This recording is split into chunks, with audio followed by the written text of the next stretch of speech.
I'm Jonathan Lawson. If you're 50 to 85, I have an important message about security. Write down the number on your screen so you can call when I finish. The lock I want to talk to you about isn't the one on your door. This is a lock for your life insurance, a rate lock that guarantees that once you're insured, your rate can never go up at any time for any reason. But be careful. Many policies you see do not have one. But you can get a lifetime rate lock from Colonial Penn. Call this number to learn more. This plan was designed with a rate lock for people on a fixed income who want life insurance that fits their budget and is simple to get. Coverage options start at $9.95 a month, less than 35 cents a day. Act now, and your rate will be locked in for life. It will never increase, guaranteed. This is lifelong coverage that can never be canceled as long as you pay your premiums, guaranteed. And your acceptance is guaranteed, with no health questions. You cannot be turned down because of your health. Call for your information kit and read about this rate lock for yourself. You'll also get a free beneficiary planner. Both are free with no obligation. Don't miss out. Call for information, then decide. Read about the 30-day 100% money-back guarantee. Don't wait. Call this number now. Call now and you'll also get this free beneficiary planner. Use this valuable guide to record important information and your final wishes. And it's yours free just for calling. So don't wait. Call 1-800-355-9660. That's 1-800-355-9660. There's no risk or obligation. That number again is 1-800-355-9660. That's 1-800-355-9660.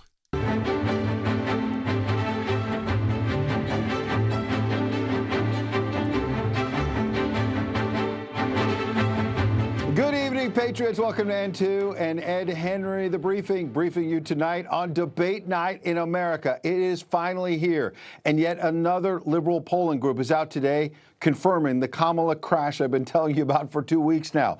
That crash is quickly turning into a Kamala catastrophe. Live look in Philadelphia tonight. That's the spin room just outside near the stage there where the debate will take place with Vice President Kamala Harris and the former president. I'll be back at 8 p.m. Eastern, by the way, with my colleague Bianca de la Garza. We'll give you pregame action, and then you'll see every minute of the debate streaming live, 9 p.m. Eastern, right here on N2. Then we've got a post-game show with a lot of great analysts. The former president just landed a couple of moments ago in Philly. We'll show you once he gets off that plane as well. He literally wrecked President Biden in the last debate. Now heading into this battle with a clear head of steam. There are even pro-Hamas protesters outside of the spin room and the debate area in Philly, a reminder of one of the many tough issues for the vice president to deal with tonight on that debate stage. Today, there were also new signs of the left starting to bail on Kamala, who has looked pretty nervous heading into the highest profile showdown of her political career, in part because of the rules Democrats agreed to of shutting down the mics of the person who's not talking. That disrupted her game plan of trying to play the victim and yelling, "I'm speaking." If she does try that line anyway tonight, the former president has a pretty easy retort. That's the problem. You're speaking all the time, not taking action on inflation, the border, Afghanistan. The list is long. And remember the polling. First, it was a liberal gray lady, the New York Times, finding this weekend that Mr. Trump is now leading nationally and poised to potentially win all 7 key battlegrounds. Then today, fresh polls from another left-wing bastion, NPR, PBS News Marist, finding the former president has opened up a 3-point national lead over Kamala. And since their last poll in August, get this, Mr. Trump has surged 14 points among independents who decide these races, and a remarkable rise of 19 points with Latino voters just in the last month, as the vice president was supposed to be on the rise after the late summer Democratic National Convention. Now, Kamala's conundrum going into tonight is, and there, you saw her yesterday arriving in Philadelphia. She went behind the scenes a few moments ago to take a look at the stage. She's not just losing serious altitude in the polls, she's losing faith among some fellow Democrats. The liberal magazine, The New Republic, declaring today that she cannot keep running the same peekaboo strategy. The magazine saying the Trump surge points to a failure in her campaign, declaring she has been coasting on vibes, but now the honeymoon, they said, is over, something California Governor Gavin Newsom seems to agree with. I've been hearing that she's going to do more interviews for a long time now. That's up to the campaign. And you know what? I mean, I'm not here to advise in that respect. I think absolutely she should do that, but that's up to her. He's not here to advise, but yeah, she should be doing more interviews. And Newsom says, I would be doing it. You hear the words, you see the body language. The political vultures on the left are starting to circle the carcass, preparing the meal to sink their teeth into in 2028 if Kamala gets knocked out in Philly, where Rocky Balboa rose to fame. Though she's not exactly in tip-top shape right now, politically. Note that ABC News revealed they will have a shorter podium for Kamala to essentially give the illusion she's taller. Somehow appropriate, because practically everything about her rise after the hot swap with Biden has been artificial.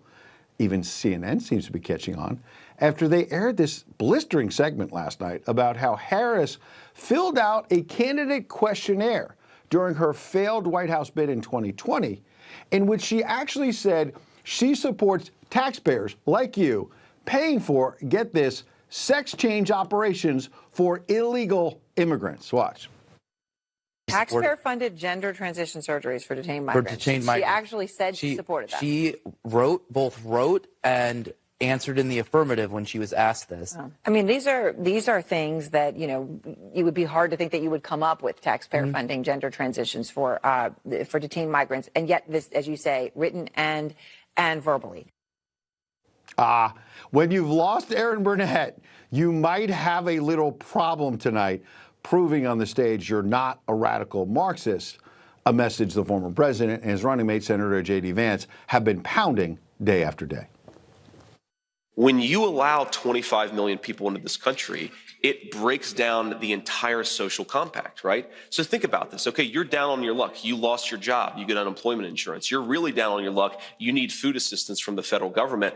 I believe, as a conservative, that part of being in the same American family, whether your family's been here for a generation or 10 generations, is that we support people who are down on the luck. We don't want a cradle-to-grave welfare state, but we want to support people. We don't want kids who are dying because of starvation, because of no fault of their own. We want to promote some basic fairness, and we want to help people out when times get tough. But you can't do that if you extend that generosity to tens of millions of people who can't even be here in the first place. And I think that what Kamala Harris has done at the border, it's not just bad economically, it's not just bad for public safety. She has eroded the very foundation of the social contract in this country. And we talk about division in our politics, and Kamala has this ridiculous slogan, "We're not going back." The reason why politics is so divided is because she has turned American citizens against one another while she's placed the interests of illegal aliens above American citizens. Interesting. Instead of a little soundbite, I wanted you to hear the full, thoughtful, nuanced approach that Vance has on this complicated issue, a sharp contrast to Kamala's cluelessness on the border, and a reminder of how far off critics were early on when they obsessed about attacking Senator Vance and questioning the wisdom of him being picked because of old comments about childless cat ladies, when now we have a serious question about whether cats are being eaten alive by illegal immigrants in Springfield, Ohio, which happens to be Vance's home state. Now, we are committed to the facts here at The Briefing. We talk about it every night. So we want to be clear that Springfield's mayor and the police chief say there's no credible evidence that migrants in that community are stealing and eating pets, despite all of the reports about it. Fair enough. Let's not get ahead of the facts. But let's also not let the left use that controversy to cover up the fact that the Biden-Harris administration has sent an absurd number of illegals into Ohio, in this very community. And in the words of the Attorney General there, it's stopping the community from being overwhelmed right now, that these illegals are overwhelming the people there by taking absurd amounts of government benefits. Don't be distracted by the left charging Republicans are racist for raising questions about Haitian immigrants. Pay attention to the fact that the state attorney is now exploring all legal options, he says, to stop the community from being overwhelmed by the 20,000 Haitian immigrants who were sent there in recent years, thanks to, you guessed it, the Biden-Harris administration's migrant parole program called Temporary Protected Status, TPS. Thanks to their failures, Springfield's population is now between 20 to 30% non-native. And that small town is bursting at the seams. The New York Times, of all people, reported the local schools have 350 new students, mostly migrants, and if they're legal, get an education, all that.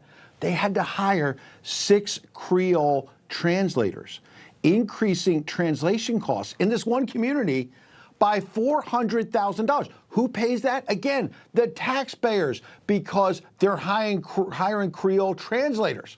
Plus, there's the human cost. Springfield is where a Haitian migrant some months ago, who did not have a valid driver's license, hit a school bus and killed an 11-year-old boy. Killed him.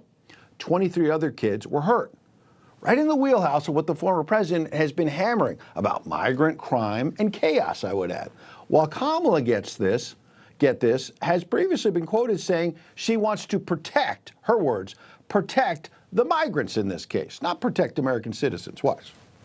That is why, also, starting with our administration, we gave TPS, temporary protected status, to Haitian migrants, 55,000.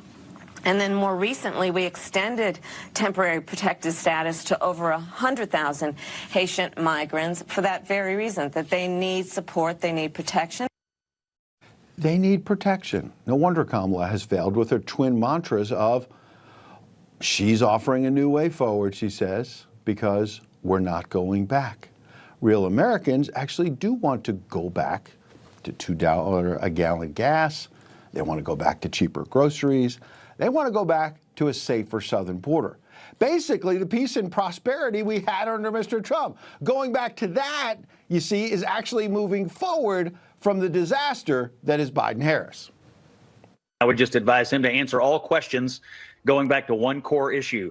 If you want change, I am the change. This is how he wins. People are not happy with the current administration. She is in the current administration. She represents a continuation of the same. Yes, and that's why the New York Times Siena College poll found this weekend the former president is seen as the candidate of change. Pivotal. Here's why. Kamala positioned herself as the agent of change. Nobody's buying it. They're not buying it in the polls, and they're not buying it at this bakery in Philly near the debate site, where the blue Kamala cookies didn't get a lot of love. You've sold thousands already, and I know you've baked thousands in preparation for tonight. Yes.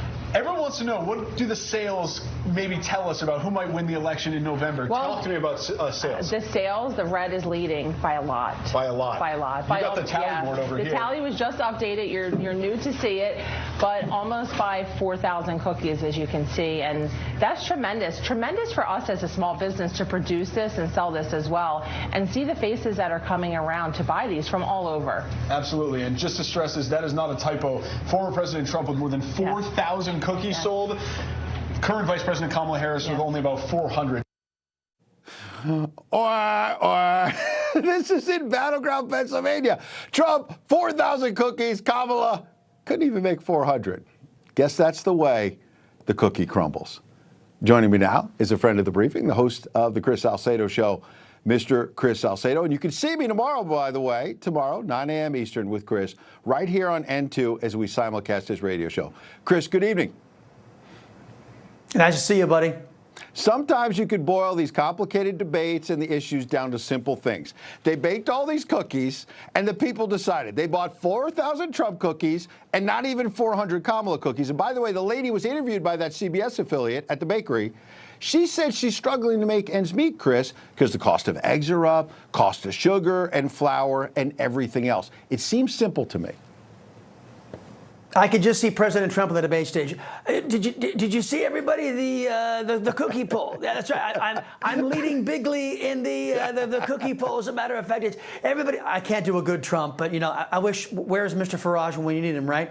Yeah, the cookie poll. Everything is sweeter under Trump. 4,000 to 400. We're just skunking her. I can just see it right now. But no, you're right. It is the simple things. I think Americans are doing some basic calculations, saying, okay, was life better under President Trump? Was life better under Joe Biden and Kamala Harris? These two administrations, one regime and one administration, they were back to back. Everybody has a comparative analysis. Everybody knows how they were doing. And I think anybody with common sense can make the determination, I am doing far worse under Kamala Harris her left-wing extremism, Joe Biden's left-wing extremism, than I was under President Trump. It is an easy calculus for a lot of people to make. And Chris, the cookies at Mar-a-Lago are the best. The best. Okay, we can see that as well. Yeah. I can see that. All right, let's get down to the ingredients, if you will, of this debate. It will be 90 minutes. There'll be a couple of commercial breaks. We can run through that, guys. In terms of a closing statement, they tossed a coin. 2 minutes per candidate. Mr. Trump will go last. He chose to go last because he won that coin toss. So he'll have the final word. Candidates will stand behind podiums. She wanted to sit down and have notes. By the way, I noted her podium is shorter to make her look a little taller. No props or pre-written notes as Kamala wanted. Candidates get a pen, pad of paper, and a bottle of water. And as we've been talking about, the mics will be muted when the other candidate is talking. No audience as well in the room. What stands out for you, Chris? Because we all know that Kamala was so desperate. They've leaked this out. They're lowering expectations already. They told Politico yesterday, Joe Biden screwed. She always blames someone else. She won't take accountability as borders are, claims she wasn't, says it's Joe Biden's fault because he agreed to these rules of cutting off the mics. What do you think about tonight? I don't have high hopes. It has been reported in some publications that the head of ABC Narrative, that's what I call them now. They're not ABC News anymore. They're ABC Narrative. The head of ABC Narrative is a Biden appointee, if the reports are correct. And so I don't have high hopes. The Media Research Center, our friends over there, said that 100% of the stories about Kamala Harris were glowing and positive over at ABC Narrative, while 97% of the stories about President Trump were negative. So again, as far as the debate being stacked 2-1, we're kind of used to that as conservatives. We shouldn't be, but we are. So that's what I'm expecting it to be, a 2-against-1 dynamic with the moderator solidly in the camp of Democrats. Now, as far as the rules are concerned, I know that President Trump has been getting a lot of unsolicited advice about how to handle this. I think I saw a stat today that said he will, after tonight, be the man to participate in the most presidential debates of any other man in U.S. history, which I thought was kind of thought was fascinating. So I don't want to give him too much advice. I would just say that Kamala Harris, being a pampered leftist who has been pampered and propped up by a sycophantic, biased press from all of her career, just let her talk, because I have a feeling, Mr. Henry, that she is going to hang herself as she does. And Donald Trump did a very good job of letting Biden essentially hang himself, because we couldn't even figure out half the things he was saying. And before that debate, you remember a lot of people tut-tutting, Donald Trump will lose his cool, it'll be me, me, me. He kind of sat back, he was calm and cool, he let Biden hang himself. We'll see. You mentioned something real quick about being battle-tested on the debate stage. Let's not forget, as you know better than anyone, this man was also literally battle-tested in Butler, PA. And the mainstream media wants to move on from that. Some on the left want to claim it was staged, all this nonsense. I found it interesting that the former First Lady, Melania Trump, who doesn't speak out a lot on the campaign, the left tries to make that an issue. She tries to protect her son, Barron, who just started college at NYU, and not get into the fray. Today, she released this video about the assassination attempt. Let's watch. The attempt to end my husband's life was a horrible, distressing experience. Now, the silence around it feels heavy. I can't help but wonder, why didn't law enforcement officials arrest the shooter before the speech? There is definitely more to this story, and we need to uncover the truth. What do you make of this? Because I think she's making a lot of sense. I agree with her 1,000%. As I said, media's moved on. The FBI and the Secret Service haven't told us a lot. I think it's a disgrace that the former First Lady has to be the one leading the charge on this. It's been the conservative movement and President Trump's family who have been the only ones apparently who seem interested in getting into the bottom of what actually happened. I think it's been a disgraceful bit of conduct by the biased press, who have been doing this in service to the Democrat Party, who want to sweep it all under the rug. For crying out loud, Ed, the Republicans who run the House of Representatives went on vacation.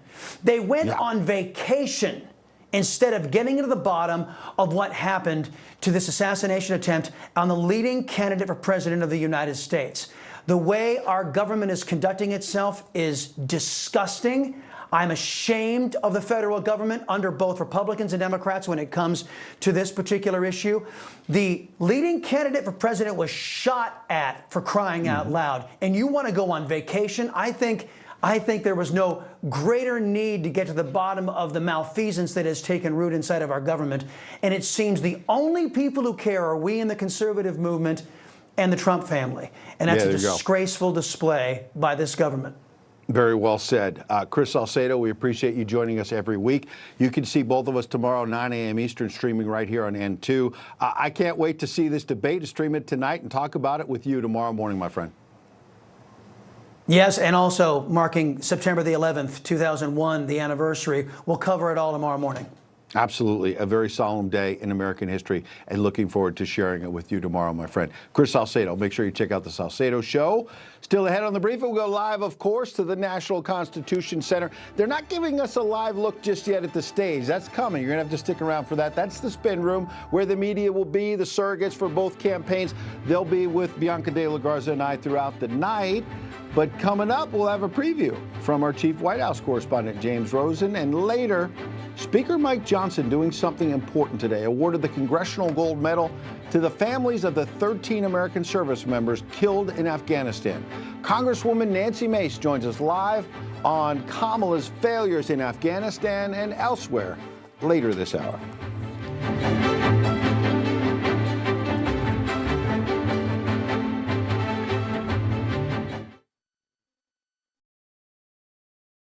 Is your faith being weaponized? There's a dark force manipulating the Word of God. They're known by different names: Christian left, progressives, and woke Christianity. Don't be fooled. These fake Christians want to convert you. Woke Jesus has been written to expose this very real threat. You'll need this book to stop them before it's too late. Get your free copy today with our special offer. Call now or go online to order. They line up by the thousands, each one with a story that breaks your heart. Like Rivette, every step brought her pain. Their only hope, Mercy Ships, the largest floating civilian hospital in the world, bringing free surgeries to people who have no other hope. $19 a month will help provide urgently needed surgery for so many still suffering. So don't wait. Call 888-448-7689 or donate at mercyships.org. I'm Jonathan Lawson. If you're 50 to 85, please listen closely. The lock I want to talk to you about isn't the one on your door. It's a rate lock for your life insurance that guarantees that once you're insured, your rate can never go up at any time for any reason. Many policies you see don't have one, but you can get a lifetime rate lock from Colonial Penn. This plan was designed for people on a fixed income with coverage options that start at $9.95 a month. That's less than 35 cents a day. Your rate is locked in for life. Coverage can never be canceled, and your acceptance is guaranteed. You cannot be turned down because of your health. See for yourself. Call for an information kit and gift. Both are free with no obligation. Call 1-800-823-4108 for your free information and your free gift. That's 1-800-823-4108. 1-800-823-4108. Call now. If you could help reduce the urge to go to the bathroom due to your aging prostate, if you could improve your energy levels because you're getting a better night's sleep, would you? Of course you would, and now you can with the help of Prostate Revive, the premium dietary supplement for men whose lives, sleep, and energy levels are affected due to the concerns of an aging prostate. It was specially formulated for men by noted medical doctor, Dr. David Brownstein. Prostate Revive is really about healthy aging. It contains a plant sterol called beta-sitosterol, combined with 15 other important ingredients. Prostate Revive's exclusive formula helps promote normal prostate function, and that means you can reduce the urge to go and finally get a good night's sleep. Here's how you can try Prostate Revive risk-free. Simply call or visit our website now and we'll send every new customer a risk-free 30-day trial of Prostate Revive. You just cover the low shipping and handling. This is a $39.95 value, so don't delay. Call or go online today. Welcome back. A big night. You're looking live at the National Constitution Center in Philadelphia, where this wonderful experiment we call America began. And former President Donald Trump and Vice President Kamala Harris will meet for the first time. They literally, not just in debate, they have not really met. The last time they saw each other was when she attended a State of the Union address when he was president and she was a senator and she was in the crowd. They don't really know each other on the debate stage. This will be the first time, obviously, that we've seen her on the debate stage since she replaced President Biden at the top of the ticket. So there's big, big expectations, and we will have live coverage with the pre-show starting at 8 p.m. Eastern, leading up to the head-to-head matchup, which will last for 90 minutes starting at 9 p.m. Eastern. ABC News will moderate it. We will stream it live right here on N2.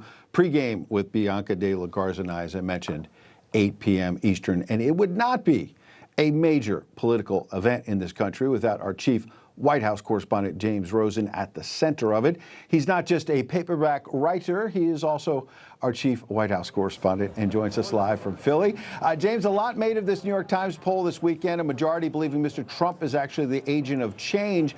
But that poll also found 1/3 of voters say they don't know enough about the vice president. And her campaign seems to think that's an opportunity for her to define who she is tonight. Good evening.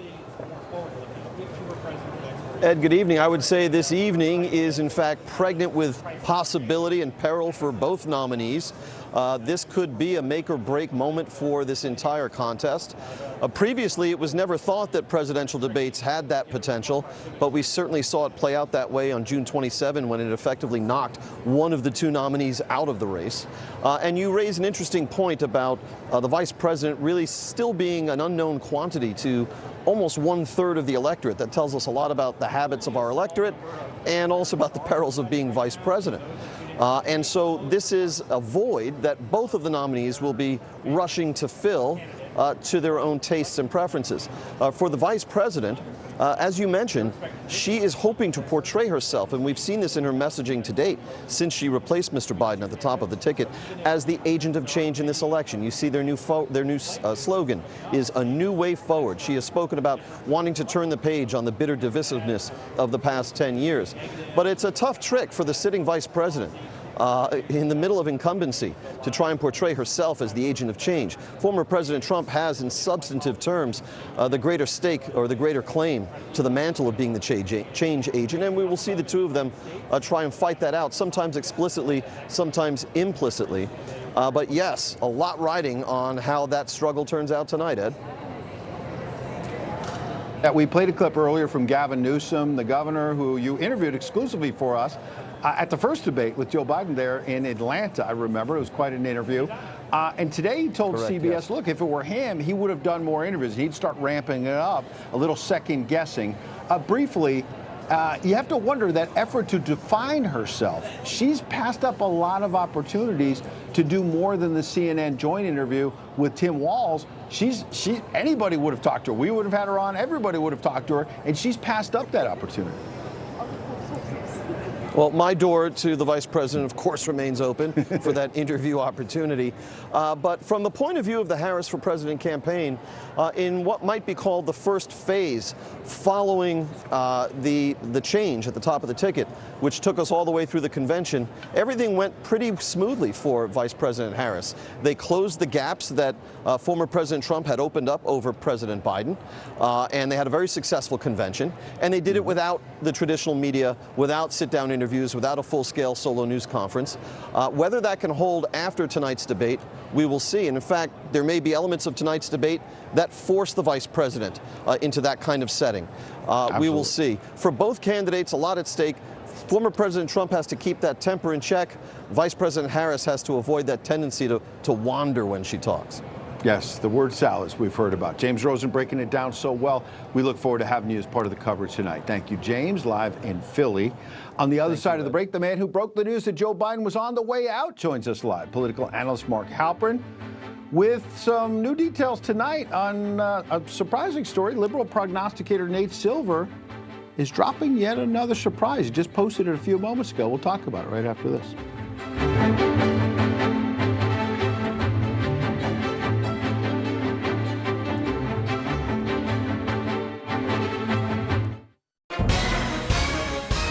we're back.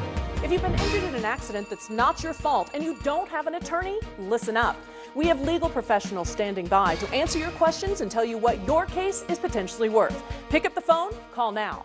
What will you do when the power goes out? Power outages can be unpredictable and inconvenient, but with a Generac home standby generator, your life goes on uninterrupted, because when your Generac detects a power outage, it automatically powers up, giving your family the security and peace of mind they deserve. We don't have to worry about whether we lose power or not. If the utility company does not come through, our Generac does.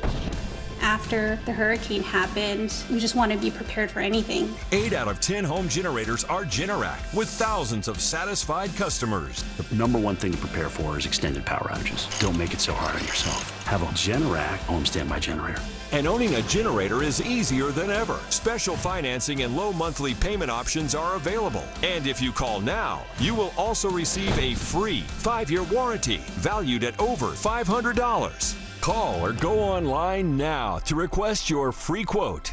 Hi folks, we're back. If you've been injured in an accident that's not your fault and you don't have an attorney, listen up. We have legal professionals standing by to answer your questions and tell you what your case is potentially worth. Pick up the phone, call now.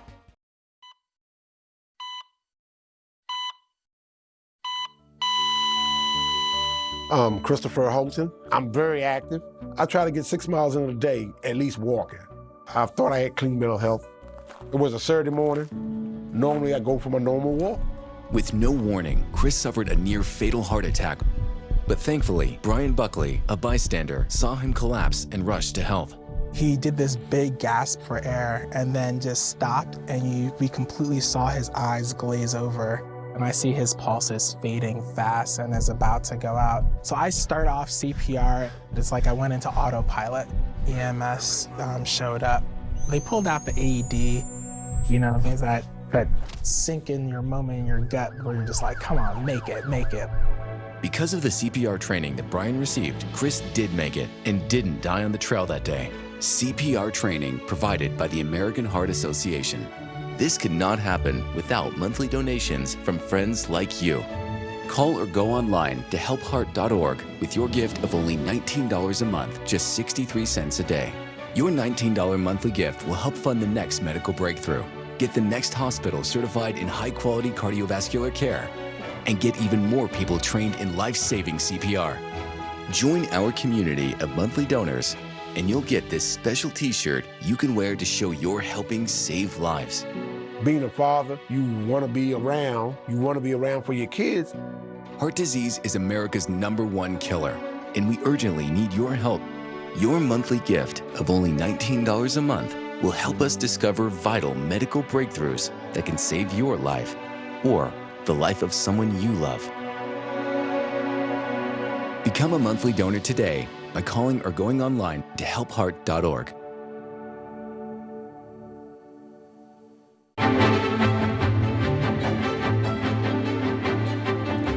Welcome back to your briefing on the big debate tonight. We will be covering it all night long. We're pleased and privileged to have you along for the ride. Former President Donald Trump seems to be surging in what would be considered various liberal-leaning polls. Today, it was a big lead with independents and Hispanics, gaining steam at least with them in a new NPR PBS News poll.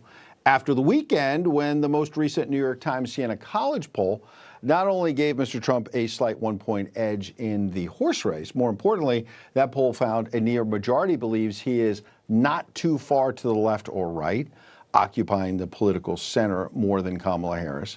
And after all of the Vice President's efforts to be an agent of change, 61% in that poll said he is representing change, while 55% said the Vice President represents, quote, more of the same. So to break it down, joining us live now is a friend of the briefing, the OG of guests right here on The Deuce, our friend, political analyst Mark Halperin. Mark, always good to have you. And it seems to me she did not help herself for weeks on end by not doing a whole bunch of interviews other than that joint one with the governor of Minnesota. She had a chance to sort of make the case that she's the agent of change. And I admit she has an opportunity to do that tonight. But to do it in 90 minutes under this pressure, it's going to be a tough task, no?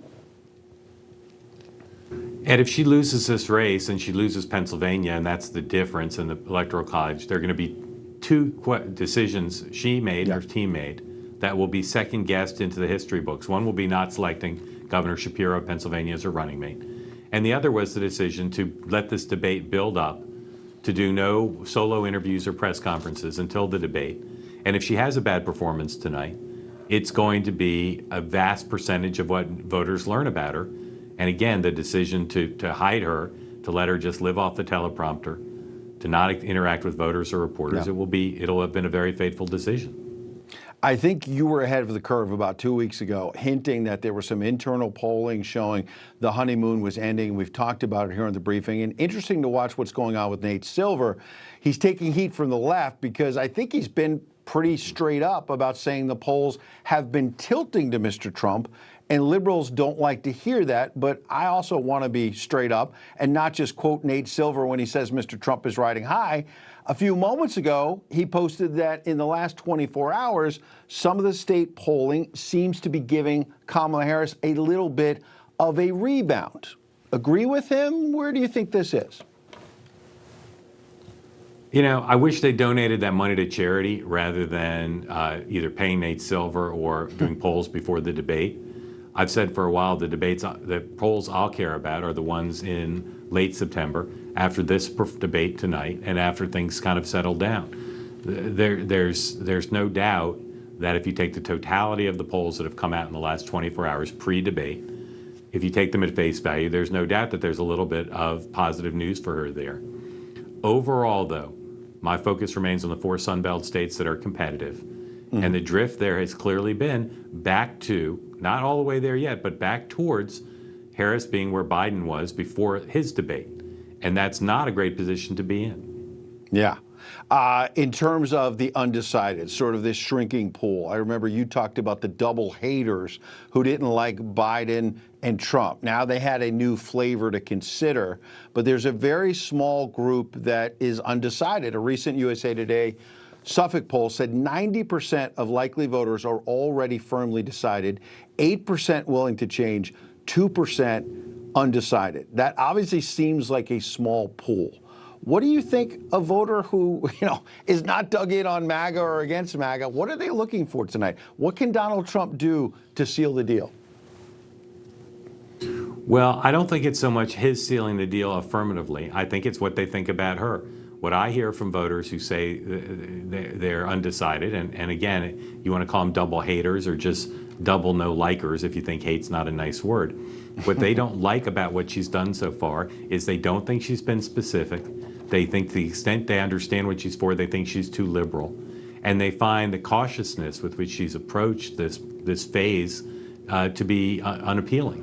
So from her point of view, they want to know that she's got the capacity to be a strong commander-in-chief and the good steward of a good economy. And the fact that they're open to voting for Donald Trump means if she disappoints them, if Donald Trump succeeds in defining her as weak, failed, and dangerously liberal, the 4 words that are the key to this campaign from the Trump point of view, then I think he'll be able to win this.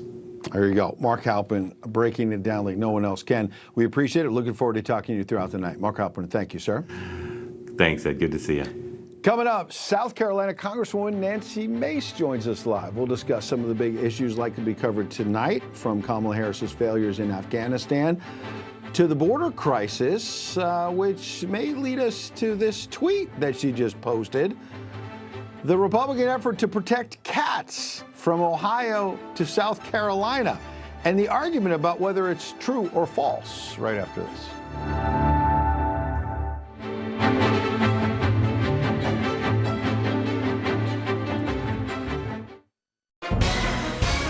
Hi folks, we're back. If you've been injured in an accident that's not your fault and you don't have an attorney, listen up. We have legal professionals standing by to answer your questions and tell you what your case is potentially worth. Pick up the phone, call now. In the world's poorest places, children with cleft conditions live in darkness and shame. They're shunned, outcast, living in pain. You can reach out and change the life of a suffering child right now. A surgery that takes as little as 45 minutes.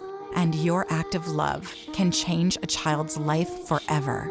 Please call or visit operationsmile.org now. Thousands of children are waiting. Hi, folks, we're back. If you've been injured in an accident that's not your fault and you don't have an attorney, listen up. We have legal professionals standing by to answer your questions and tell you what your case is potentially worth. Pick up the phone, call now. We thought we had more time. No one was expecting my husband Dave to suffer from a heart attack in the middle of his workday. We didn't have life insurance, and on top of the grief, there were so many bills to pay. My dad's name was David. He always talked about getting life insurance, but never did. And now, it's too late. My dad, we like to call him Big Dave, just never woke up one Tuesday morning. The grief, the bills, I still can't believe my parents didn't have life insurance. Don't be Dave, and don't wait until it's too late to get the life insurance coverage you need. The average funeral costs $10,000, and if you don't have enough insurance to cover funeral costs, credit card debt, and other expenses, your family is going to get stuck with the bill. Don't let that happen. The phone lines are now open. Call now to get affordable life insurance, and your acceptance is guaranteed. Just call. Call 800-294-4718. If you're over 50, you can't be turned down for this insurance, regardless of your health. Plus, there's no medical exam and no health questions. Your rate will never go up. Your coverage will never go down. And rates start as low as $5 a week. Just call. Call 800-294-4718. Your coverage begins as soon as your application is received. Don't wait until it's too late. Remember, don't be Dave. Call now. The call is absolutely free and there is no obligation to enroll. Call right now. Acceptance is guaranteed. Call right now. Call now. Call 800-294-4718. That's 800-294-4718. What will you do when the power goes out? Power outages can be unpredictable and inconvenient, but with a Generac home standby generator, your life goes on uninterrupted because you'll have power when you need it the most. The number one thing to prepare for is extended power outages. Don't make it so hard on yourself. Have a Generac home standby generator. And special financing and low monthly payment options are available. Call or go online now to request your free quote. Power your life with Generac.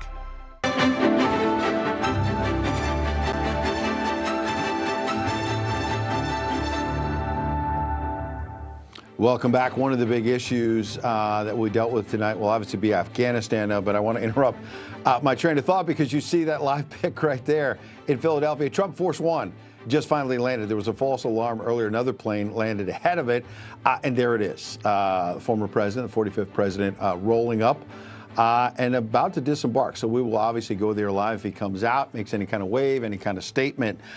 He's been hitting Kamala Harris on one substantive issue after another, whether it's the border, whether it's the economy and inflation. And earlier today, Speaker Mike Johnson awarded the highest honor he can give, the Congressional Gold Medal, to the families of the 13 men and women of valor who made the ultimate sacrifice in Afghanistan after that horrible withdrawal without a plan that Kamala Harris has said she was the last person in the room when Joe Biden made that decision.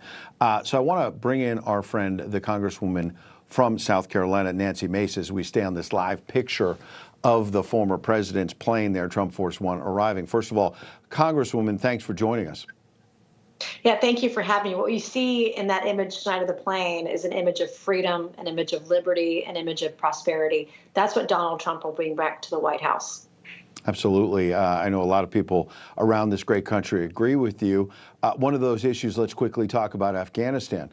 There was a leak last week from the Harris camp saying that Afghanistan may be one place where she can basically throw Biden under the bus and say that was his decision. But you and I both know that she did an interview with CNN many, many months ago saying I was the last person in the room, and I agreed with Biden. This is one of many issues where I think it's going to be hard for her to run. Well, right. And we have seen her time and time again. She has lied. She has obfuscated. She has flip-flopped on just about every single issue. And when Donald Trump shows up to support our veterans, when Donald Trump shows up to support our Gold Star families, she laughs at him and laughs in the face of reporters. This woman does not respect our military. She's not respected around the world. And she's going to make the United States less safe than even Joe Biden were if he were president. And it's a very scary prospect, but I hope that the Americans will see the truth tonight in the debate. Well, the American people have finally seen something. I've got to congratulate Kamala Harris on one thing. She finally put some policy issues on her website. It's only taken a month or so, Congresswoman. I think you would agree with me. At least there's progress here. They say they want to build an opportunity economy, lower costs for families. I haven't really seen that for a few years. They want to safeguard our fundamental freedoms that you were talking about a moment ago. And they also want to ensure safety and justice for all and keep America safe, secure, and prosperous. I wonder why it took them so long to post these talking points.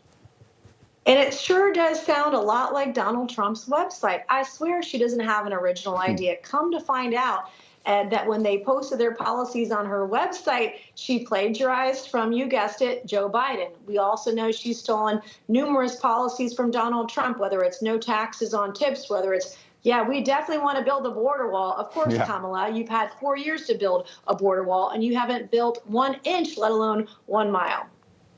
Yeah, absolutely. You posted a tweet today. Let's have a little fun with this. It's a picture of a cat. I don't know if this is your cat or it's a prop. Either way, is that your cat? It is my cat. His name is Tiger. All right. So I want to be clear, and we said this at the top of the hour, in all seriousness, that the local sheriff in Ohio is saying there's no credible evidence that cats are being eaten by illegal immigrants, and the left is now saying you and J.D. Vance are wrong. And I said at the top, if you didn't hear it, that is obscuring the real issue, which is that there are roughly 20,000 illegal immigrants that were dumped by the Biden-Harris administration, as you know, into this small community of Springfield in Ohio. And local people there, as you know, are saying that they're being overwhelmed, that all of these illegals are coming in and taking the benefits. People have lived there their whole lives, can't actually get help when they can't afford their groceries. What do you think is going on here?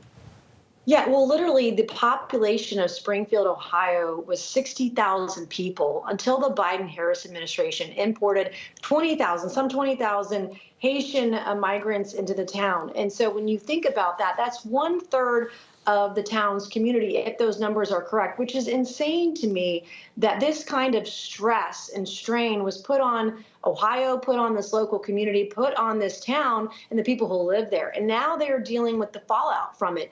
We've seen police footage. We've seen accusations of this sort of thing. Everyone has seen the man with a goose or a duck or whatever walking around, the stories of the cats, all this craziness. But this is Biden-Harris America. This is what they want in our country. And also, by the way, their policies hurt women. They hurt underage girls. And we want to make sure that Americans know what's going on, what's going to happen under a Kamala Harris presidency. It'll be worse than Joe Biden.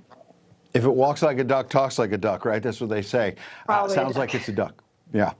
Congresswoman Nancy Mace, we appreciate your time as always. Come back soon. Thank you. All right, stick with us, Patriots. So we're continuing previewing the big debate that's coming up. We'll be streaming all of it live. And my co-pilot will be the great Bianca de la Garza. By the way, there we go. Looks like a pilot. Maybe others, maybe the former president is about to emerge. But Bianca will join us live after a quick break. Let's take a look. Hang on a second. If we can hang on this, guys. See some Secret Service agents. Let's see if the former president emerges quickly. All right, we'll get you on the other side of the break. How about that?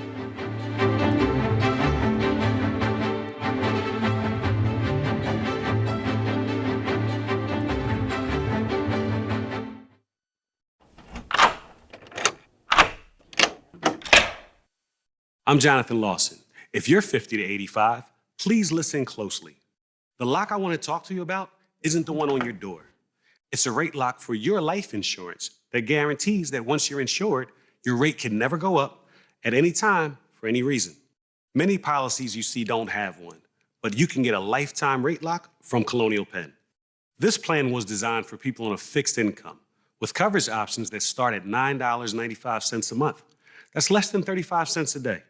Your rate is locked in for life. Coverage can never be canceled, and your acceptance is guaranteed. You cannot be turned down because of your health. See for yourself. Call for an information kit and gift. Both are free with no obligation.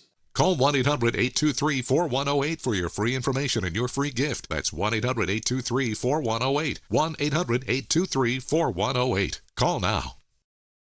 Hey everyone, Emerald Lagasse here, and I'm so excited to tell you about my biggest air fryer yet.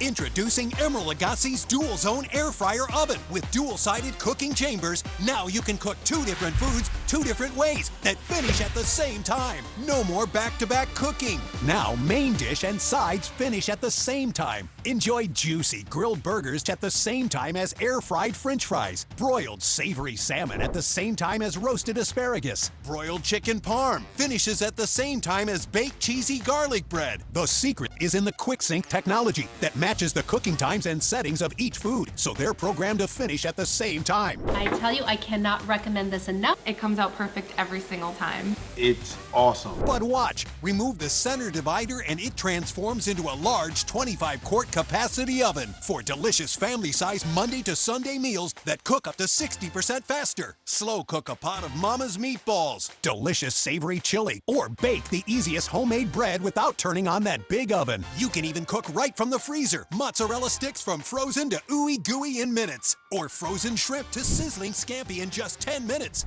Now you can try Emerald Lagasse's 25-quart dual zone air fryer oven with dual cooking chamber, removable oven divider, and toasting rack in your home for 30 days for just $14.99. But wait, you also get Emerald's free downloadable dual zone recipe book. Order now and we'll automatically upgrade you to his deluxe cooking kit absolutely free, complete with 2 baking sheets, 2 crisper baskets, large baking sheet, the grill plate, the rotisserie spit and fetch tool, plus a 100% satisfaction guarantee and a 1-year VIP protection plan. Plus, ask how you can get free shipping. This offer will not last, so order now. You're gonna love it. I guarantee it.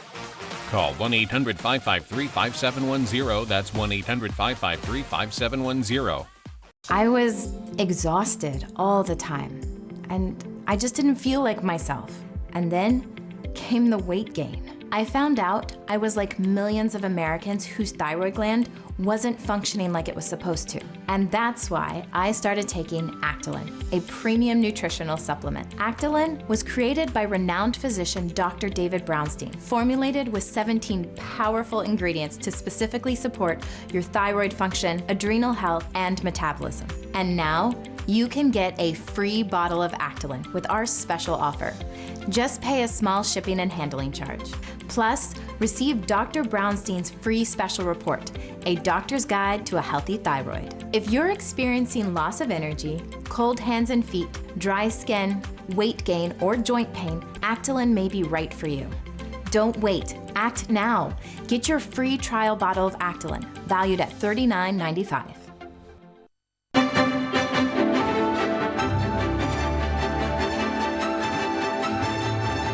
All right, welcome back. Let's brief you on the former president's arrival. We just saw during the break Eric Trump, Matt Gaetz, some of the former president's family and friends, close political allies already walking off. He should emerge any moment. So why don't I bring in my co-pilot, which I think is a great metaphor for what we're seeing here with Trump Force One, the great Bianca de la Garza. You see her with Newswire every weekday here at 4 p.m. Eastern. I just want to bring you in. It's going to be a lot of fun. Our live special coverage starts at 8 p.m. Eastern. What are you looking for tonight as we wait for the former president? So we know that Donald Trump now will be the record holder, right? 7 presidential debates under his belt. Tonight is number 7. I'm prepared for him to go somewhat scorched earth on her record and connect her to Biden, whether it be the disastrous withdrawal from Afghanistan, her flip-flopping on the border, her policies in the economy that have devastated American workers. And, you know, I think it's going to be pretty clear if he stays on policy, he's got a real strong record. Now, the big question mark, Ed, how will the moderators handle this? Yes, and we have two ABC News moderators. There's been studies showing that their coverage of Kamala Harris in the last month or so since she went to the top of the ticket has essentially been 100% positive. They haven't really done any, even questioning of her, which is what we're supposed to do in our business. And no surprise to you, something like 93% of the ABC stories in recent weeks have all been negative on Donald Trump. No surprise. And here we are again with the only debate. We have one presidential debate. She's installed at the top of the ticket, and we can't have more than one debate. And she's refusing to do news conferences. She's refusing to do sit-down interviews. And here is Donald Trump walking off, looking like a winner there. I don't know if he has nerves or gets jitters. I know she's been practicing with somebody who looks like him. She's going to need it tonight, Ed. What a picture, and I'm glad we took it full. There he is coming down the steps of Trump Force One. As you just so ably said, he's now going to be the record holder because he's run for president 3 times and has dominated many of these debates going back to his fights with Hillary Clinton. Talk about that as a woman, not just an outstanding anchor and journalist and friend. For me, as a woman, a lot has been made about how Kamala Harris was sort of almost desperate to have the microphones opened up so she can become a victim and say, I'm speaking and stop interrupting me. And obviously, whether you're a man or a woman, you should be respectful. You should also challenge each other in these debates, right? How do you see that playing out? Because now they're saying the playbook is that she wants to goad him and get into maybe some personal insults. I think as a woman, and, it's interesting, they don't want to define a woman except when it's Kamala Harris who wants to have this as a crutch, right? And thank you as a colleague and a friend, Ed, it's going to be historic tonight as we sit there on the set together.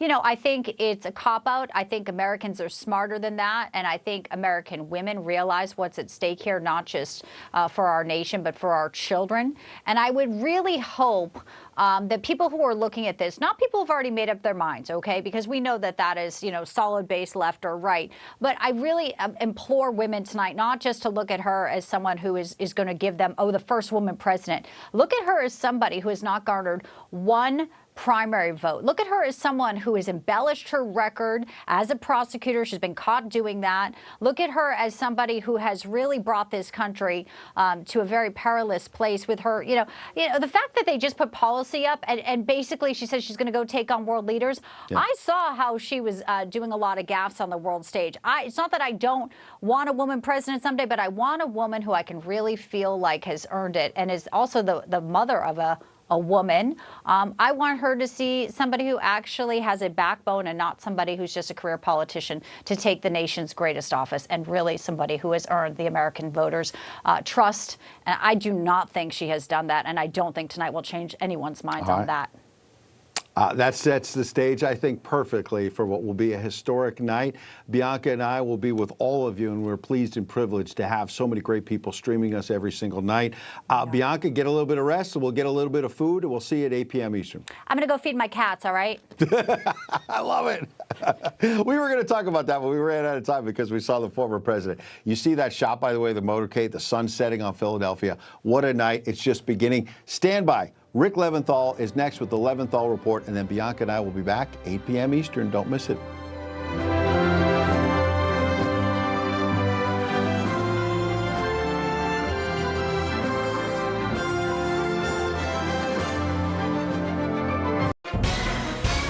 Hi, folks. We're back. If you've been injured in an accident that's not your fault and you don't have an attorney, listen up. We have legal professionals standing by to answer your questions and tell you what your case is potentially worth. Pick up the phone, call now. This right here is confidence in a bottle. It makes me feel so much more confident than I've ever felt. They are some of the hottest videos on social media. Those videos claiming to instantly get rid of bags under your eyes. Annette Figueroa is here to tell us why she says this one is for real. This one is for real, and I'm so excited. We even have a video, and all he uses is a small amount on a clean, dry face. And what it does is it tightens and lifts the appearance of bags underneath your eyes. And I did this to my father father. We were at home, so we applied it to his under eye bags, and let me tell you, we were so excited. In under 10 minutes, they visibly disappeared from view, and now it is literally part of both of our daily routines. And not only does it work on the bags, it works on the appearance of crow's feet, fine lines, and wrinkles. At our $14.95 price, it's the best way to try Plexiderm and see it work after your first application. Call the number on your screen. Call 800-316-6394. They line up by the thousands, each one with a story that breaks your heart. Like Rivette, every step brought her pain. Their only hope, Mercy Ships, the largest floating civilian hospital in the world, bringing free surgeries to people who have no other hope. $19 a month will help provide urgently needed surgery for so many still suffering. So don't wait. Call 888-448-7689 or donate at mercyships.org. What if you could whiten your teeth by simply brushing your teeth? Now you can with Smile Actives, the teeth whitening breakthrough that safely gets your teeth white and keeps them white every day just by brushing your teeth. I never thought that whitening my teeth could be so easy. I just put the gel on the brush, the toothpaste on it, brush, and I can see my white teeth. Simply add Smile Actives to any toothpaste and our patented PolyClean technology activates into a powerful microfoam that penetrates into the enamel surface to safely lift and remove stains. You need a simple way to whiten your teeth. Without strips, without trays, without going to the dentist. And it was about time that a product was developed that you would be able to do that with just brushing. And now Smile Actives is even better with new Pro Whitening Gel with 33% greater whitening power, clinically shown to whiten teeth faster, up to 8 shades. 100% of users saw whiter teeth. On food stains, coffee and wine stains, even on veneers, crowns, and dentures. I eat the blueberries, I drink the coffee, and I know that Smile Actives will keep my teeth white every day. If you could use something so easy like Smile Actives to take yellow teeth to white teeth, why wouldn't you? Why spend hundreds of dollars for whitening treatments at the dentist when now you can whiten your teeth with new Smile Actives Pro Whitening Gel every time you brush your teeth? Call or go to smileactives.com and for a limited time get new Pro Whitening Gel for just $24.95. Order in the next 5 minutes and buy one, get one absolutely free for just $24.95. That's 2 for 1 and save 58%. We'll even include free shipping. Get your teeth whiter guaranteed or return it within 60 days for your money back. I smile every day now. The difference is literally night and day. So now I'm always smiling, always choosing, because now my teeth are much whiter. This offer is not...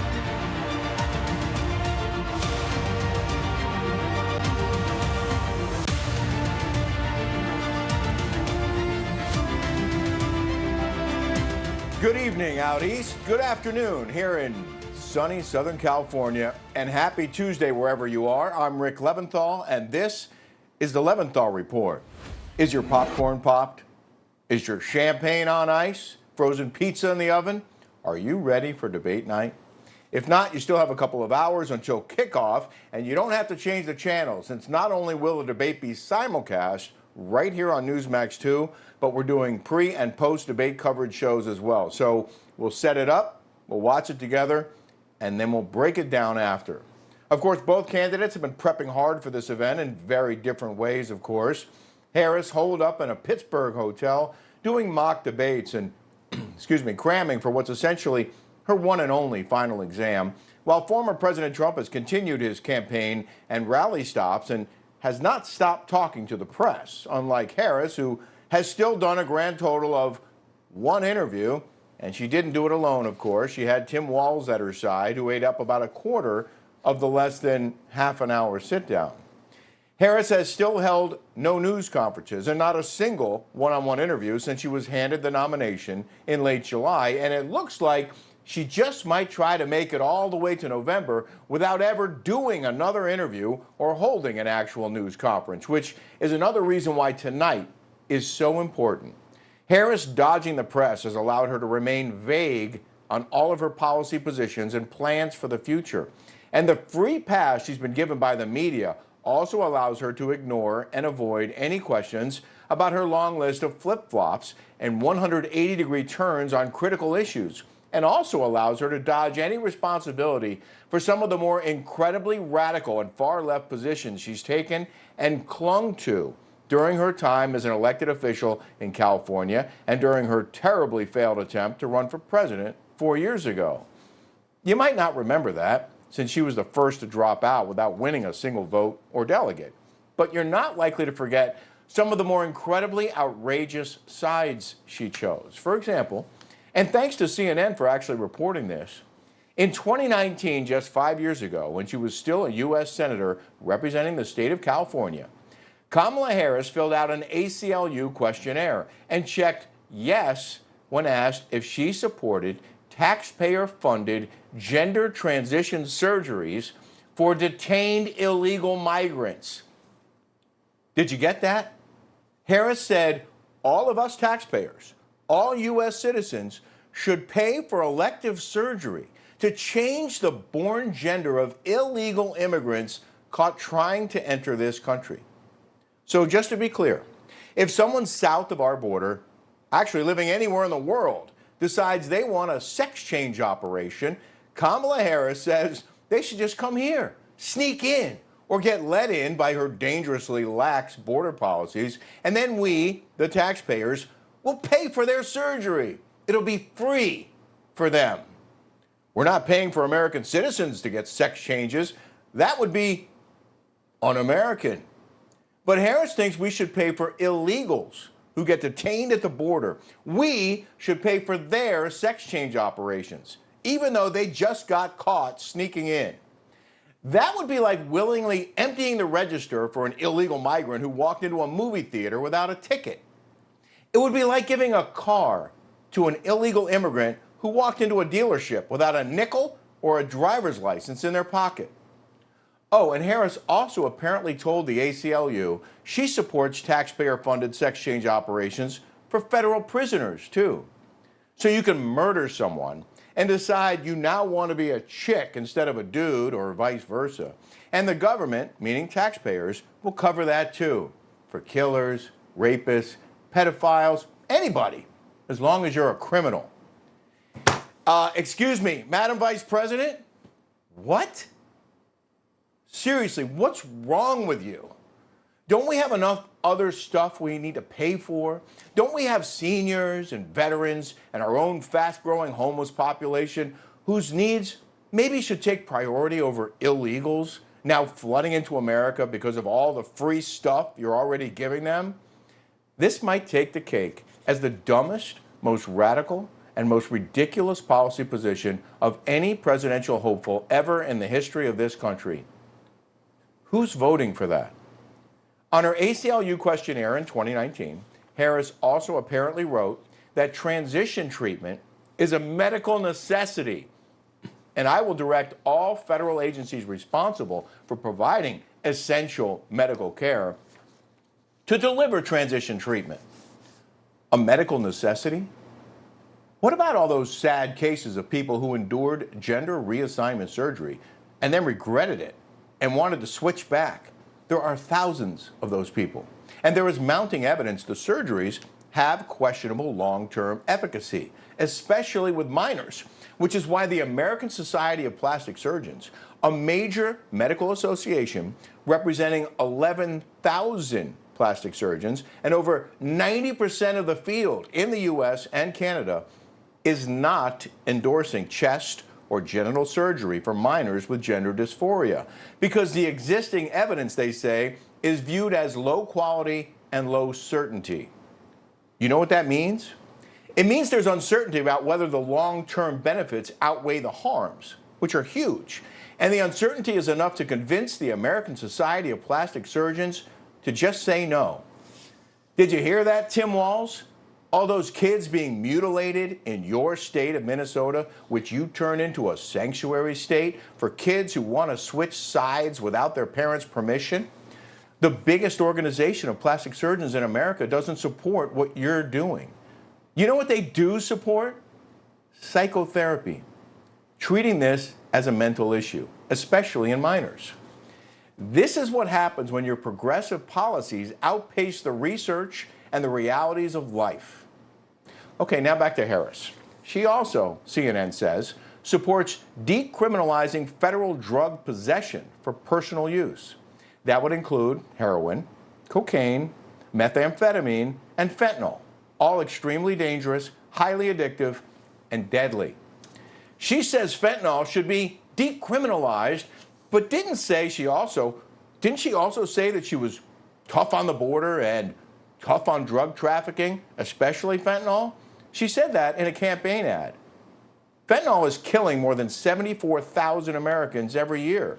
Cocaine kills almost 30,000 annually, meth more than 35,000, and heroin thousands more. But that's okay, right, Kamala? Let's just decriminalize all of it? Or are you tough on the border and tough on fentanyl now? Which one is it?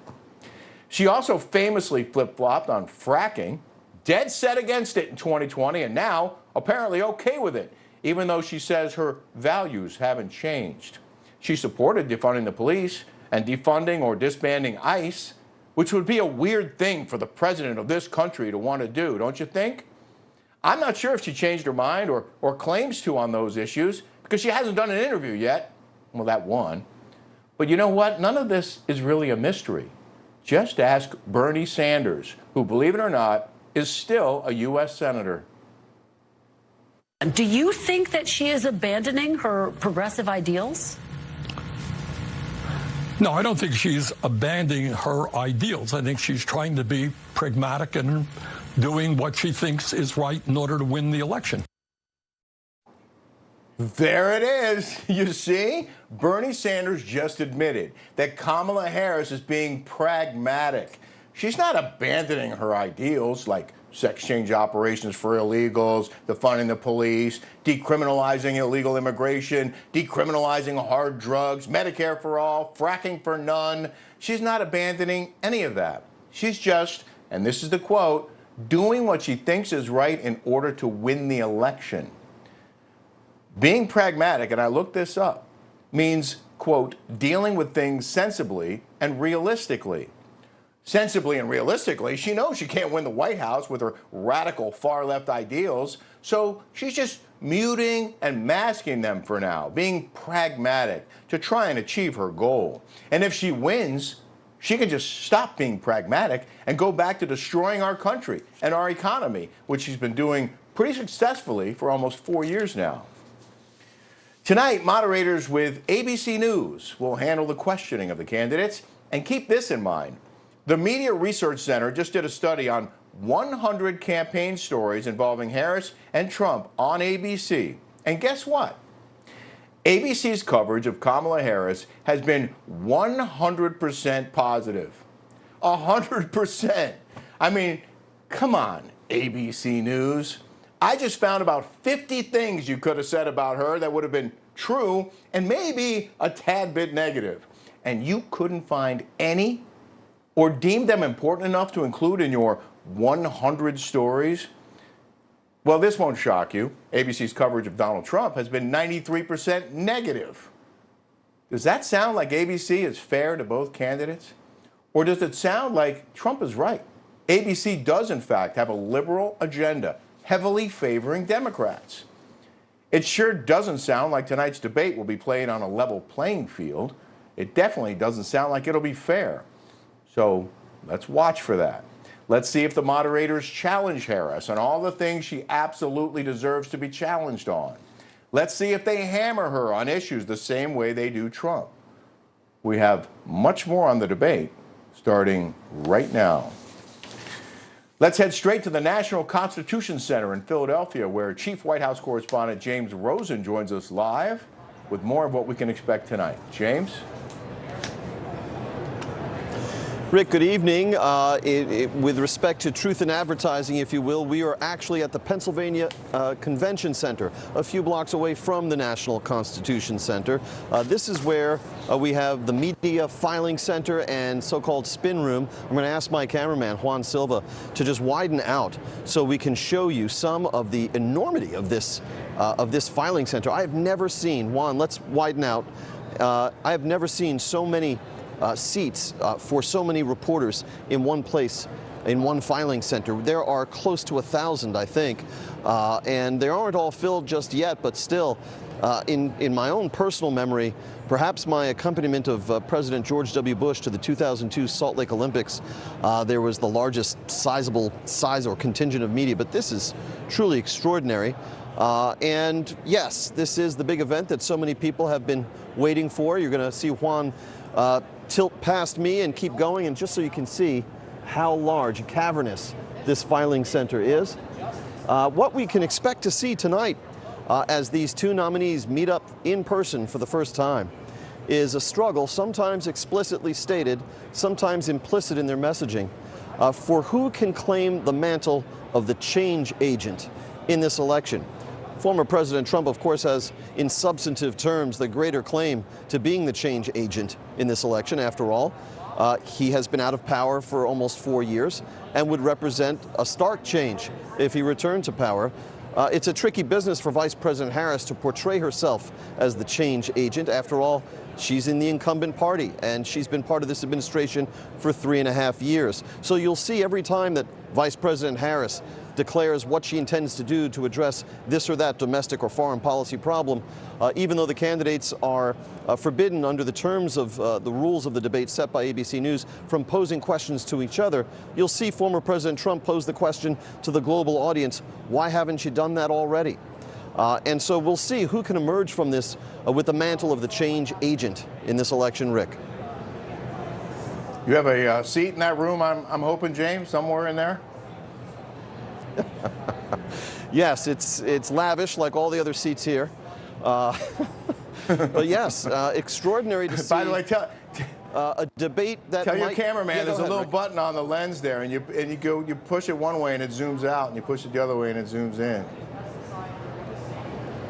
Oh, I'll be sure to pass this along in just the technical lingo that you used. Thank you for that. James, we're going to check back with you later. My friend. It's so true. We appreciate you being there, and it's telling that you haven't seen anything quite that large before. I mean, this is probably their one and only debate, so this is their one chance, journalist chance, to see the two of them face off. And I know you and I and the rest of America is chomping at the bit for this one. For more on tonight's big debate, let's welcome in columnist for the American Spectator, Jeff Lord, along with Democratic strategist and senior lecturer of African American Studies at the University of Maryland, College Park, where I went for one semester, Jason Nichols. Thank you both for joining me on debate night. I think my cume at that point was 0.27, but that's another story. Jeff, who is the favorite tonight? What does Harris need to do to win, and what does Trump need to do to win? Well, Harris has to defend her record, and therein lies the problem. And you've already mentioned, of course, this debate is taking place in Pennsylvania. As it happened, I've been to the last two Trump events, one in Johnstown and one here in Harrisburg. I guarantee you, tens and thousands of people there, and particularly in the Johnstown area, I guarantee you a lot of those people are in the fracking business and the energy business. And they are not at all happy. I talked to some of them. They are not at all happy about her position on fracking, which leads to Bernie Sanders' comment that she's going to say what she's got to say to try and carry Pennsylvania. So I do think you're going to see some of that, but I think President Trump is going to hold her feet to the fire on this. Jason, Kamala Harris was holed up in Pittsburgh for the past 5 days, reportedly practicing by working with actors posing as Donald Trump.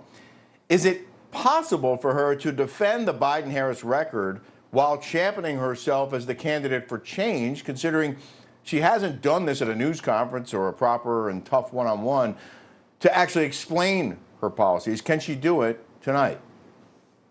I believe so, Rick. I think what she's going to do is, first of all, this is her first major interview, an introduction to the American people other than the convention, where she's being asked questions, and she's going to be asked some difficult questions.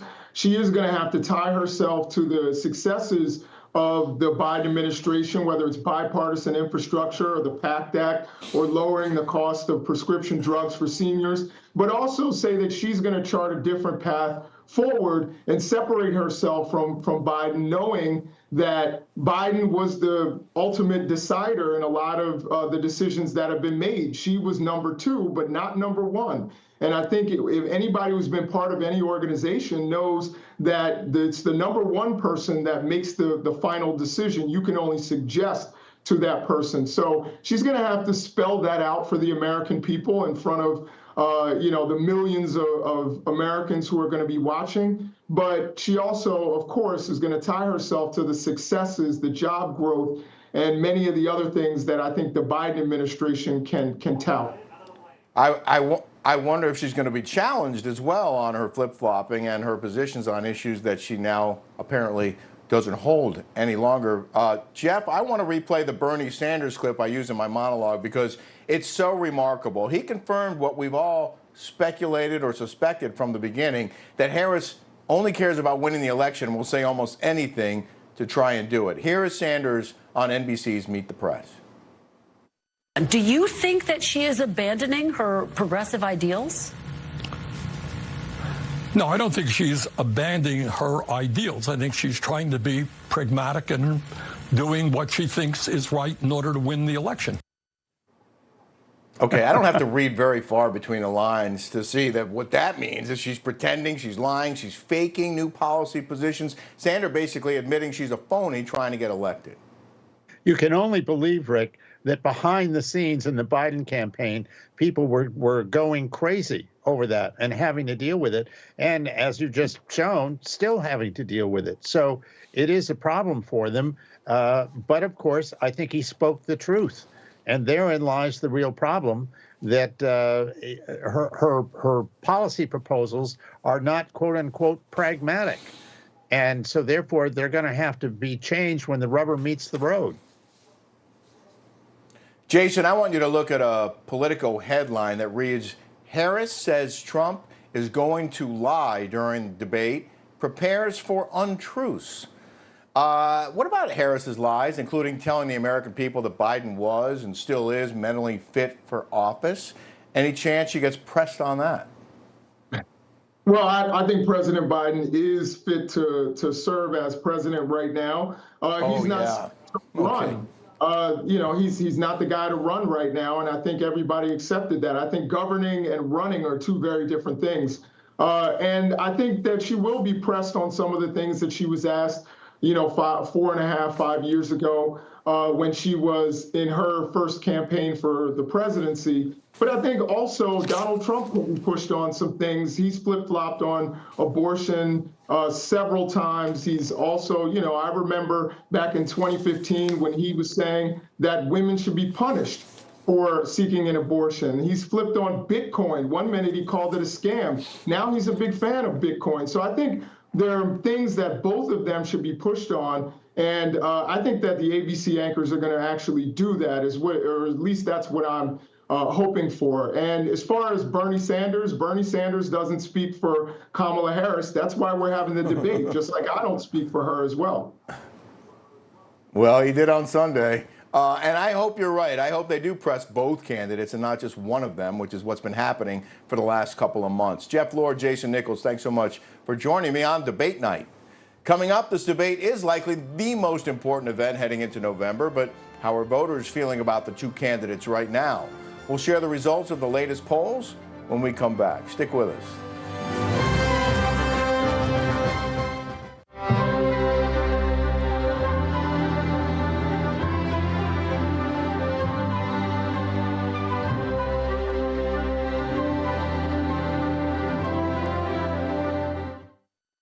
Federal agencies urge every family to have an emergency radio. During any disaster, electrical power may get cut. The emergency radio gives you the vital information you need. NEWSMAX wants you to have the Dynamo Emergency Band Radio. It doesn't need batteries and works in any emergencies. It retails for $30. You can get it with the free offer. Call or go online and get the emergency radio today. Your life may depend on it. Attention Medicare beneficiaries. If you're new to Medicare, recently moved, or losing coverage, you may qualify for enrollment in a Medicare Advantage plan, so make sure you know your Medicare ABCs. You may be familiar with Medicare Parts A and B, but if you are thinking about Part C, also called a Medicare Advantage plan, speak with a licensed insurance agent to see what plans and benefits are available in your area. Our partners offer plans from Humana, Aetna, Anthem Blue Cross and Blue Shield, United Healthcare, Kaiser Permanente, Cigna Healthcare, WellCare, so you can compare your options, coverage, and pricing across multiple carriers.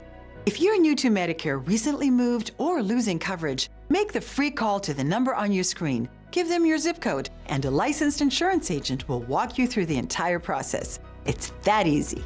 I just became eligible for Medicare, so I called to find a plan that fits my budget. For a free, no-obligation consultation, call 800-480-8716. Does the state of this economy have your head spinning? Let American Medical Plans relieve one burden, health insurance. American Medical Plans specializes in under 65 health insurance plans that have zero copays and no deductibles. You choose your doctors and hospitals. These plans have nothing to do with your income and are 30 to 60% less than Obamacare. If you're paying too much for your own health insurance, call American Medical Plans. You deserve better. They will customize a plan managed by you, not the government. I heard you weren't too happy with this particular network, Fox, but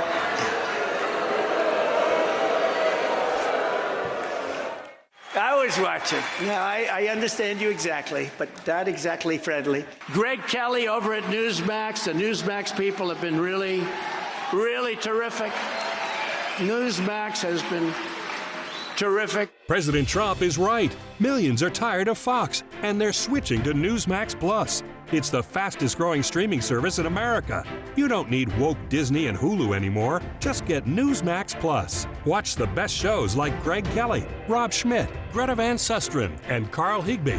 And get incredible analysis from Dick Morris, Alan Dershowitz, Carrie Lake, Mike Huckabee, and more. It's free to start. So go to NewsMaxPlus.com now to sign up and watch NEWSMAX anytime, anywhere.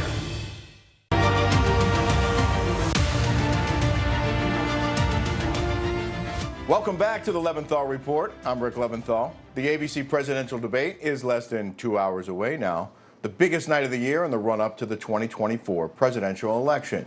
Kamala's team has been hard at work trying to convince the American people that the Harris honeymoon wasn't just a phase and that joy can take her all the way to the White House.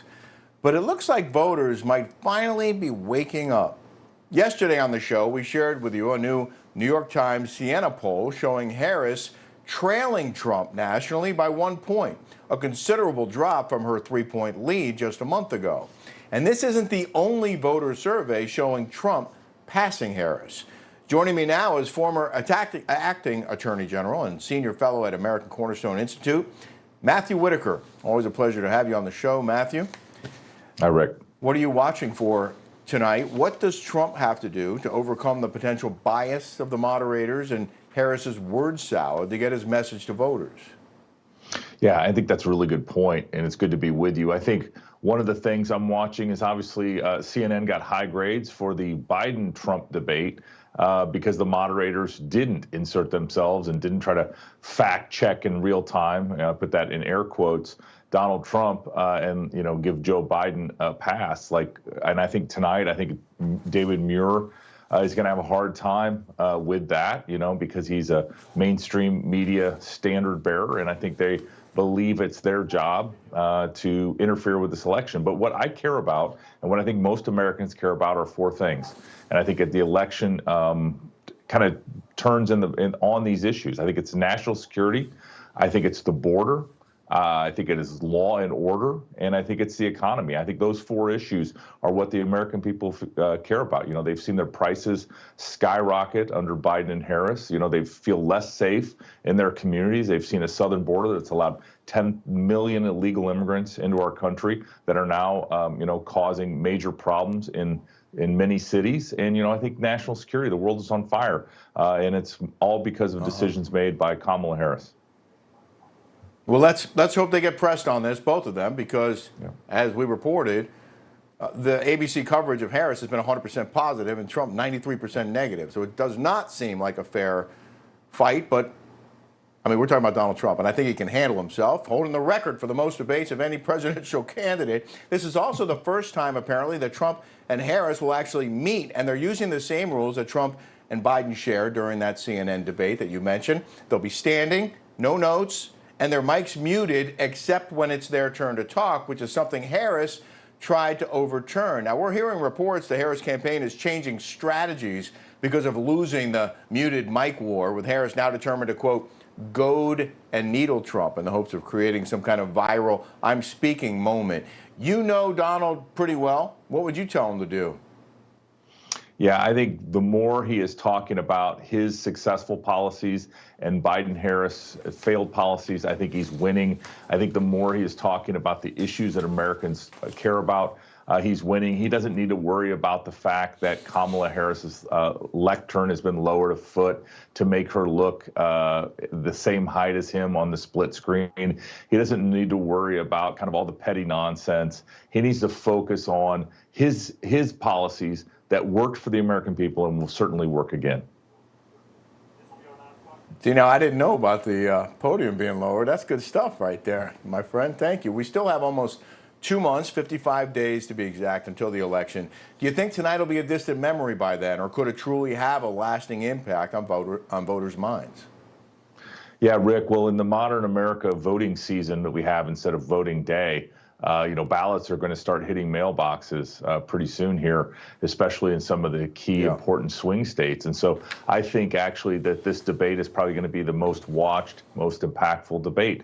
And I expect that Donald Trump will do really well over the 90 minutes. This is the first time Kamala Harris will be able to explain all of her flip-flops and policy changes and why she's really no different than Joe Biden and what Americans have been experiencing over the last 3.5 years. And real quick, Matt, I want to share some video we just got of protesters outside the convention center. I guess they're pro-Palestinian protesters trying to create some trouble or cause some fuss or at least get heard. Do you think this is going to be a big issue come tonight? There's no audience in the event, and so I don't think there will be any disruptions from that perspective. But I think this just reminds Americans that Hamas has a candidate in this race, and that is Kamala Harris. The Democrats have really, I think, aligned themselves with the radical anti-Israel wing of the American political system. It's far left wing, but that's part of the Democrat base. And so these protesters obviously all support Kamala and are going to vote for her in November. Yeah. Matthew Whitaker, appreciate your insights. Thanks so much for joining me. Good to see you, Rick. Thanks. Enjoy the show. When we come back, the Aurora apartment complex owner is in legal trouble potentially over the Venezuelan gangs who've been terrorizing residents on its property. There's another property in Texas that's facing some very difficult challenges. All the details on that when we come back.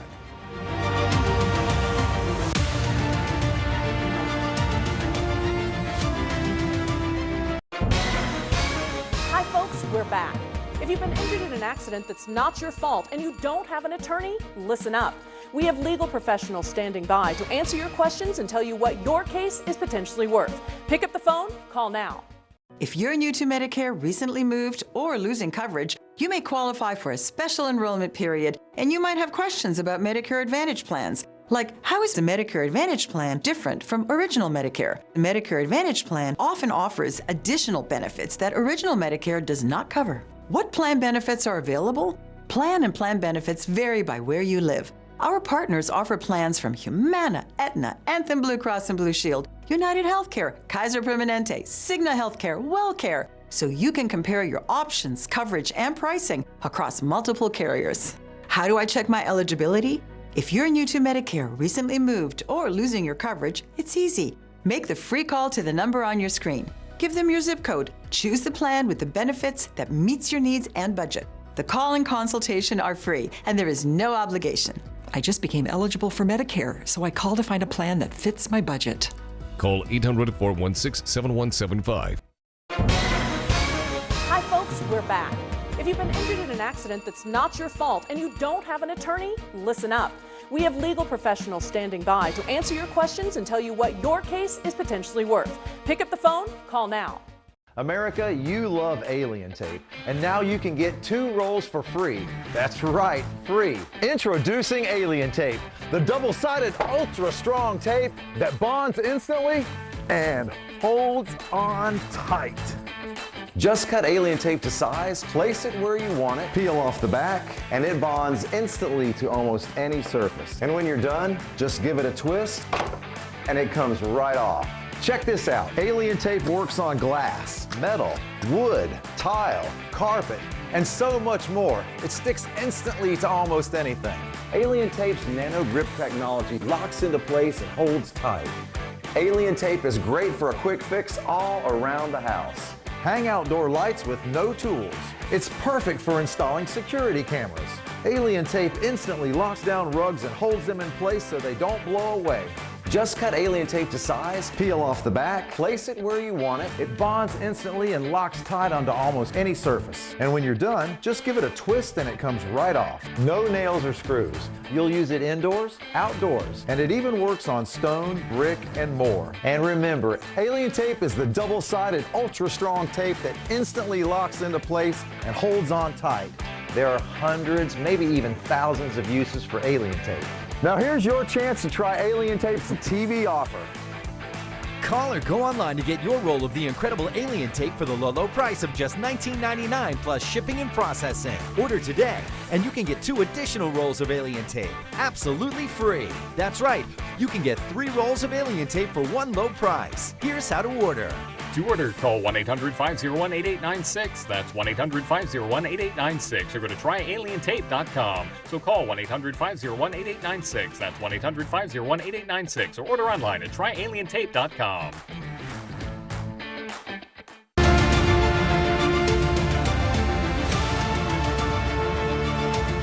Welcome back to the Leventhal Report. The owner of a Texas hotel now facing legal action due to alleged violent criminal activity involving suspected members of the Venezuelan gang Tren de Aragua at his apartment complex. NEWSMAX correspondent Christina Thompson, I think, has more on this. I do want to show you some still images taken from the security footage at this El Paso hotel. According to the county attorney, surveillance shows people partying, drinking, smoking, dancing provocatively while children are present. At least one gun being shot, men holding knives, another man with a hatchet assaulting people and causing damage to the hotel. All of this in front of a security guard. El Paso police officers have been called out nearly 700 times over 2 years to investigate criminal activity at this condemned hotel downtown. So now the county attorney is suing the Gateway Hotel's owner, not only for the disruption to the community, but also other allegations, including operating without proper licenses and harboring members of a dangerous Venezuelan gang known as the Tren de Aragua. The Tren de Aragua is infiltrating neighborhoods across the country. We recently reported on this Aurora, Colorado apartment complex that is also struggling with the violent group. And meantime, Baltimore just passed a scary milestone, the city making their 153rd non-citizen sex offender arrest. This man, Wadai Gimalel Amaya, was arrested and charged with rape. Back to you. Thanks for that. 700 calls over 2 years is like one every day, by the way. The House Judiciary Committee holding a hearing today titled The Biden-Harris Border Crisis, Victim Perspective, examining the effects of the administration's open border policies on American families and communities. Even more important today, since border security and immigration will no doubt be a major topic during tonight's presidential debate. Border correspondent Jason Jones has a lot on this. The latest from him in Austin, Texas. Jason? Oh, Rick, it's good to be with you. Hey, real quick, I just want to validate that report that Christina just gave you about El Paso, Texas and Tren de Aragua. I was on the ground there in December of 2022 when they were crossing in large numbers. And then from there, they spread all across Texas. That's absolutely true. You're talking about 700 calls from a police force. Can you imagine? It's incredible what's happening. But look, let's get to this discussion here, what happened today at the hearings in Washington. This is important because it's illuminating the open border policies and the impact to families that, look, Rick, you and I have been talking about extensively. Listen to these moms who've lost their children. I just left the southern border where I spoke to Border Patrol, and they showed me their gunshot wounds. They told me their stories about how they suffered broken necks, broken backs, fractured skulls. It's a war zone there.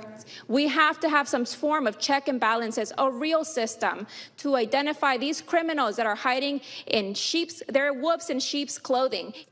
Illicit fentanyl came over the open borders illegally that killed my son.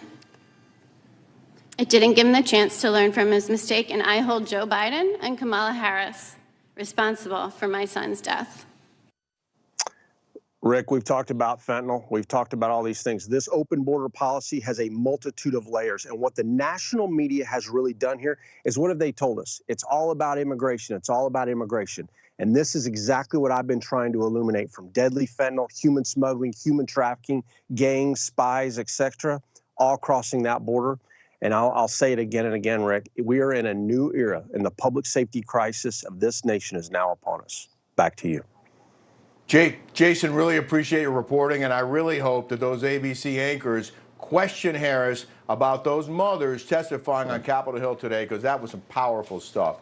Appreciate you, Jason. Have a good night. Ukraine launching its largest drone strike against Russia coming up. We'll discuss that and a whole lot more, so stick around.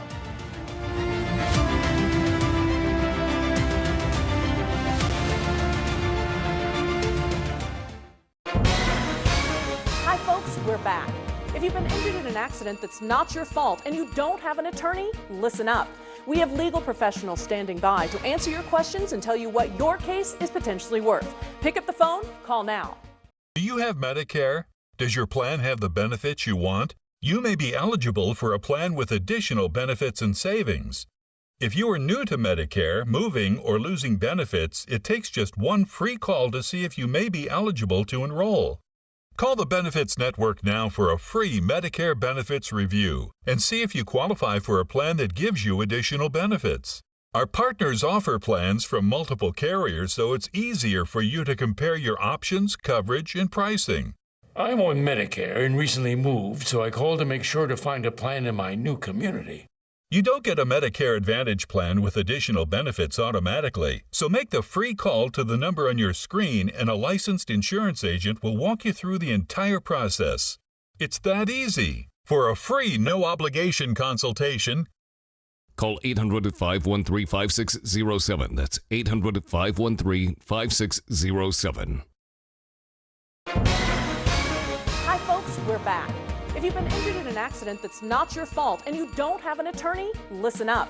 We have legal professionals standing by to answer your questions and tell you what your case is potentially worth. Pick up the phone, call now. Whether because of discomfort, lack of mobility, your lifestyle, or occupation, you sit inactively way too many hours a day. That sedentary inactivity is terrible for your health. It's time to add some extra steps to your day. Introducing Ellipse, the premium quality automatic seated exerciser that strengthens legs, increases mobility, and boosts circulation without physical strain or impact. It's the easiest exercise you will ever do. Ellipse fits perfectly under my desk, and it is so quiet that none of my coworkers even know I'm using it. Strengthen and tone your legs. Increase your mobility, flexibility, and balance. Plus, stimulate healthy circulation. My joints feel better, my knees feel better, my back feels better. It makes me feel stronger, too. Power-assisted exercise that frees your mind to enjoy your favorite seated activities. Perfect for home therapy. Whisper quiet to use while you work. My circulation is moving, I'm burning calories, and it makes me feel energetic. Plug it in, place your feet, select your speed, and relax. Ellipse does all the work. Loosen stiff joints and tight muscles, reduce swelling, alleviate cramps, and calm restless legs. Ellipse is so smooth, so easy on my joints. My legs are stronger, my joints are no longer stiff. I can walk without pain. My mobility is as good as it was 20 years ago. Other seated exercises produce harsh, jarring movement, but Ellipse's 46% larger rotational diameter provides more exercise plus ultra-smooth motion that's safe, super low impact, and feels great. Call now and order Ellipse, the seated exerciser that strengthens legs, increases mobility, and boosts circulation. Be one of the first 300 callers and get upgraded to the Ellipse Deluxe Bundle, a $100 value. value, yours free. Get the faster motor that produces more than 5 miles worth of steps per hour, the non-slip mat, and wireless remote. Call now. Welcome back to the Leventhal Report. An update now on the war in Ukraine, with Ukrainian forces targeting the Russian capital of Moscow in its biggest drone attack yet, killing at least one and wrecking dozens of homes in that region. Foreign correspondent Shelby Wilder is in Kiev, Ukraine, and filed this report. Shelby? Well, overnight, Ukraine launched one of its largest drone attacks to date against Russia, targeting regions across the western part of the country. The strikes led to the temporary closure of 3 of Moscow's 4 airports, damaged high-rise apartment buildings, and left 1 person dead and 3 others injured. Russia claims it destroyed 20 drones over the Moscow region and 124 others across 8 different regions in Russia as well. Russia has condemned the strikes, calling it terrorism, accusing Ukraine of targeting civilian infrastructure. However, it's worth noting that Russia has consistently attacked civilian infrastructure in Ukraine, where such assaults are a daily occurrence. Just last night, for example, Russia launched 2 missiles and 46 Shahed kamikaze drones at Ukraine, prompting air raid sirens across parts of the country, including here in Kiev, the capital. In recent months, Ukrainian forces have ramped up attacks on Russian territory, aiming to disrupt the country's oil industry and military production facilities. And these strikes also serve to bring the war home to Russia. That's according to Ukrainian officials, who had said that one of their goals is to give ordinary Russian citizens a glimpse of what Ukrainians have endured for over 2.5 years with Russia's war. This story is still developing. We'll have more updates later in the day. Reporting from Kiev, handing it back to you. Shelby, thank you. For more on this, let's bring in U.S. Deputy Military Representative to NATO, retired Brigadier General Blaine Holt, and National Security Advisor under former President Donald Trump, retired Lieutenant Colonel Tony Shaffer. Gentlemen, great to see you. Tony, things seem to be escalating with Ukraine now, launching its largest drone attack near Moscow. The Kremlin says the attack shows Ukraine is Russia's enemy, but didn't they already know that? And what can we expect next in this war that won't end? So I think you're going to see continued exchange of technology between the Iranians and Russia. Remember, Rick, there was a credible report that I read where there's intermediate range weapons, artillery and other missiles now being purchased or exchanged by Russia with Iran. And of course, the question becomes, what is Iran getting in return? And one of the things I do believe they're getting is some level of coaching. One of the most difficult things regarding nuclear weapons is not necessarily building the weapon, Rick, believe it or not. It's how do you use that weapon in some military form. And mounting a nuclear warhead to a missile is a very difficult task. And I suspect that one of the things Russia's doing is helping coach the Iranians on that. Oh, a little side note on that. The Russians were present with the North Koreans on all of their nuclear tests and gave them assistance. So I suspect not only are the Iranians getting the new hypersonic missiles that Russia is now deploying, but I think they're getting some advice. So the bottom line is the Iranians and Russians are exchanging technology which will benefit both of them in whatever they're doing. In the case of Russia, it'll be going against Ukraine. Well, Tony, you just stole my next question for Blaine, which was this U.S. and Britain accusation that Iran is supplying Russia with short-range ballistic missiles to use against Ukraine, and that Russia may be supplying Iran with nuclear technology, which they then could presumably use against Israel. So Tony spoke to this. Blaine, what do you think about this arrangement and the dangers of it? I keep going back to Casablanca when they were saying there's gambling in the casino. How could they possibly not know that looking the other way on sanctions, that allowing Iran to fill its coffers to activate all these proxies against Israel, to actively fight these wars that go all the way to Venezuela, right off our coastline, that they would behave themselves and not work with arms going to the Russians so that they could work their war in Ukraine. They're just upset and outraged that Iran seems to be stepping outside of the lines. Where is their outrage on their nuclear program? Where is their outrage on firing missiles into Iran? What about the proxy wars? This is so disingenuous. Yes, mid-range, short-range missiles are something that Russia needs. And guess what? Iran's getting Iskander missiles in return. So what they should be doing is they should have held Iran responsible a long time ago. Seems like now they're pretty upset because they're getting stabbed in the back. Maybe they'll do something, but they'll probably play the domestic politics before they take any international action. Tony, Blaine, I want both of you to respond to this. Got to keep your answers short. We have 90 seconds left. What can we expect from Kamala Harris when dealing with Russia and Iran? Tony, you can begin. She's going to pretend that she was never part of this administration. It's going to be a master class of trying to be invisible. That's the way I see it. She cannot comment in any favorable way on anything from the Afghan withdrawal to the debacle with Iran, the debacle with Ukraine. So she'll try to be invisible. Yeah. Blaine?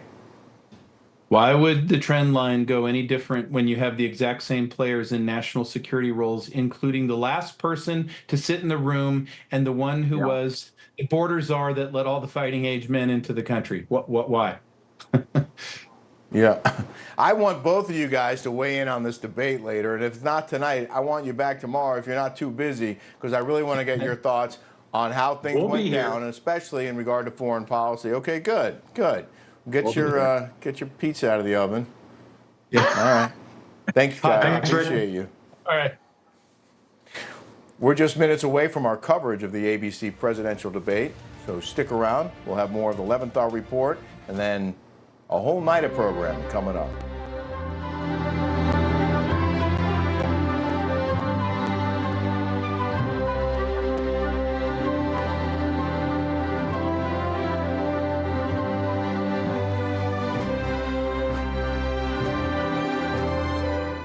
I can do all things through Christ who strengthens me. God wants to heal you and make you whole. You only need to seek His guidance and let Him in. Psychologist, Navy veteran, and former member of Congress, Dr. Tim Murphy, presents The Christ Cure. Find inspiration, guidance, and techniques to start healing through faith. You need this valuable handbook. Get your free copy now. Call the number on your screen or go online to order. Whether because of discomfort, lack of mobility, your lifestyle, or occupation, you sit inactively way too many hours a day. Introducing Ellipse, the premium quality automatic seated exerciser that strengthens legs, increases mobility, and boosts circulation without physical strain or impact. It is so quiet that none of my coworkers even know I'm using it. Strengthen and tone your legs, increase your mobility, flexibility, and balance. Plus, stimulate healthy circulation. My joints feel better, my knees feel better, my back feels better. It makes me feel stronger too. Perfect for home therapy. Whisper quiet to use while you work. My circulation is moving, I'm burning calories, and it makes me feel energetic. Call now and order Ellipse, the seated exerciser that strengthens legs, increases mobility, and boosts circulation. Call and get upgraded to the Deluxe Bundle. Get the faster motor for 5 miles of steps per hour, the step counter, the sport mat, and wireless remote. Call now. Attention Medicare beneficiaries. If you're new to Medicare, recently moved, or losing coverage, you may qualify for enrollment in a Medicare Advantage plan, so make sure you know your Medicare ABCs. You may be familiar with Medicare Parts A and B, but if you are thinking about Part C, also called a Medicare Advantage plan, speak with a licensed insurance agent to see what plans and benefits are available in your area. Our partners offer plans from Humana, Aetna, Anthem Blue Cross and Blue Shield, United Healthcare, Kaiser Permanente, Cigna Healthcare, WellCare, so you can compare your options, coverage, and pricing across multiple carriers. If you're new to Medicare, recently moved, or losing coverage, make the free call to the number on your screen. Give them your zip code, and a licensed insurance agent will walk you through the entire process. It's that easy. I just became eligible for Medicare, so I called to find a plan that fits my budget. For a free, no-obligation consultation, call 800-480-8716. Does the state of this economy have your head spinning? Let American Medical Plans relieve one burden, health insurance. American Medical Plans specializes in under 65 health insurance plans that have zero copays and no deductibles. You choose your doctors and hospitals. These plans have nothing to do with your income and are 30 to 60% less than Obamacare. If you're paying too much for your own health insurance, call American Medical Plans. You deserve better. They will customize a plan managed by you, not the government. If you could help reduce the urge to go to the bathroom due to your aging prostate, if you could improve your energy levels because you're getting a better night's sleep, would you? Of course you would. And now you can, with the help of Prostate Revive, the premium dietary supplement for men whose lives, sleep, and energy levels are affected due to the concerns of an aging prostate. It was specially formulated for men by noted medical doctor, Dr. David Brownstein. Prostate Revive is really about healthy aging.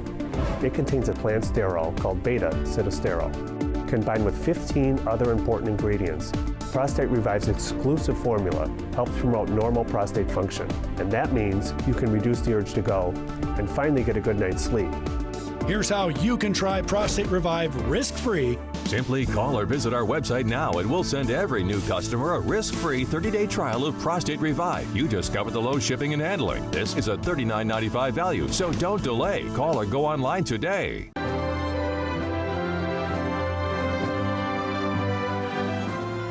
Welcome back to the Leventhal Report. Just a little over an hour away from what appears to be the only presidential debate we'll have between Republican candidate Donald Trump and Democratic candidate Kamala Harris. Remember, there are usually 3 debates, pretty much every 4 years, but Harris has only agreed to 1 so far. In the meantime, we do have protesters outside the convention center and the other areas of downtown Philly where this debate is taking place, and you can see pro-Palestinian protesters are in the streets. My producer says he believes he saw Hamas flags in the crowd, not just Palestinian flags, but flags celebrating the terror group Hamas, which started the whole incident, this ongoing war with Israel, with that October 7th terror attack. Let's not forget that.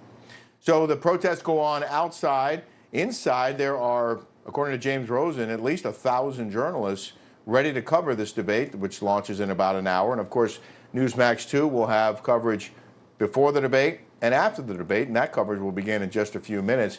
I think we have our correspondent Mike Carter inside that press room. Oh, we're still trying to get his audio. Okay, well, he's hooked up, but maybe not completely able to hear us. So you can see the protesters in the streets. At least that one guy isn't wearing a mask, which is an issue that I've had all along when they hide their faces and ask us to take them seriously. These guys are out front. They're exercising their First Amendment rights. That guy is wearing a mask. And you can see this is a very anti-Israel, pro-Palestinian protest, just like the ones that we've seen on college campuses across America, particularly in New York City, where a bunch of demonstrators were arrested for vandalizing stuff on campus and breaking into the library and holding it hostage for a while.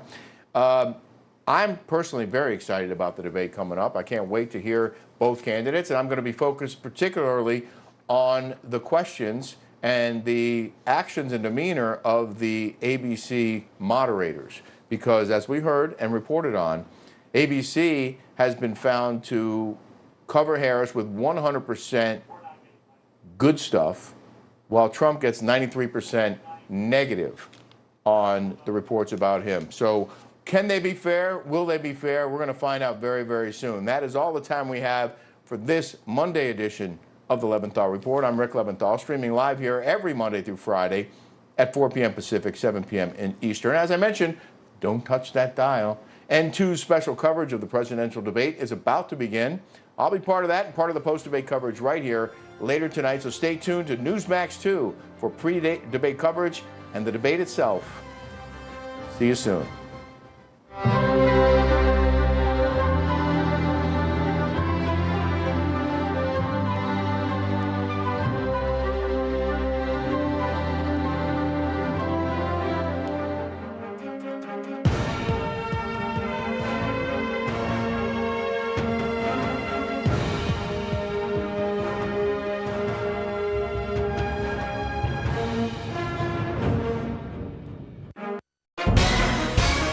Hi, folks, we're back. If you've been injured in an accident that's not your fault and you don't have an attorney, listen up. We have legal professionals standing by to answer your questions and tell you what your case is potentially worth. Pick up the phone, call now. Is your faith being weaponized? There's a dark force manipulating the Word of God. They're known by different names: Christian left, progressives, and woke Christianity. Don't be fooled. These fake Christians want to convert you. Woke Jesus has been written to expose this very real threat. You'll need this book to stop them before it's too late. Get your free copy today with our special offer. Call now or go online to order. I heard you weren't too happy with this particular network, Fox, but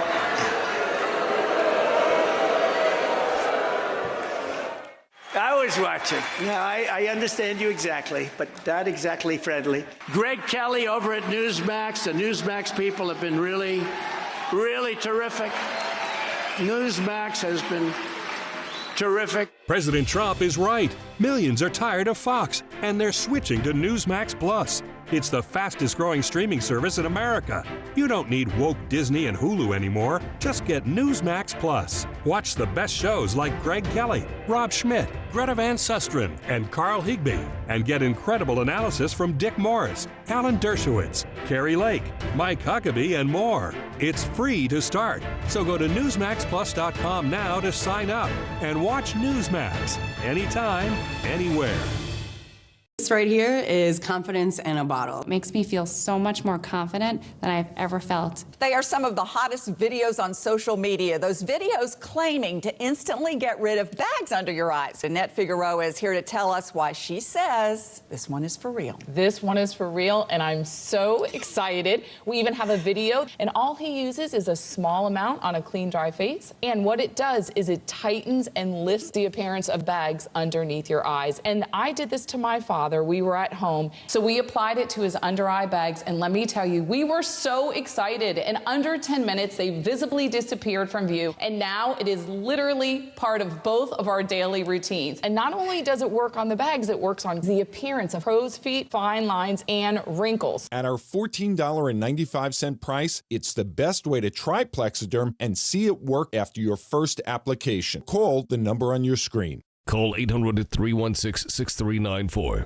If you're new to Medicare, recently moved, or losing coverage, you may qualify for a special enrollment period, and you might have questions about Medicare Advantage plans. Like, how is the Medicare Advantage plan different from original Medicare? The Medicare Advantage plan often offers additional benefits that original Medicare does not cover. What plan benefits are available? Plan and plan benefits vary by where you live. Our partners offer plans from Humana, Aetna, Anthem Blue Cross and Blue Shield, United Healthcare, Kaiser Permanente, Cigna Healthcare, WellCare, so you can compare your options, coverage, and pricing across multiple carriers.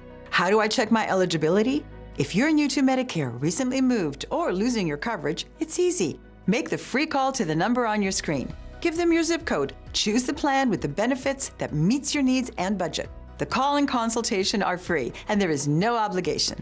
I just became eligible for Medicare, so I called to find a plan that fits my budget. Call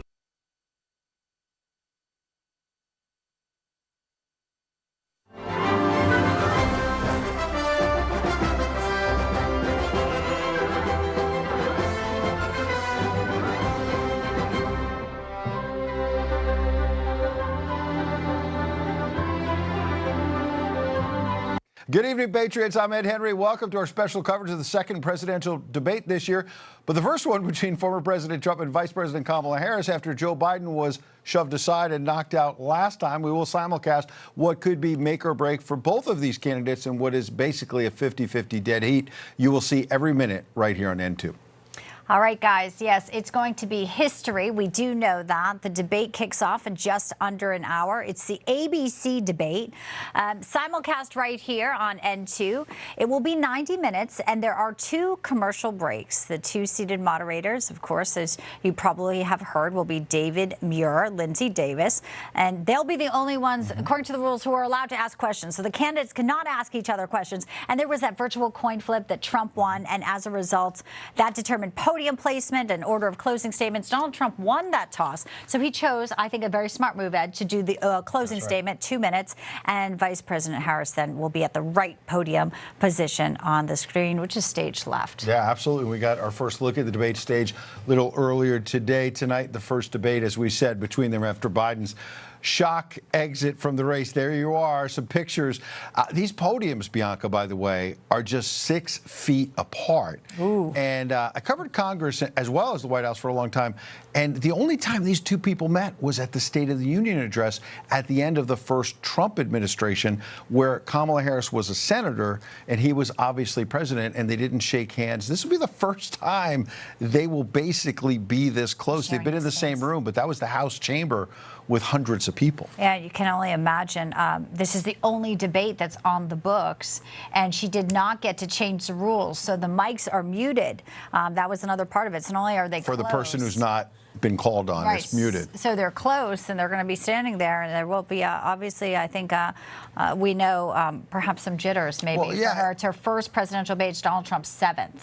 Yeah, and don't you think there's a lot more riding on this than one election, right? I mean, the whole country right now, between the economy, the border crisis, what's happening overseas, and then you add to that, if Donald Trump doesn't win this race, they literally want to put him in jail. The stakes couldn't be higher. For him and for her as well, because she has to prove that she's not part of this failed administration. And as you said, everything that is hurting American people. And as we saw this summer, you know, RNC and DNC, we didn't think would be sitting here with a Harris-Trump debate, but we didn't know. We didn't know what the future held. And tonight, in a few hours, we'll have a clearer picture on exactly how each one of them fared. Our Mike Carter joins us live. He is in Philadelphia. He's actually in the spin room. That's right. There'll be a lot of spin tonight, no doubt.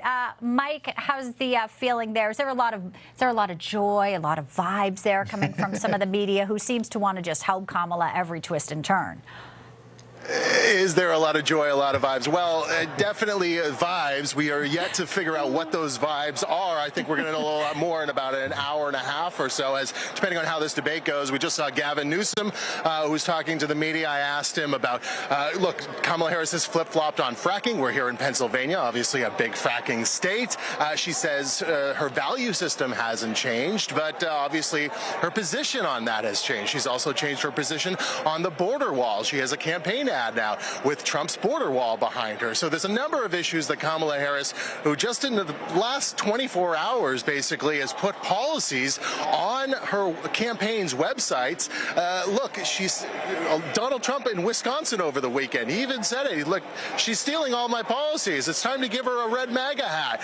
Will he attack her on those issues tonight? And I think the one thing that we're all, us journalists here in this convention hall, are talking about is, what is that moment going to be like when Donald Trump looks at Kamala Harris and says, you talk about you want to do this, you want to do that, you want to fix this. Well, why aren't you doing it right now? And will that moment land? Of course, there's no audience for that to land, but we're going to have an audience here. We're going to have about 1,000 people here, and there's going to be some audible oohs and ahs and big moments where people will gasp. And it happened in Atlanta, guys, earlier this summer, when about 11 minutes into that debate between Donald Trump and Joe Biden, you saw Joe Biden lose his train of thought, and a lot of people gasped. And we said, you know, I think those of us who have worked at NEWSMAX the last few years, we've been on this. We've seen those verbal gasps from Joe Biden, those moments where the mental clarity just isn't all there.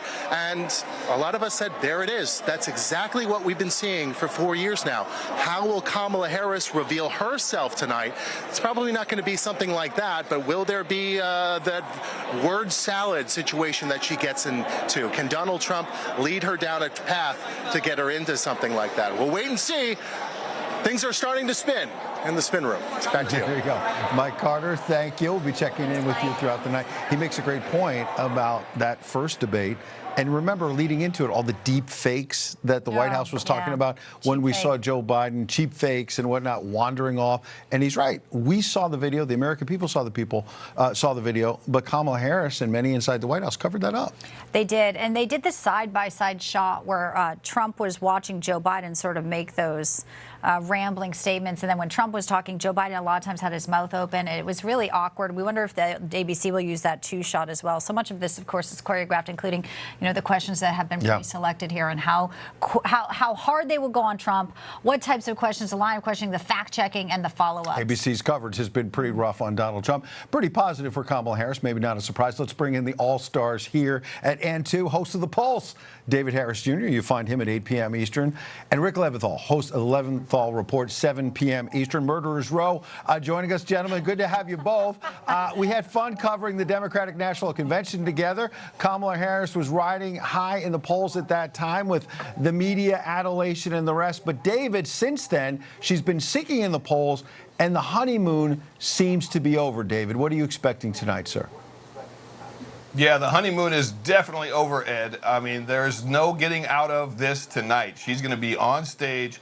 She's going to be mic'd up. She's got to have the right answers. She's got to have some answers. I mean, she just barely put her policies on her website a couple days ago, yesterday. I mean, she's been hiding from the media. She hasn't done any interviews. The very brief moments that we've actually seen her interact with anybody trying to ask her a question, it was the word salad stuff. Right. So, you know, there's had to be a lot of prep that went into this for her, but I am super thrilled to finally allow all Americans to see what I believe is that there's not a lot of substance with Kamala Harris. No. There's only rhetoric. She's going to try to attack President Trump on all the things and all the lies. She even posted today saying that Project 2025 is why President Trump is dangerous, still tying him to that lie. USA Today actually already put out a fact check saying it's not accurate. So she's going to keep trying to push those lies. ABC will probably let her get away with it. But if President Trump sticks to what his proven track record is and what her proven track record has been these last 3.5 disastrous years for America,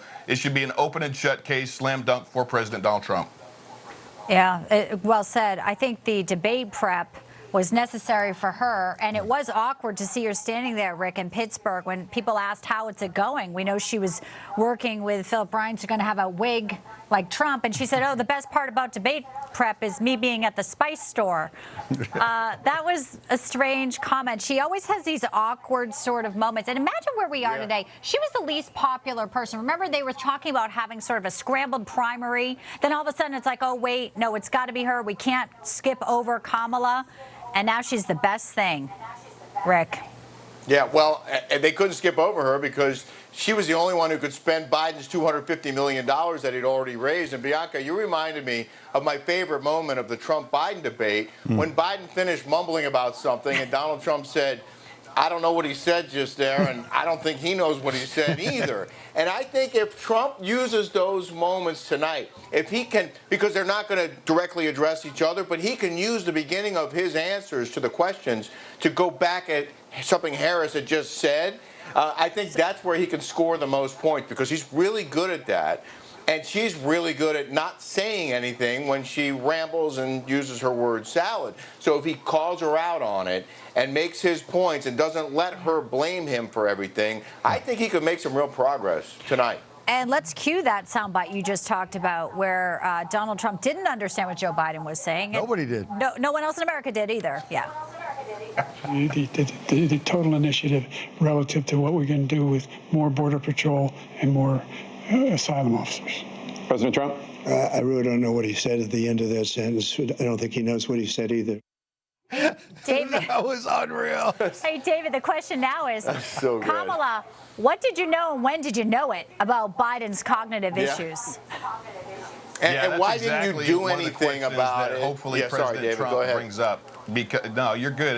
It's exactly one of the points that President Trump should bring up because she was towing the water for him. She was, you know, he was great. Joe Biden is great. He's cognitive. He's, you know, got more energy than anybody else his age that I know of. And then overnight, it's, oh, he's got to go. So exactly, when did she know? Why didn't she think that it was necessary that the American people knew what we all really believed and why they eventually pulled Joe off the ticket? Yeah, Rick, I want you to jump in, but I want to add one other element, which is the last time they met, at least the Democrat being Biden, not Harris, lawfare was front and center. And we were expecting a sentencing for Donald Trump at some point in the summer or fall. And all of that's been kicked back. It's boomeranged on the Democrats. But as I mentioned at the top, Rick, there's more than an election at stake right now. Donald Trump's personal freedom is at stake. If he doesn't win this debate and the polls change, he seems to have a slight lead right now. There's a lot at stake tonight in terms of what happens to him and the country, Rick. Yeah, well, I think he's probably more focused on the country. I think we all need to be more focused on the country. It's a very good point, though, Ed. Lawfare was a huge issue a couple months ago, and he's sort of gotten a handle on that, and he's gotten some favorable judgments, and as he should have, at least to allow this election to move forward before he winds up in another courtroom. I think that's only fair. The question that I think is most important is immigration, is the border crisis. And we had those mothers testifying on Capitol Hill today, and I really hope that ABC does the right thing here and forces Harris to talk about this, because she hasn't. She has successfully dodged this whole issue of illegals coming to America, committing vicious crimes against U.S. citizens, and not even being deported because they're in sanctuary cities. They just usually get processed and kicked back out onto the street. If they go to jail, they're not deported. I mean, the whole thing is so backwards and ridiculous, and we are in so much danger. And I mentioned this in my monologue, something CNN bravely reported yesterday, that Harris actually checked a box on an ACLU questionnaire back in 2019, 5 years ago, that she thought illegal immigrants should get taxpayer-funded gender reassignment surgery. Crazy. Okay? Yeah. This is the woman who wants to be president, and she wants us taxpayers, U.S. citizens, to fund elective surgery for illegal immigrants, basically telling the whole world, oh, you want some free surgery? Just come to America illegally, and we'll give it to you for nothing. Yeah, well, if the moderators don't press, and we've seen ABC's John Carl go out, not really press on this, we expect Donald Trump will. Another thing that is unprecedented that we hadn't known back then when he was debating Biden is what we'd see in Butler, Pennsylvania. Donald Trump tonight on the stage tonight, surviving an assassination attempt. This has been an election, not just for the history books, really for time. It's incredible where we are in this moment. Yeah, a moment feels like no the other. Super Bowl. Yeah, David, one last question before we hit a break. We're looking at these live pictures right now of pro-Palestinian and pro-Hamas protesters outside this debate hall, the National Constitution Center in Philadelphia. We've seen them obviously on college campuses, the streets of America, all around this great country.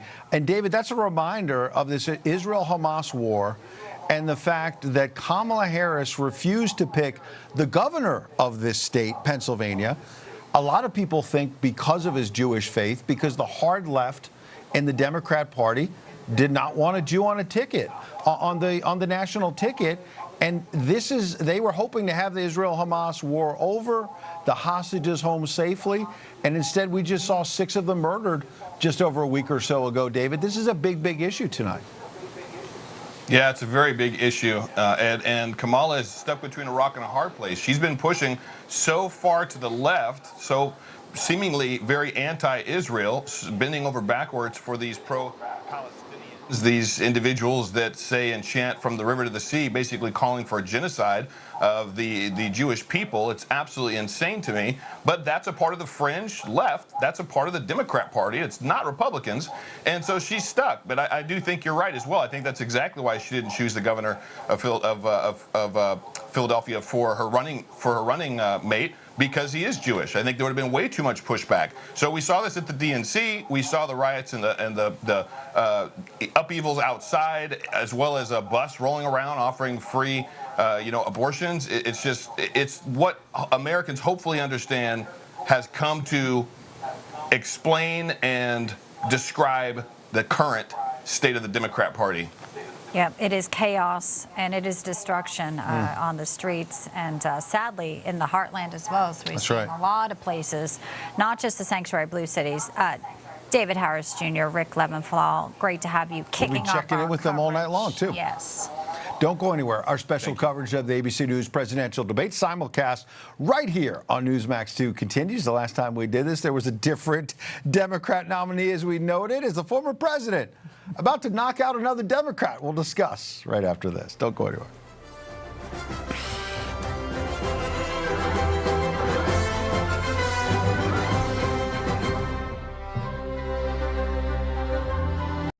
It's a fact. 80% of your immune system is controlled by gut bacteria, and many people suffer from digestion woes. Dr. David Brownstein created Bactipro to help. This premium formula supports optimal immune health and contains 6 powerful probiotics. So try Bactipro to see if it helps you with our risk-free offer. Get 30 days of Bactipro at no cost to you. Go online now or call us toll-free today. Heart attacks can happen at any time. If you suffer cardiac arrest outside of a hospital, you have just a 7% chance of surviving. That's why this world-renowned cardiologist brings you the Simple Heart Cure Diet and Meal Plan. Start improving your heart health now with this easy-to-follow program that combines expert advice with hundreds of delicious heart-healthy recipes. See improvements in as little as 28 days. Claim your free copy today. Go online or call the number on your screen. Do you have Medicare? Does your plan have the benefits you want? You may be eligible for a plan with additional benefits and savings. If you are new to Medicare, moving, or losing benefits, it takes just one free call to see if you may be eligible to enroll. Call the Benefits Network now for a free Medicare benefits review and see if you qualify for a plan that gives you additional benefits. Our partners offer plans from multiple carriers, so it's easier for you to compare your options, coverage, and pricing. I'm on Medicare and recently moved, so I called to make sure to find a plan in my new community. You don't get a Medicare Advantage plan with additional benefits automatically, so make the free call to the number on your screen and a licensed insurance agent will walk you through the entire process. It's that easy. For a free, no-obligation consultation, Call 800-513-5607. That's 800-513-5607. I was exhausted all the time, and I just didn't feel like myself. And then came the weight gain. I found out I was like millions of Americans whose thyroid gland wasn't functioning like it was supposed to. And that's why I started taking Actilin, a premium nutritional supplement. Actilin was created by renowned physician Dr. David Brownstein, formulated with 17 powerful ingredients to specifically support your thyroid function, adrenal health, and metabolism. And now, you can get a free bottle of Actilin with our special offer. Just pay a small shipping and handling charge. Plus, receive Dr. Brownstein's free special report, A Doctor's Guide to a Healthy Thyroid. If you're experiencing loss of energy, cold hands and feet, dry skin, weight gain, or joint pain, Actilin may be right for you. Don't wait. Act now. Get your free trial bottle of Actilin, valued at $39.95.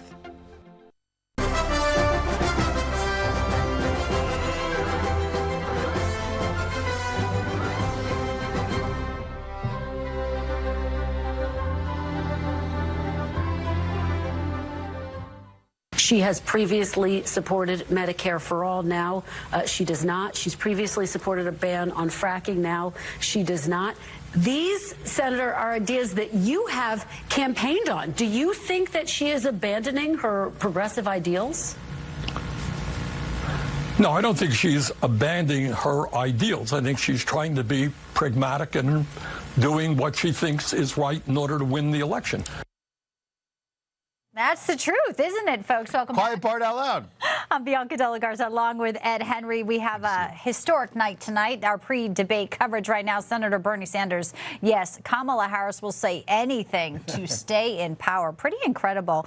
But not surprising, right? I mean, this is how she's going to do it, to try to pander and stay in power. And obviously, there's a lot of policies that she's going to try tonight, I think, to deflect from and say they're not hers, but we know she owns them. And she's avoided interviews other than the joint interview with her support governor, if you will, support running mate in Tim Walz. She hasn't really answered these big questions. She finally will be under the hot lights tonight. And it's getting intense, and we're excited. We know you are as well. Let's discuss now with Director of Communications at the America First Policy Institute, Hilton Beckham. Hilton, first of all, welcome. Hey, thanks for having me on, guys. So what do you say to that? Because Bernie Sanders says the quiet part out loud. You know, no, basically she's still a socialist at heart. Let's remember, he's a socialist senator. She hasn't changed her positions despite the little statements her staff puts out, Hilton. And on top of that, I remember in the Dana Bash interview, the joint interview, that Kamala Harris said, you know, that she hasn't changed her principles, basically. She's still a liberal at heart, and I suspect that will be front and center tonight. What are you anticipating? Oh, I think so, 100%. And, you know, I've called her the biggest yes woman to the far left party. It's almost like she doesn't really have any conviction.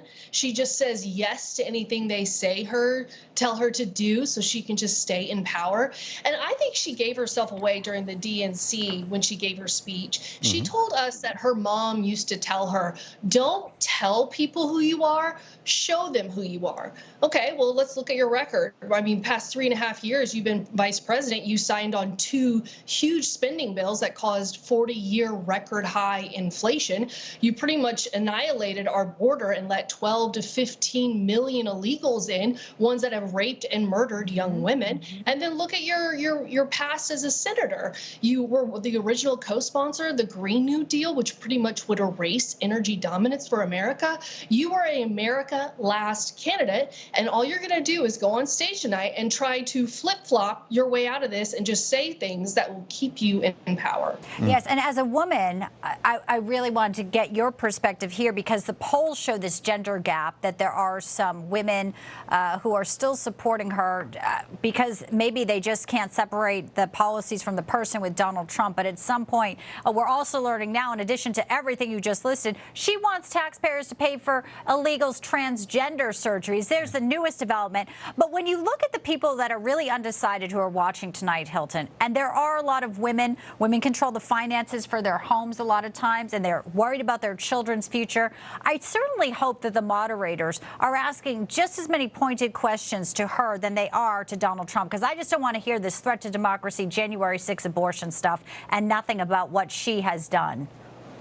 Yeah, well, I mean, just go back to your point about women. Sometimes it pains me to say, sometimes I don't know who to be more disappointed in. Someone that Kamala Harris, that she's actually a candidate, or someone, or the women in America. Why aren't you opening your eyes to this? We need to be more educated. I know that kind of is a lefty term, but be more educated about what they stand for. Let's not go off of personality, go off the facts. Do you want to have safer communities? Do you want to have more money in your wallets? Do you want to have places for your kids to grow that are safe to be around, good schools to send them to? But when it comes to the debate tonight, unfortunately, Donald Trump is going to have to do the work of the moderators. He's going to have to do the work of the outlets, because they're not going to push back on Kamala Harris with the tough questions. He's going to have to do that himself. He's going to have to hold her accountable. And when she lobs all these dirty attacks to him and tries to, go below the belt, he's going to have to keep composed and keep it to the facts, because that's where he wins when it comes to the economy and the border. Well, and there was that question a few weeks ago when she was riding high in the polls, can Donald Trump stick to the issues and not focus on insults? And I think he answered that question. Love your view, because he stuck to the economy and inflation. He talked about crime and how she's far left, going back to her days as DA in San Francisco. And he's obviously hit the issue of the border. And one other I would add in the last moment or so we have, Hilton, is these live pictures we're showing of these pro-Hamas protesters. They've been following the campaign everywhere. They'll either go to campaign events and rallies. They've been to the debates like this. They were at the Democrat convention in Chicago. And nasty stuff like from the river to the sea, calling for genocide, calling for Israel to be wiped off the map. And this is an issue where Kamala Harris has been afraid to take on the left in her party. Oh, 100%. Unfortunately, Kamala Harris serves two masters, and we all know that never works out for anybody. And I think when she becomes president, her actions are going to be, her previous actions are what's going to come to the table, even though she's trying to tell people that she's very pro-Israel. But, my advice to Donald Trump right now, how Kamala Harris with Mike Pence used to just say, oh, I'm speaking. Let Kamala do that. Let her speak. Let her get into her word salad soliloquies. Let her go off into what are you talking about land, because tonight will be determined if Kamala Harris can come off presidential. And I have a hard time of believing, since she has not not done a lot of prep with press conferences and rallies, or not rallies, but press conferences and interviews, that she's going to be as prepared as she should be. Yeah, she's going to be rusty. It's been a basement campaign, just like they tried with Biden during COVID, except the media right now doesn't even know basement. They're helping her just sort of be shielded with the headphones scooting into the plane the other day. Hilton Beckham, great points tonight. Really good to have you. Thanks, guys. Appreciate it. Don't go anywhere. Our special coverage of the ABC presidential debate simulcast continues live right here on N2. Next, we're going to check in at some debate watch parties that are going around the country, right? Yeah, Georgia and Nevada. So stay tuned. Much more ahead. Ed and I will be back after a very quick break right here on N2.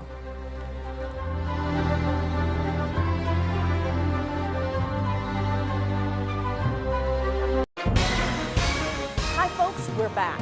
If you've been injured in an accident that's not your fault and you don't have an attorney, listen up. We have legal professionals standing by to answer your questions and tell you what your case is potentially worth. Pick up the phone, call now. I call upon the scientific community in our country, those who gave us nuclear weapons, to turn their great talents now to the cause of mankind and world peace. On March 23, 1983, President Reagan surprised not only the nation, but members of his own cabinet and military by announcing an Oval Office address that the United States would embark on creating an anti-missile system to stop and destroy nuclear-tipped missiles in space. Reagan called the program the Strategic Defense Initiative, or SDI, while his critics quickly dubbed the program Star Wars. Still, the idea gained popular support and played a key role in undermining the Soviet Union and its arms buildup. By 1987, with his own nation facing economic collapse and unable to match the U.S. program, Soviet leader Mikhail Gorbachev capitulated and signed the Intermediate Range Nuclear Forces Treaty. Within 4 years, the Soviet Empire itself would collapse, ending a Cold War that lasted more than 4 decades. You're watching An American Moment on NEWSMAX TV. Attention Medicare beneficiaries. If you're new to Medicare, recently moved, or losing coverage, you may qualify for enrollment in a Medicare Advantage plan, so make sure you know your Medicare ABCs. You may be familiar with Medicare Parts A and B, but if you are thinking about Part C, also called a Medicare Advantage plan, speak with a licensed insurance agent to see what plans and benefits are available in your area. Our partners offer plans from Humana, Aetna, Anthem Blue Cross and Blue Shield, United Healthcare, Kaiser Permanente, Cigna Healthcare, WellCare, so you can compare your options, coverage, and pricing across multiple carriers. If you're new to Medicare, recently moved, or losing coverage, make the free call to the number on your screen. Give them your zip code, and a licensed insurance agent will walk you through the entire process. It's that easy. I just became eligible for Medicare, so I called to find a plan that fits my budget. For a free, no-obligation consultation, call 800-480-8716. I was exhausted all the time, and I just didn't feel like myself. And then came the weight gain. I found out I was like millions of Americans whose thyroid gland wasn't functioning like it was supposed to. And that's why I started taking Actilin, a premium nutritional supplement. Actilin was created by renowned physician Dr. David Brownstein, formulated with 17 powerful ingredients to specifically support your thyroid function, adrenal health, and metabolism. And now, you can get a free bottle of Actilin with our special offer. Just pay a small shipping and handling charge. Plus, receive Dr. Brownstein's free special report, A Doctor's Guide to a Healthy Thyroid. If you're experiencing loss of energy, cold hands and feet, dry skin, weight gain, or joint pain, Actilin may be right for you. Don't wait. Act now. Get your free trial bottle of Actilin, valued at $39.95.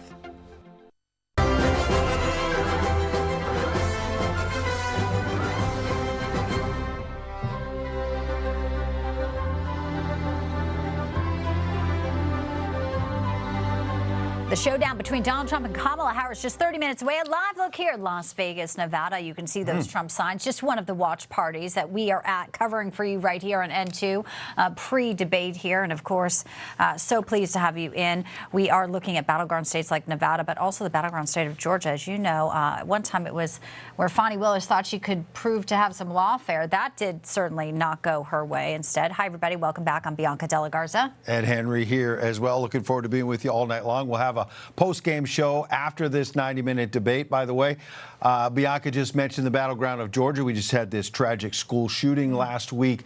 Obviously, it's been front and center with lawfare, as well as the economy, the border, the Laken Riley case as well, putting illegal immigration and migrant crime, as former President Trump calls it, front and center. Our correspondent Carolyn Ryan is live at the Trump Force 47 watch party in Smyrna, Georgia, and she joins us now live. Carolyn, good evening. What's happening? Congress people came here to help them when the ATF came for them. Do you know where we would be if we did not have people that were willing to sell guns and ammo? Where would we be? We would be in Russia with the black market, would we not? So we owe them. Hi there. Yeah, good to see you. You just nailed it. Those are really the top issues everyone's talking about here in Georgia. The border, of course, with Laken Riley and her tragic murder up at UGA, and the mass shooting. We had crime, safety on everybody's mind. Now, this watch party, guys, is actually at a place called Adventure Outdoors. It brands itself as the largest gun store in the world.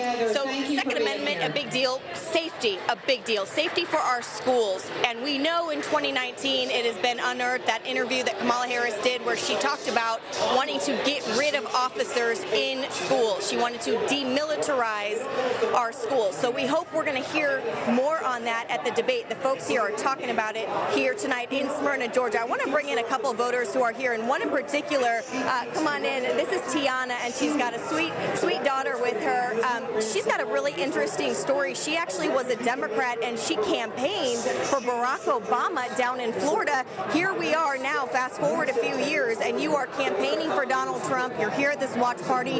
What caused that shift? Well, number one, everything that I thought Barack stood for never happened. I wasn't a Trump fan, but I listened, and I really, really appreciated him as our president. Trump was amazing. Real quick, as a former Democrat, what do you expect to hear from Kamala Harris? And can you even consider her, I mean, she's not really a mainstream Democrat as we have come to know over the years. She's so far left of that. Oh, she's a border czar. I don't expect anything from her. I really don't. I'm hoping that we can flip this thing. I don't like the 50-50. It makes me very uncomfortable. Yeah, it's close. It's close here in Georgia. What's your daughter's name? How old is she? She's my niece, and she's 5, and this is Lulu. Lulu, who's going to win the debate tonight, Lulu? Didi. No, who's going to? Trump. Donald Trump. They said it. Thank you guys so much for joining us. And, you know, it really does go through the state of Georgia, a victory for Donald Trump. And we just saw a Quinnipiac poll come out just yesterday. Trump has pulled ahead in Georgia, according to that poll. He is up by 4 points over Kamala Harris, and that is outside the margin of error. So we've got a pumped-up crowd, about 200 to 500 people they're estimating are going to be here tonight to watch the debate. We'll be following it for you, and we'll have some coverage afterwards as well. We'll send it back to you. Ryan, we appreciate your reporting. They teach them young there in Georgia.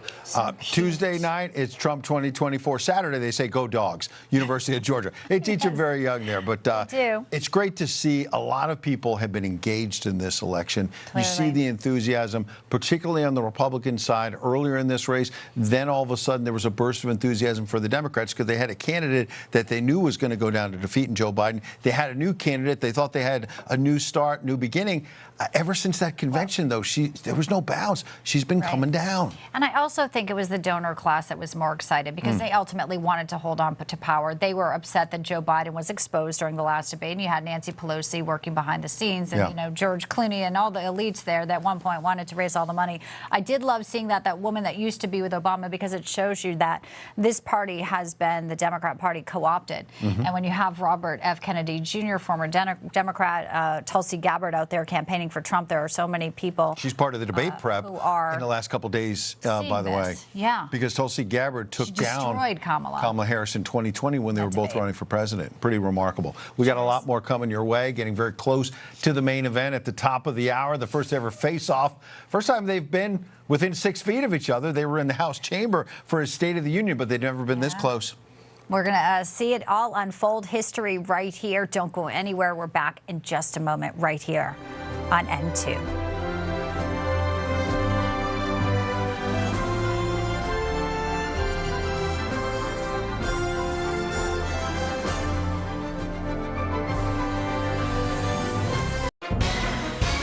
Hi, folks. We're back. If you've been injured in an accident that's not your fault and you don't have an attorney, listen up. We have legal professionals standing by to answer your questions and tell you what your case is potentially worth. Pick up the phone, call now. Hi, folks, we're back.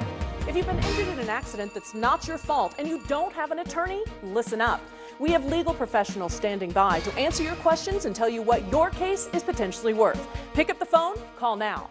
Whether because of discomfort, lack of mobility, your lifestyle, or occupation, you sit inactively way too many hours a day. That sedentary inactivity is terrible for your health. It's time to add some extra steps to your day. Introducing Ellipse, the premium quality automatic seated exerciser that strengthens legs, increases mobility, and boosts circulation without physical strain or impact. It's the easiest exercise you will ever do. Ellipse fits perfectly under my desk, and it is so quiet that none of my coworkers even know I'm using it. Strengthen and tone your legs. Increase your mobility, flexibility, and balance. Plus, stimulate healthy circulation. My joints feel better, my knees feel better, my back feels better. It makes me feel stronger, too. Power-assisted exercise that frees your mind to enjoy your favorite seated activities. Perfect for home therapy. Whisper quiet to use while you work. My circulation is moving, I'm burning calories, and it makes me feel energetic. Plug it in, place your feet, select your speed, and relax. Ellipse does all the work. Loosen stiff joints and tight muscles, reduce swelling, alleviate cramps, and calm restless legs. Ellipse is so smooth, so easy on my joints. My legs are stronger, my joints are no longer stiff. I can walk without pain. My mobility is as good as it was 20 years ago. Other seated exercises produce harsh, jarring movement, but Ellipse's 46% larger rotational diameter provides more exercise plus ultra smooth motion that's safe, super low impact, and feels great. Call now and order Ellipse, the seated exerciser that strengthens legs, increases mobility, and boosts circulation. Be one of the first 300 callers and get upgraded to the Ellipse Deluxe Bundle, a $100 value. Yours free. Get the faster motor that produces more than 5 miles worth of steps per hour, the non-slip mat, and wireless remote. Call now. If you could help reduce the urge to go to the bathroom due to your aging prostate, if you could improve your energy levels because you're getting a better night's sleep, would you? Of course you would. And now you can, with the help of Prostate Revive, the premium dietary supplement for men whose lives, sleep, and energy levels are affected due to the concerns of an aging prostate. It was specially formulated for men by noted medical doctor, Dr. David Brownstein. Prostate Revive is really about healthy aging. It contains a plant sterol called beta-sitosterol, combined with 15 other important ingredients. Prostate Revive's exclusive formula helps promote normal prostate function, and that means you can reduce the urge to go and finally get a good night's sleep. Here's how you can try Prostate Revive risk-free. Simply call or visit our website now and we'll send every new customer a risk-free 30-day trial of Prostate Revive. You discover the low shipping and handling. This is a $39.95 value, so don't delay. Call or go online today.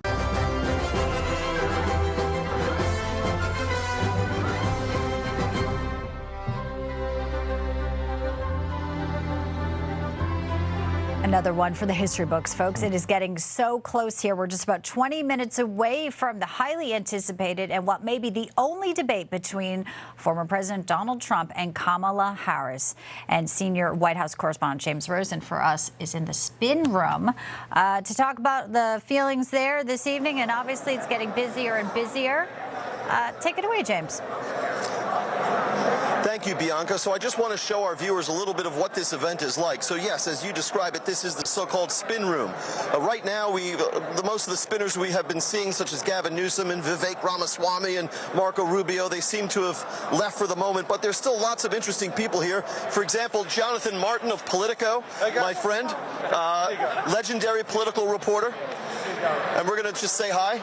How are you? The pride of Staten Island here. What's going on, man? So good to see you, my friend. We're just doing a little walk and talk live on Newsmax. Thank you, pal. And then right here, now as you see Mike show the room here, this is the filing center. I've never seen so many seats for so many reporters at any event. There's Andrea Mitchell of NBC News in the magenta right there.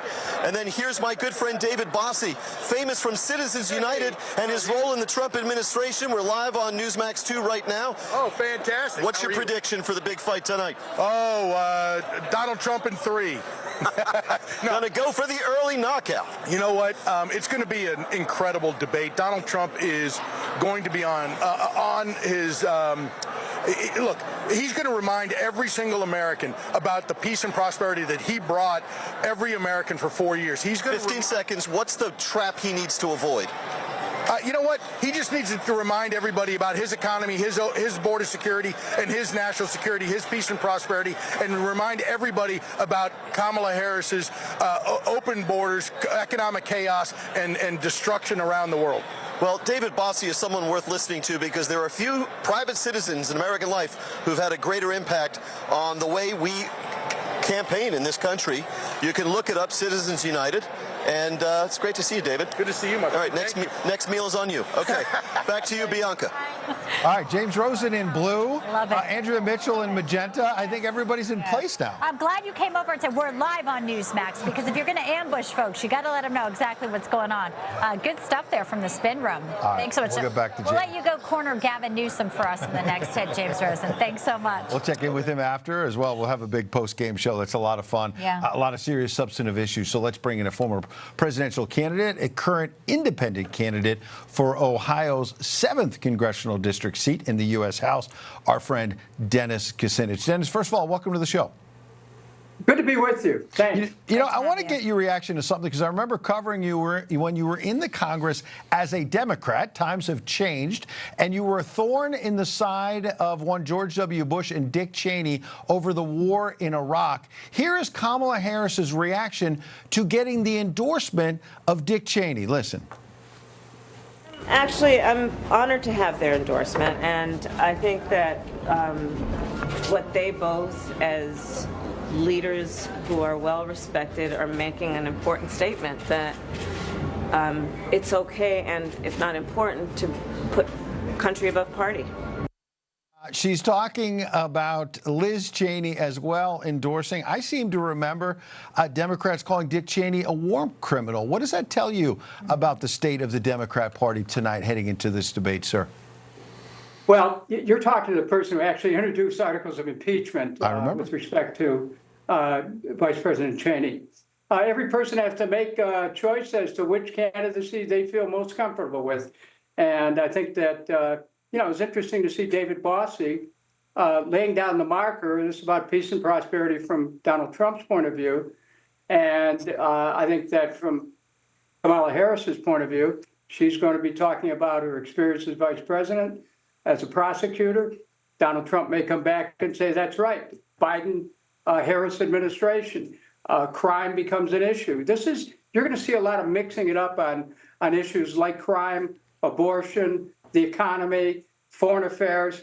I think it'll be a very important debate. And let's face it, the last time President Trump was in a debate with a Democratic candidate, he knocked that candidate out. So, that's right. Swiftly. Vice President Harris has to be very, very careful. She does. And we're going to see a lot of things because she's been shielded. She's been deliberately not sitting down, doing news conferences. That one softball interview, Mr. Kucinich with CNN. Now we have ABC. So effectively, here she is at the top of the ticket. Many say just installed. It's Donald Trump's 7th debate. She's going into this with a lot of debate prep, but a lot of folks are going to question her policies when she says on day one, I'll do this, this, and that. Well, she's been the vice president, possibly even covering up for Joe Biden. There's there's so many vulnerabilities for her as a candidate here tonight. Bianca, I just want to point something out here. You know, now I've been in a number of presidential debates, and you have to prepare for them. But there's another dimension of this. A give and take with the media is a regular part of politics. And the higher up you get, it's better for you if you have a lot of interaction, because it's like a scrum or sparring with in a boxing match. You have to get used to that period of engagement. And that I don't think anyone has done her any favors, or handlers, by shielding her from the press, because this makes her even more vulnerable to the scrutiny which President Trump is certainly ready to provide tonight. Well, and Dennis, yeah, absolutely. To your point, the New York Times Siena College poll from the weekend that suggested Donald Trump was very strong in the battlegrounds and was the change candidate, very bad news for Kamala Harris, had the potential good news that 3 out of 10 voters still didn't know enough about her. Maybe she could reintroduce herself tonight. But to your point, Dennis, did she miss an opportunity in the last 3 or 4 weeks to do some of that introducing, to explain her policy flip-flops? But by not doing these interviews, not taking tough questions, maybe she missed it. Well, candidate changing her position, that's politics, that's nothing new. However, the opportunity, as you just stated, to be able to explain your position, explain the transition from one side to another, give people an opportunity to be able to understand why you took this position one day and a couple of years later a different one. Like, you know, the border's an example, the economy's another. I think that, again, it did not help the Vice President, Kamala Harris, to not be frequently exposed to the press. And we'll see tonight if she's going to pay a price for that. And I think, you know, I think you have to give it to her that she is smart. She's served in various capacities. The big concern I'd have for President Trump, don't underestimate her, because she could come out and surprise everybody. The Democrats were smart in trying to make her the change candidate, but I don't think most Americans, understanding that she's been vice president with Joe Biden, are going to accept that. And in our final 30 seconds, sir, she'll also try to goad him and maybe try to make him look like he's attacking her as a female, as a woman, and that could be a pitfall for him, but one that I think a lot of the media will let her get away with. Well, look, you know better than I do, Bianca. If someone seems as if they're being nasty to a woman, if it's in a debate, you could pay a price for that. So President Trump's going to have to be on his best behavior in that regard. However, I don't think you're going to see him stepping away from an opportunity to go forward and question her on issues like crime and the border and the economy. You know, on the border, can I slip in one quick follow-up, which is we've talked a lot the last couple of days about your state of Ohio and this community of Springfield. And we, of course, want to stick to the facts. And the local sheriff has said it's been exaggerated about eating cats. But the point is, illegal immigrants are there, and there's a lot of frustration that they're getting more benefits than American citizens. I'm sure you hear about this in the Buckeye State. What's the real story about illegal immigration? It used to be about Texas and Arizona, border states. Now even Ohio has it. Well, let me assure you, as someone who has, you know, covered a very large area of Ohio in recent months, look, people are concerned about the border. They feel that the government hasn't done the right thing, and those who are able to cross the border illegally are a great concern in the many communities that people have settled in. This is one of the major, I think, in my opinion, one of the major flaws of the Biden-Harris administration. Absolutely. And it's something Donald Trump has been banging as an issue since he first came down that golden escalator at Trump Tower in 2015. Yeah. Dennis Kucinich, good luck in the days ahead. Thanks for spending some time with us on a big night. Thank you. Good to see both of you. Thank you. Thank you. And of course, one his running mate, J.D. Vance, knows too well, being from the Rust Belt and the American Dream story that he's living out now. That isn't it interesting, pardon me, that at the beginning there was so much left-wing attacks on J.D. Vance and even some Republican hand-wringing. Is this the right pick? He's been out there in the Rust Belt, to your point, really reeling in a lot of working-class voters, which is what they wanted. It's incredible. And they even attacked him for going to Yale. Tim Walz was like, I didn't go to Yale. Well, okay, so a lot of presidents did go to Ivy League colleges. And it just goes to show the conservatives that, you know, are looking at somebody who has the American dream, and they're saying, we want all Americans to have it. But the left, of course, sees him as a threat. He's a family man married to an Indian woman. They didn't like it. They had to find any shred of evidence to try and tear him down. But he's been so articulate, so thoughtful, and really so logical with every liberal media outlet he's sat down with. And I met him down at the border. Just a real thoughtful, sort of open guy. Will take questions from anybody, unlike Kamala Harris, who's been hiding. Yeah, and Tim Walz, in contrast, questions about stolen valor, far left policies. Certainly that debate. Dodging questions in the middle of, you know, when he's asked about hostages. It's not a good look. No, not at all. All right, we're going to take a very quick break. Our coverage continues right here. Don't go anywhere. We're 10 minutes away from the first and perhaps only presidential debate between Kamala Harris and Donald Trump. Can't wait. Don't go anywhere.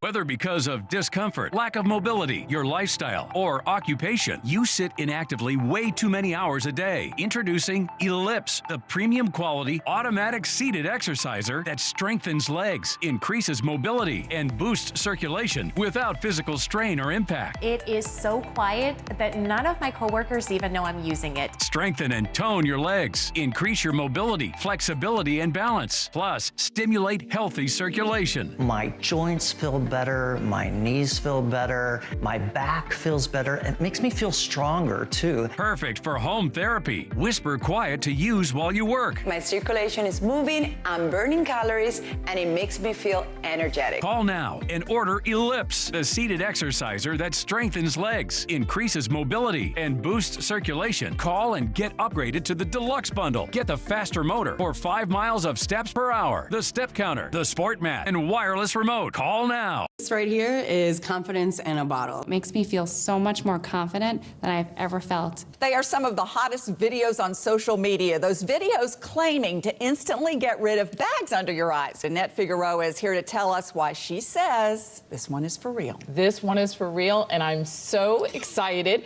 We even have a video, and all he uses is a small amount on a clean, dry face. And what it does is it tightens and lifts the appearance of bags underneath your eyes. And I did this to my father. We were at home, so we applied it to his under eye bags, and let me tell you, we were so excited. In under 10 minutes, they visibly disappeared from view, and now it is literally part of both of our daily routines. And not only does it work on the bags, it works on the appearance of crow's feet, fine lines, and wrinkles. At our $14.95 price, it's the best way to try Plexiderm and see it work after your first application. Call the number on your screen. Call 800-316-6394.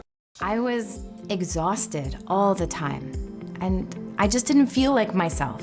And then came the weight gain. I found out I was like millions of Americans whose thyroid gland wasn't functioning like it was supposed to. And that's why I started taking Actilin, a premium nutritional supplement. Actilin was created by renowned physician Dr. David Brownstein, formulated with 17 powerful ingredients to specifically support your thyroid function, adrenal health, and metabolism. And now, you can get a free bottle of Actilin with our special offer. Just pay a small shipping and handling charge. Plus, receive Dr. Brownstein's free special report, a doctor's guide to a healthy thyroid. If you're experiencing loss of energy, cold hands and feet, dry skin, weight gain, or joint pain, Actilin may be right for you. Don't wait, act now. Get your free trial bottle of Actilin, valued at $39.95. If you could help reduce the urge to go to the bathroom due to your aging prostate, if you could improve your energy levels because you're getting a better night's sleep, would you? Of course you would. And now you can, with the help of Prostate Revive, the premium dietary supplement for men whose lives, sleep, and energy levels are affected due to the concerns of an aging prostate. It was specially formulated for men by noted medical doctor, Dr. David Brownstein. Prostate Revive is really about healthy aging. It contains a plant sterol called beta-sitosterol, combined with 15 other important ingredients. Prostate Revive's exclusive formula helps promote normal prostate function, and that means you can reduce the urge to go and finally get a good night's sleep. Here's how you can try Prostate Revive risk-free. Simply call or visit our website now and we'll send every new customer a risk-free 30-day trial of Prostate Revive. You discover the low shipping and handling. This is a $39.95 value, so don't delay. Call or go online today.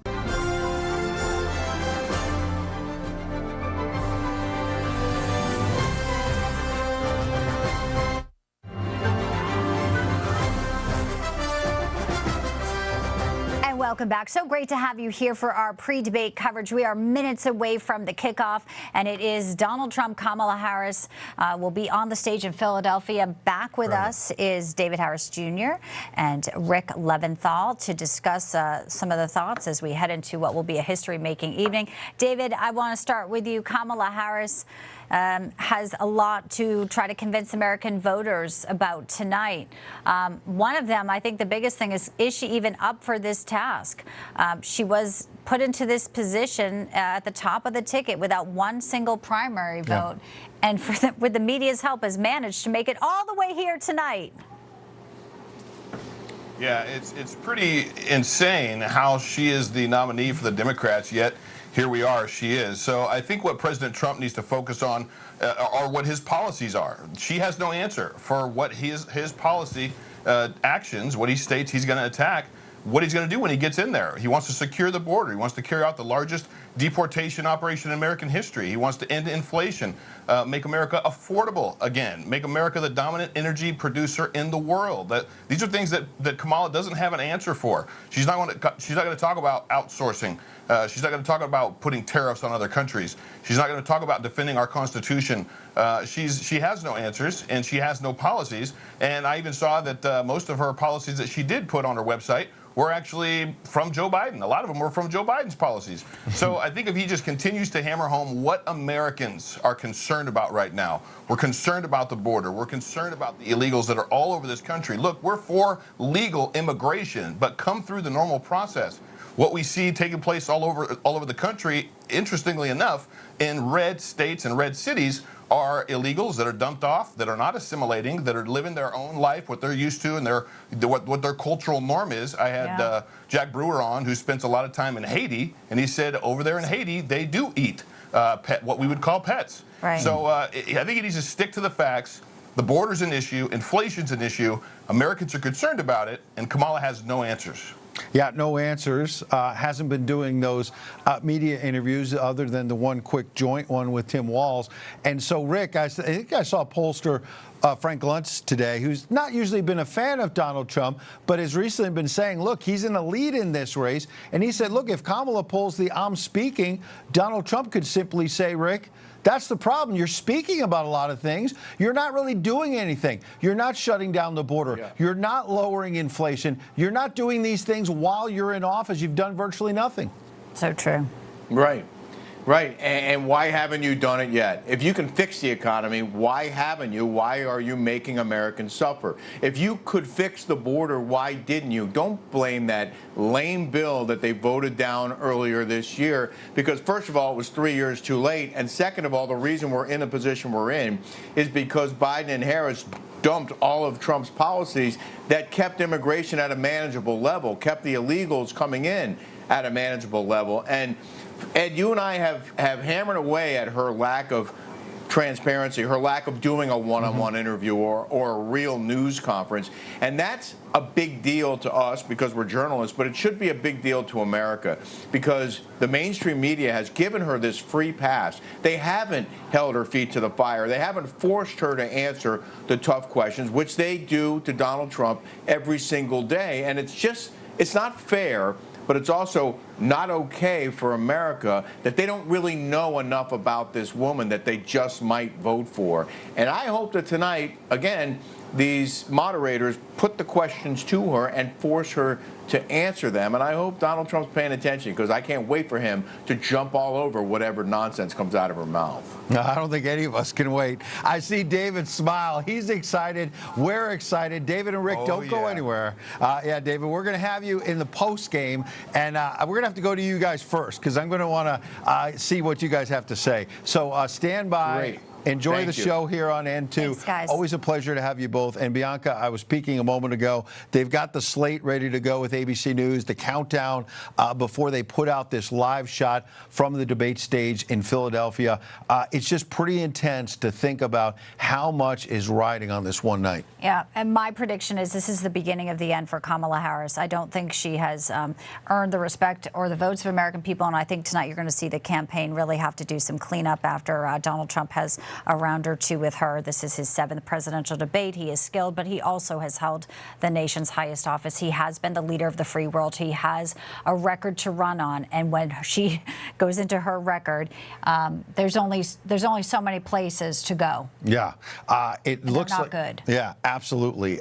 So Donald Trump trying to basically mark what it would be the greatest political comeback in American history. Somebody who just about 4 years ago, after January 6th, was considered done politically. He's come back, won the GOP nomination, and now trying to win the presidency. Let's go live to the debate. Their first face-to-face meeting in this presidential election, their first face-to-face meeting ever. A historic race for president upended just weeks ago. President Biden withdrawing after his last debate. Donald Trump now up against a new opponent. The candidates separated by the smallest of margins, essentially tied in the polls nationally and in the key battlegrounds, including right here in Pennsylvania, all still very much in play. The ABC News presidential debate starts right now. This is an ABC News special, the most consequential moment of this campaign. Kamala Harris. Together, we will chart a new way forward. Donald Trump. We will soon be a great nation again. Face to face, historic. The ABC News presidential debate. Here now, David Muir and Linsey Davis. Good evening, I'm David Muir, and thank you for joining us for tonight's ABC News presidential debate. We want to welcome viewers watching on ABC and around the world tonight. Vice President Kamala Harris and President Donald Trump are just moments away from taking the stage in this unprecedented race for president. And I'm Linsey Davis. Tonight's meeting could be the most consequential event of their campaigns, with Election Day now less than 2 months away. For Vice President Kamala Harris, this is her first debate since President Biden withdrew from the race on July 21st. Of course, that decision followed his debate against President Donald Trump in June. Since then, this race has taken on an entirely new dynamic. And that brings us to the rules of tonight's debate. 90 minutes with 2 commercial breaks. No topics or questions have been shared with the campaigns. The candidates will have 2 minutes to answer questions, and this is the clock. That's what they'll be seeing. 2 minutes for rebuttals and 1 minute for follow-ups, clarifications, or responses. Their microphones will only be turned on when it's their turn to speak. No pre-written notes allowed. There is no audience here tonight in this hall at the National Constitution Center. This is an intimate setting for 2 candidates who have never met. President Trump won the coin toss. He chose to deliver the final closing statement of the evening. Vice President Harris selected the podium to the right. So let's now welcome the candidates to the stage. Vice President Kamala Harris and President Donald Trump.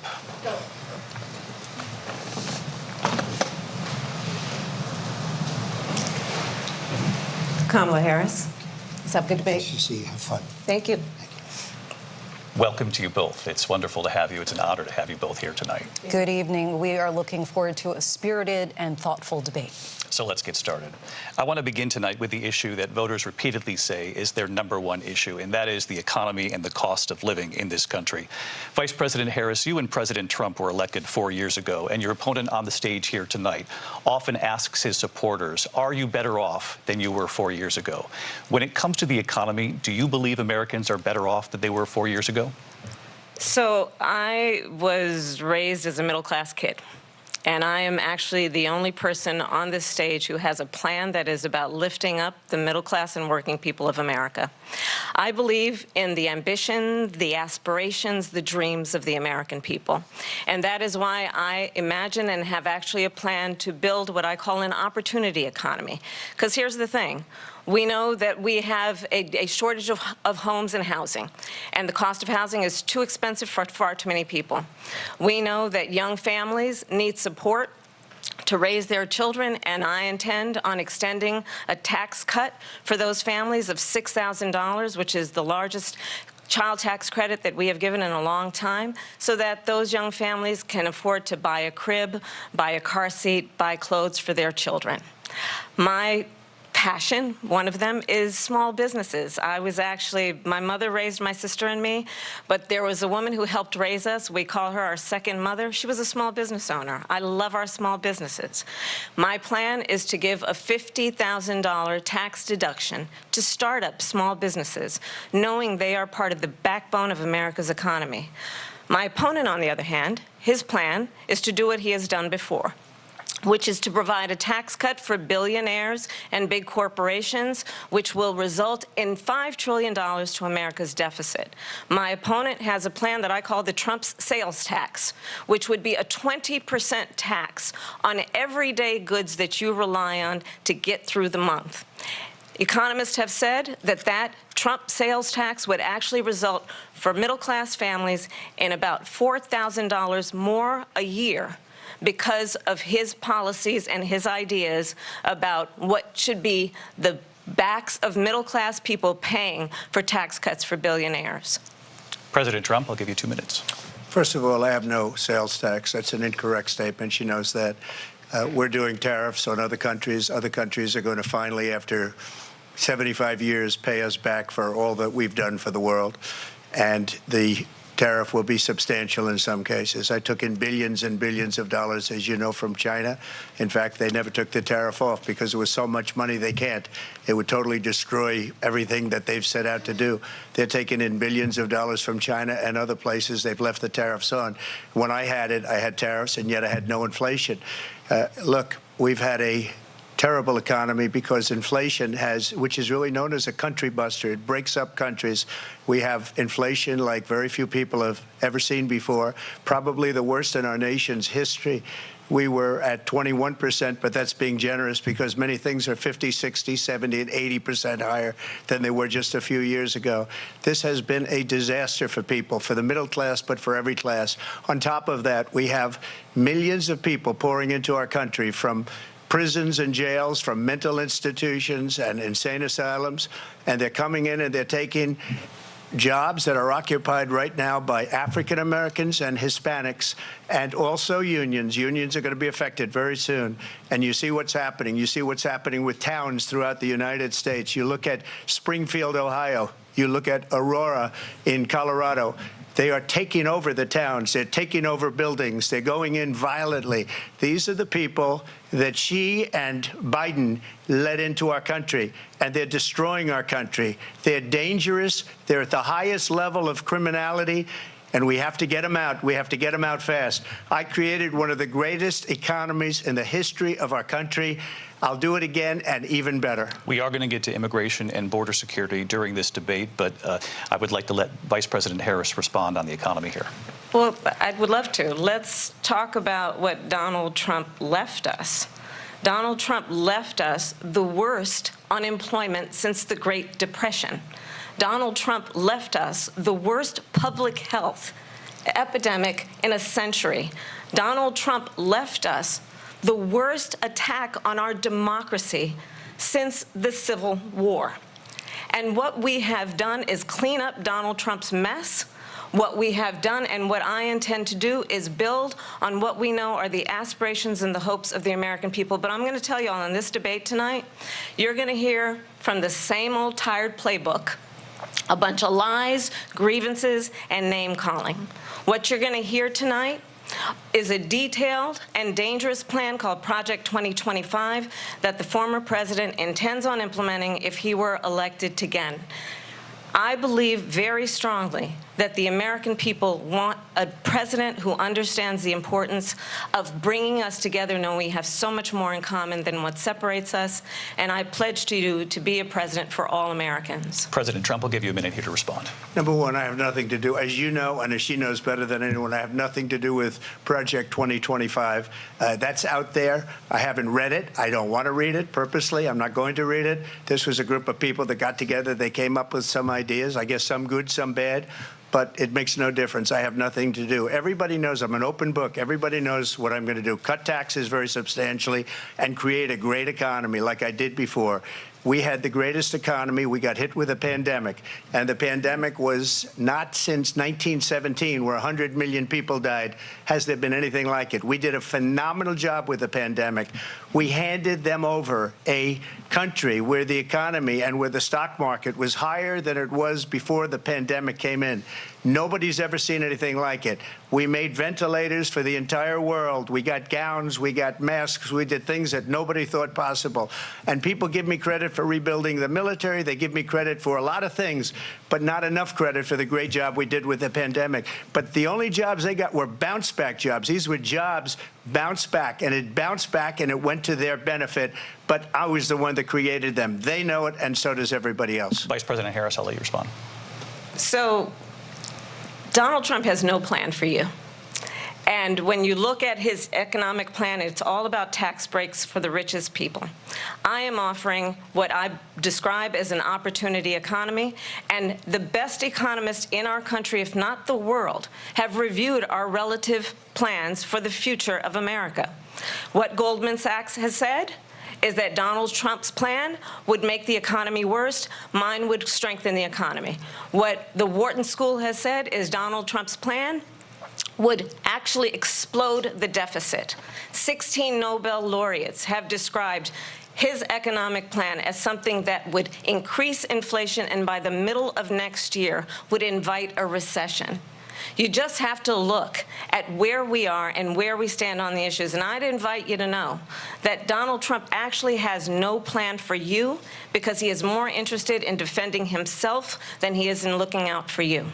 That's just a soundbite. They gave her that to say.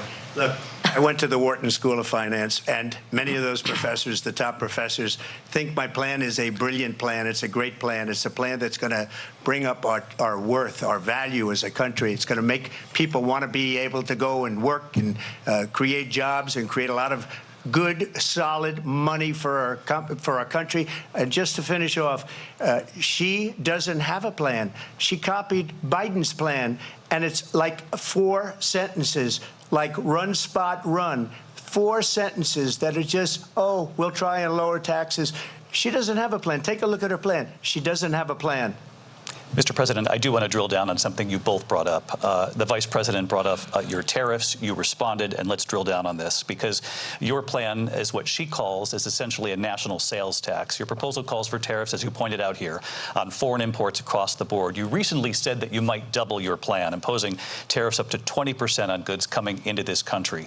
As you know, many economists say that with tariffs at that level, costs are then passed on to the consumer. Vice President Harris has argued it'll mean higher prices on gas, food, clothing, medication, arguing it costs the typical family nearly $4,000 a year. Do you believe Americans can afford higher prices because of tariffs? They're not going to have higher prices. What's going to have and who's going to have higher prices is China and all of the countries that have been ripping us off for years. I was the only president ever. China was paying us hundreds of billions of dollars, and so were other countries. And, you know, if she doesn't like them, they should have gone out and they should have immediately cut the tariffs. But those tariffs are there 3.5 years now under their administration. We are going to take in billions of dollars, hundreds of billions of dollars. I had no inflation, virtually no inflation. They had the highest inflation perhaps in the history of our country, because I've never seen a worse period of time. People can't go out and buy cereal or bacon or eggs or anything else. The people of our country are absolutely dying with what they've done. They've destroyed the economy. And all you have to do is look at a poll. The polls say 80 and 85 and even 90% that the Trump economy was great, that their economy was terrible. Vice President Harris, I do want to ask for your response. And you heard what the president said there, because the Biden administration did keep a number of the Trump tariffs in place. So how do you respond? Well, let's be clear that the Trump administration resulted in a trade deficit, one of the highest we've ever seen in the history of America. He invited trade wars. You want to talk about his deal with China? What he ended up doing is, under Donald Trump's presidency, he ended up selling American chips to China to help them improve and modernize their military, basically sold us out. when a policy about China should be in making sure the United States of America wins the competition for the 21st century, which means focusing on the details of what that requires, focusing on relationships with our allies, focusing on investing in American-based technology so that we win the race on AI, on quantum computing, focusing on what we need to do to support America's workforce so that we don't end up having on the short end of the stick in terms of workers' rights. But what Donald Trump did, let's talk about this, with COVID, is he actually thanked President Xi for what he did during COVID. Look at his tweet. "Thank you, President Xi," exclamation point, when we know that Xi was responsible for lacking and not giving us transparency about the origins of COVID. President Trump, I'll let you respond. First of all, they bought their chips from Taiwan. We hardly make chips anymore because of philosophies like they have and policies like they have. I don't say her because she has no policy. Everything that she believed 3 years ago and 4 years ago is out the window. She's going to my philosophy now. In fact, I was going to send her a MAGA hat. She's gone to my philosophy. But if she ever got elected, she'd change it. And it will be the end of our country. She's a Marxist. Everybody knows she's a Marxist. Her father's a Marxist professor in economics, and he taught her well. But when you look at what she's done to our country, and when you look at these millions and millions of people that are pouring into our country monthly, where it's, I believe, 21 million people, not the 15 that people say, and I think it's a lot higher than the 21. That's bigger than New York State pouring in. And just look at what they're doing to our country. They're criminals. Many of these people coming in are criminals. And that's bad for our economy, too. You know, you mentioned before, we'll talk about immigration later. Well, bad immigration is the worst thing that can happen to our economy. They have, and she has, destroyed our country with policy that's insane. Almost policy that you'd say they have to hate our country. President Trump, thank you. Linsey? I want to turn to the issue of abortion. President Trump, you've often touted that you were able to kill Roe v. Wade. Last year, you said that you were proud to be the most pro-life president in American history. Then last month, you said that your administration would be great for women and their reproductive rights. In your home state of Florida, you surprised many with regard to your 6-week abortion ban because you initially had said that it was too short. And you said, quote, "I'm going to be voting that we need more than 6 weeks." But then the very next day, you reversed course and said you would vote to support the 6-week ban. Vice President Harris says that women shouldn't trust you on the issue of abortion because you've changed your position so many times. Therefore, why should they trust you? Well, the reason I'm doing that vote is because the plan is, as you know, the vote is, they have abortion in the 9th month. They even have, and you can look at the governor of West Virginia, the previous governor of West Virginia, not the current governor, is doing an excellent job, but the governor before, he said the baby will be born and we will decide what to do with the baby. In other words, we'll execute the baby. And that's why I did that, because that predominates, because they're radical. The Democrats are radical in that. And her vice presidential pick, which I think was a horrible pick, by the way, for our country, because he is really out of it. But her vice presidential pick says abortion in the 9th month is absolutely fine. He also says execution after birth. It's execution, no longer abortion, because the baby is born, is okay. And that's not okay with me, hence the vote. But what I did is something for 52 years. They've been trying to get Roe v. Wade into the states. And through the genius and heart and strength of 6 Supreme Court justices, we were able to do that. Now, I believe in the exceptions for rape, incest, and life of the mother. I believe strongly in it. Ronald Reagan did also. 85% of Republicans do. Exceptions. Very important. But we were able to get it, and now states are voting on it. And for the first time, you're going to see, look, this is an issue that's torn our country apart for 52 years.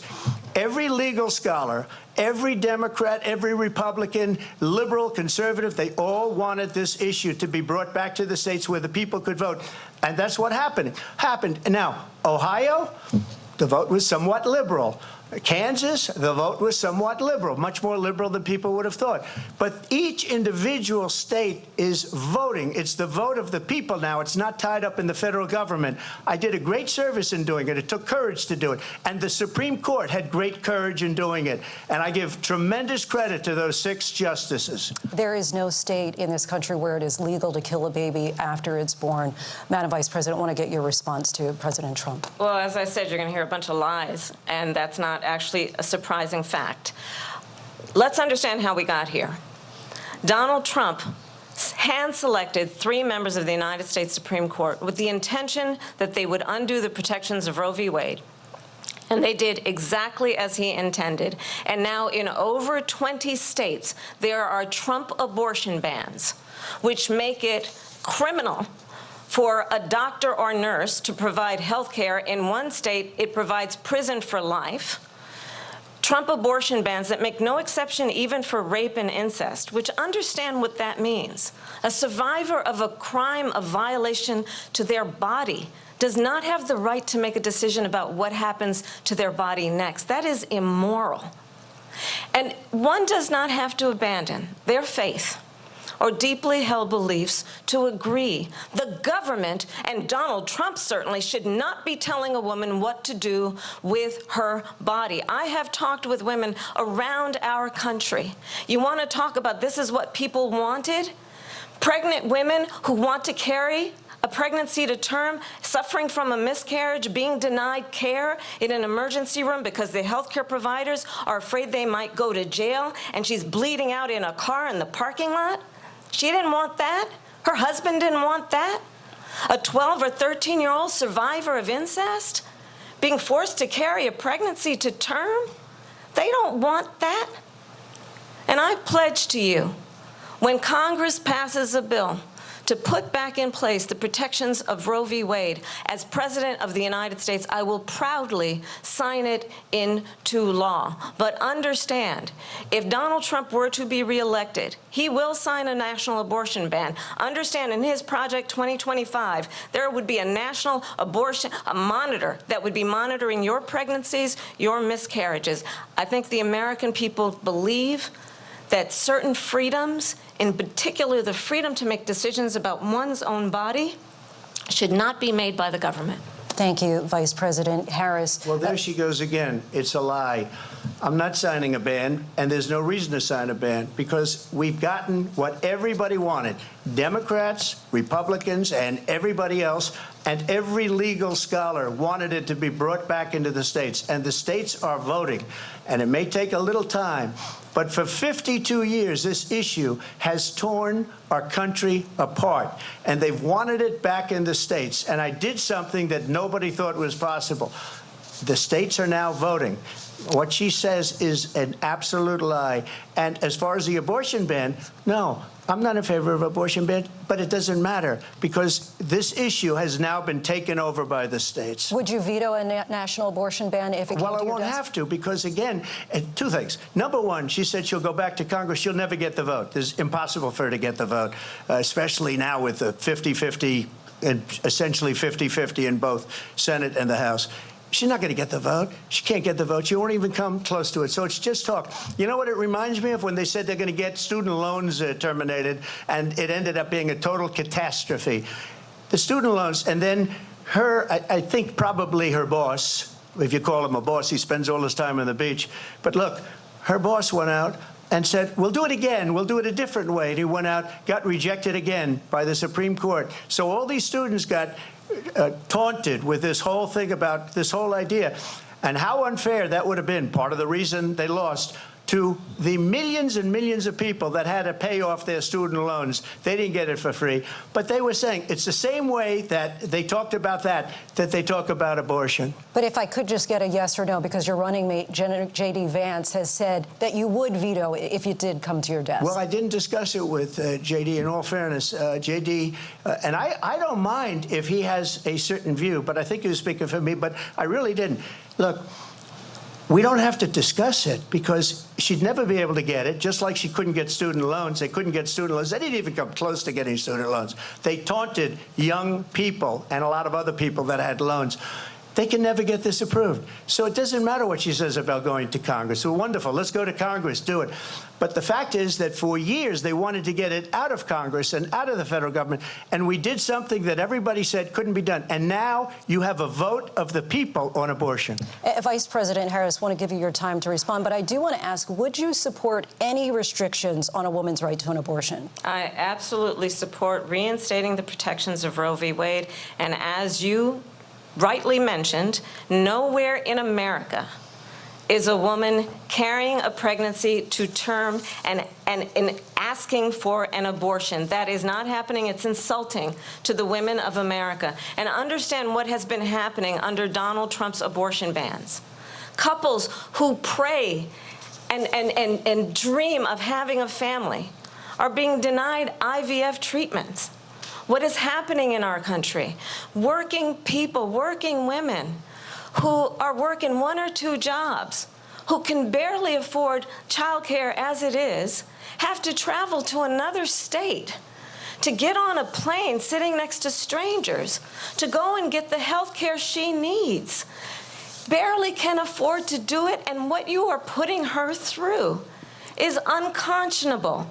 And the people of America have not, the majority of Americans believe in a woman's right to make decisions about her own body, and that is why in every state where this issue has been on the ballot, in red and blue states both, the people of America have voted for freedom. Vice President Harris, excuse me, I have to respond. Another lie. It's another lie. I have been a leader on IVF, which is fertilization. The IVF, I have been a leader. In fact, when they got a very negative decision on IVF from the Alabama courts, I saw the people of Alabama and the legislature 2 days later voted it in. I've been a leader on it. They know that, and everybody else knows it. I have been a leader on fertilization, IVF. And the other thing, you should ask, will she allow abortion in the 8th month, 9th month, 7th month? Come on. Okay, would you do that? Why don't you ask her that question? Why don't you answer the question? Would you because veto? Under Roe v. Answer Wade, the question. Would you veto? You could do abortions in the 7th month, the 8th month, the 9th month, not true. and probably after birth. Just look at the governor, former governor of Virginia. The governor of Virginia said, we put the baby aside and then we determine what we want to do with the baby. President Trump, thank you. We're going to turn now to immigration and border security. We know it's an issue that's important to Republicans, Democrats, voters across the board in this country.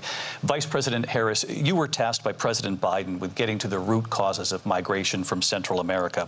We know that illegal border crossings reached a record high in the Biden administration. This past June, President Biden imposed tough new asylum restrictions. We know the numbers since then have dropped significantly.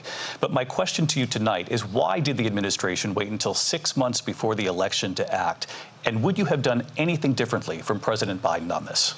So I'm the only person on this stage who has prosecuted transnational criminal organizations for the trafficking of guns, drugs, and human beings. And let me say that the United States Congress, including some of the most conservative members of the United States Senate, came up with a border security bill which I supported. And that bill would have put 1,500 more border agents on the border to help those folks who are working there right now overtime trying to do their job. It would have allowed us to stem the flow of fentanyl coming into the United States. I know there are so many families watching tonight who have been personally affected by the surge of fentanyl in our country. That bill would have put more resources to allow us to prosecute transnational criminal organizations for trafficking in guns, drugs, and human beings. But you know what happened to that bill? Donald Trump got on the phone, called up some folks in Congress and said, kill the bill. And you know why? Because he'd prefer to run on a problem instead of fixing a problem. And understand, this comes at a time where the people of our country actually need a leader who engages in solutions, who actually addresses the problems at hand. But what we have in the former president is someone who would prefer to run on a problem instead of fixing a problem. And I'll tell you something, he's going to talk about immigration a lot tonight, even when it's not the subject that is being raised. And I'm going to actually do something really unusual, and I'm going to invite you to attend one of Donald Trump's rallies, because it's a really interesting thing to watch. You will see during the course of his rallies, he talks about fictional characters like Hannibal Lecter. He will talk about windmills cause cancer. And what you will also notice is that people start leaving his rallies early out of exhaustion and boredom. And I will tell you, the one thing you will not hear him talk about is you. You will not hear him talk about your needs, your dreams, and your desires. And I'll tell you, I believe you deserve a president who actually puts you first, and I pledge to you that I will. Vice President Harris, thank you. President Trump, on that point, I want to get your response. Well, I would like to respond. Let me just ask, though, why did you try to kill that bill, and successfully so? That would have put thousands of additional agents and officers on the border. First, let me respond as to the rallies. She said people start leaving. People don't go to her rallies. There's no reason to go. And the people that do go, she's bussing them in and paying them to be there, and then showing them in a different light.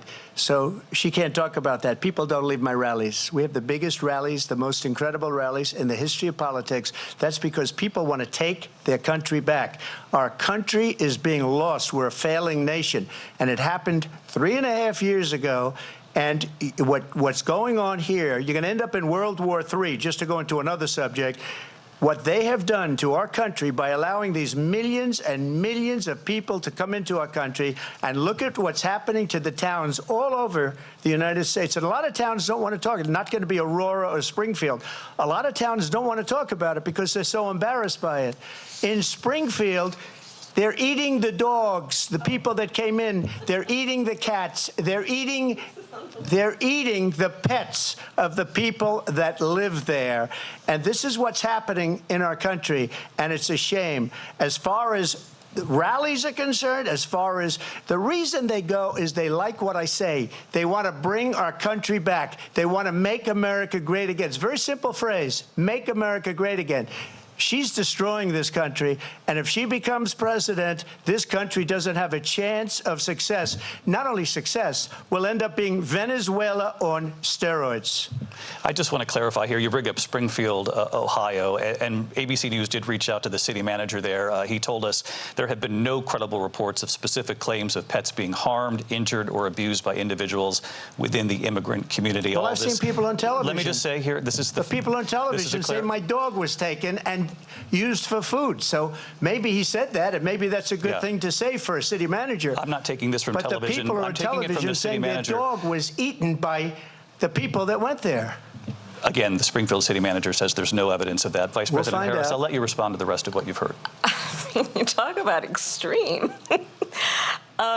You know, this is, I think, one of the reasons why in this election I actually have the endorsement of 200 Republicans who have formerly worked with President Bush, Mitt Romney, and John McCain, including the endorsement of former Vice President Dick Cheney and Congress member Liz Cheney. And if you want to really know the inside track on who the former president is, if he didn't make it clear already, just ask people who have worked with him. His former chief of staff, a 4-star general, has said he has contempt for the Constitution of the United States. His former national security advisor has said he is dangerous and unfit. His former Secretary of Defense has said the nation, the Republic, would never survive another Trump term. And when we listen to this kind of rhetoric, when the issues that affect the American people are not being addressed, I think the choice is clear in this election. President Trump, I'll give you a quick minute to respond here.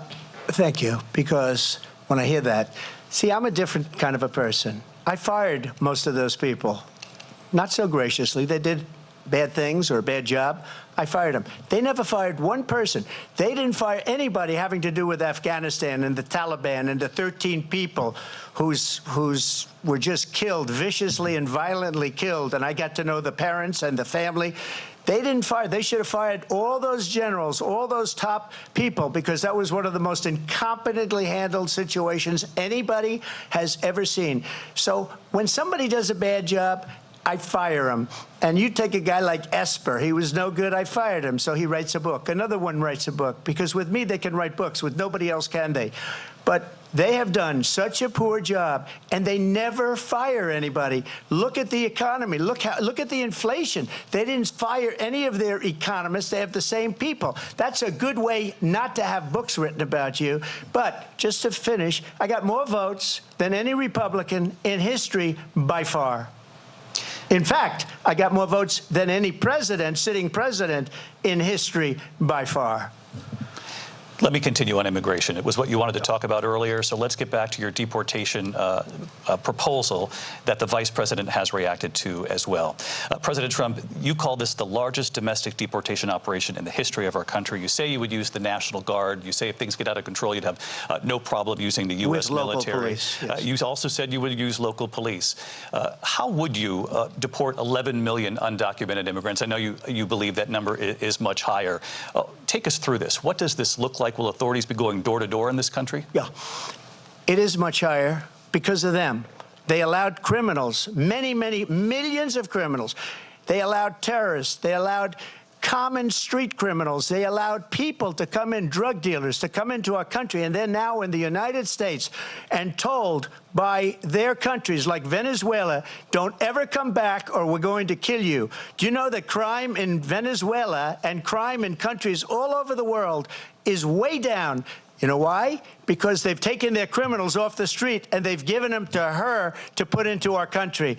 And this will be one of the greatest mistakes in history for them to allow. And I think they probably did it because they think they're going to get votes, but it's not worth it because they're destroying the fabric of our country by what they've done. There's never been anything done like this at all. They've destroyed the fabric of our country. Millions of people let in. And all over the world, crime is down. All over the world except here. Crime here is up and through the roof. Despite their fraudulent statements that they made, crime in this country is through the roof. And we have a new form of crime. It's called migrant crime. And it's happening at levels that nobody thought possible. President Trump, as you know, the FBI says overall violent crime is actually coming down in this country. But Vice President Harris, the FBI they were defrauding statements. They didn't include the worst cities. They didn't include the cities with the worst crime. It was a fraud, just like their number of 818,000 jobs that they said they created turned out to be a fraud. President Trump, thank you. I'll let you respond, Vice President Harris. Well, I think this is so rich, coming from someone who has been prosecuted for national security crimes, economic crimes, election interference, has been found liable for sexual assault, and his next big court appearance is in November at his own criminal sentencing.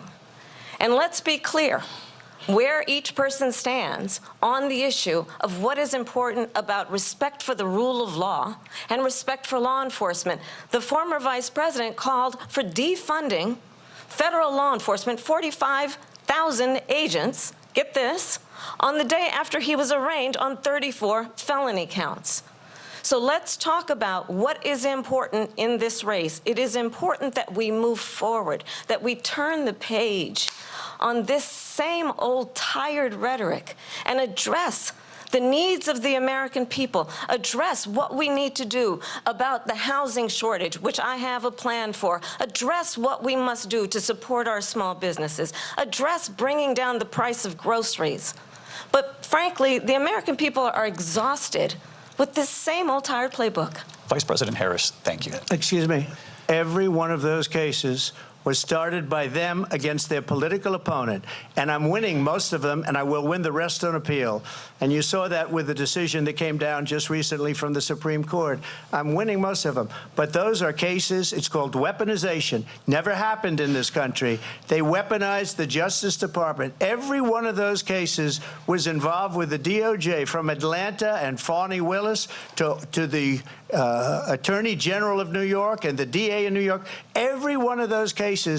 And then they say, oh, he's a criminal. They're the ones that made them go after me. By the way, Joe Biden was found essentially guilty on the documents case. And what happened in my documents case? They said, oh, that's the toughest of them all. A complete and total victory. 2 months ago, it was thrown out. It's weaponization, and they used it, and it's never happened in this country. They used it to try and win an election. They're fake cases. President Trump, thank you. A really quick response here, Vice President Harris, on this notion of weaponization of the Justice Department. Well, let's talk about extreme and understand the context in which this election in 2024 is taking place. The United States Supreme Court recently ruled that the former president would essentially be immune from any misconduct if he were to enter the White House again. Understand, this is someone who has openly said he would terminate, I'm quoting, terminate the Constitution of the United States, that he would weaponize the Department of Justice against his political enemies. Someone who has openly expressed disdain for members of our military. Understand what it would mean if Donald Trump were back in the White House with no guardrails, because certainly we know now the court won't stop him. We know J.D. Vance is not going to stop him.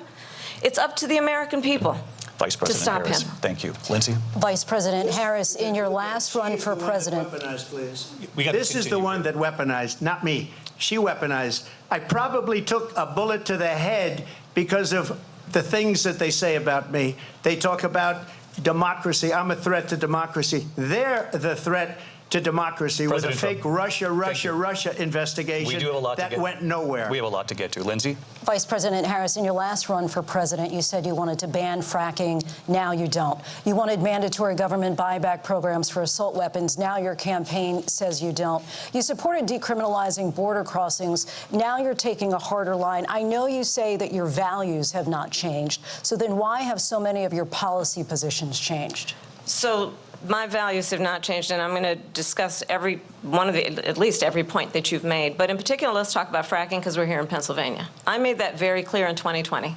I will not ban fracking.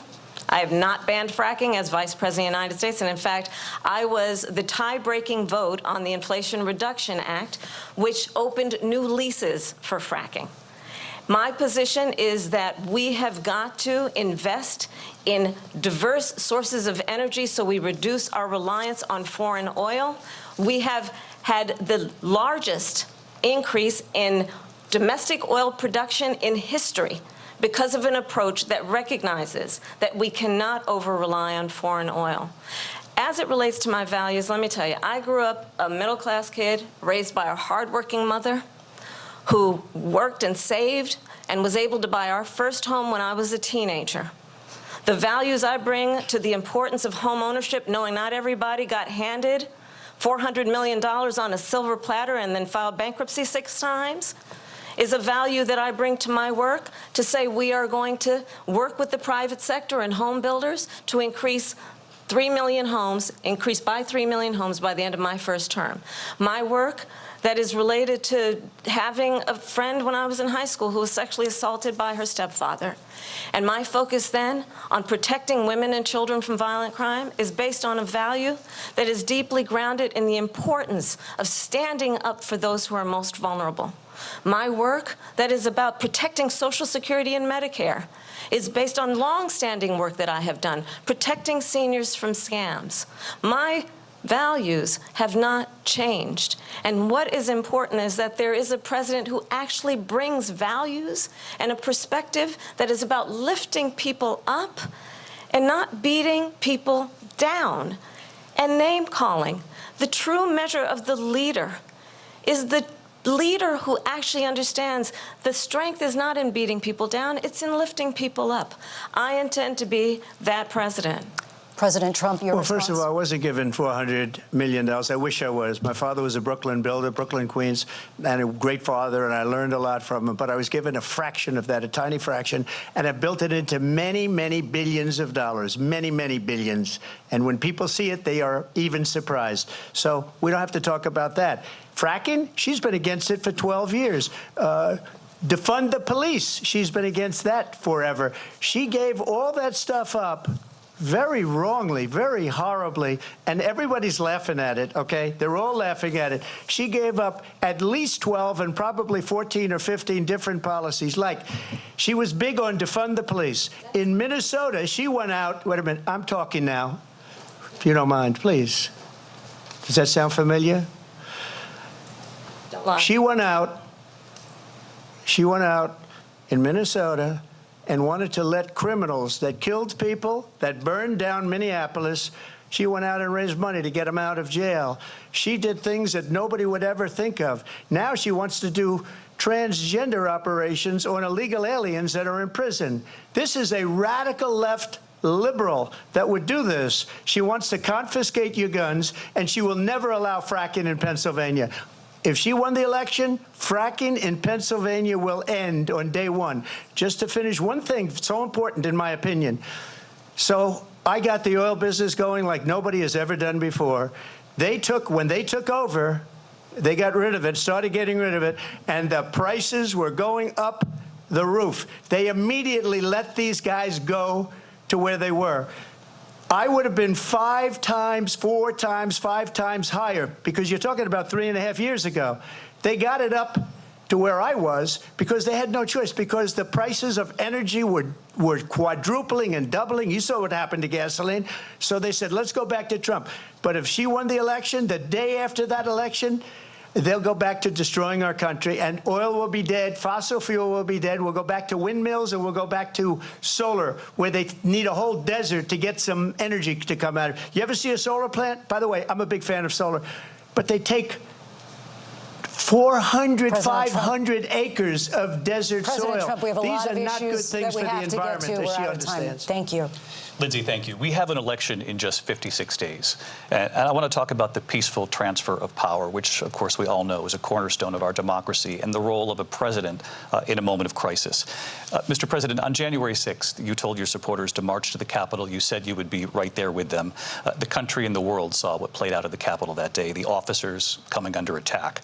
Aides in the West Wing say you watched it unfold on television off the Oval Office. You did send out tweets, but it was more than 2 hours before you sent out that video message telling your supporters to go home.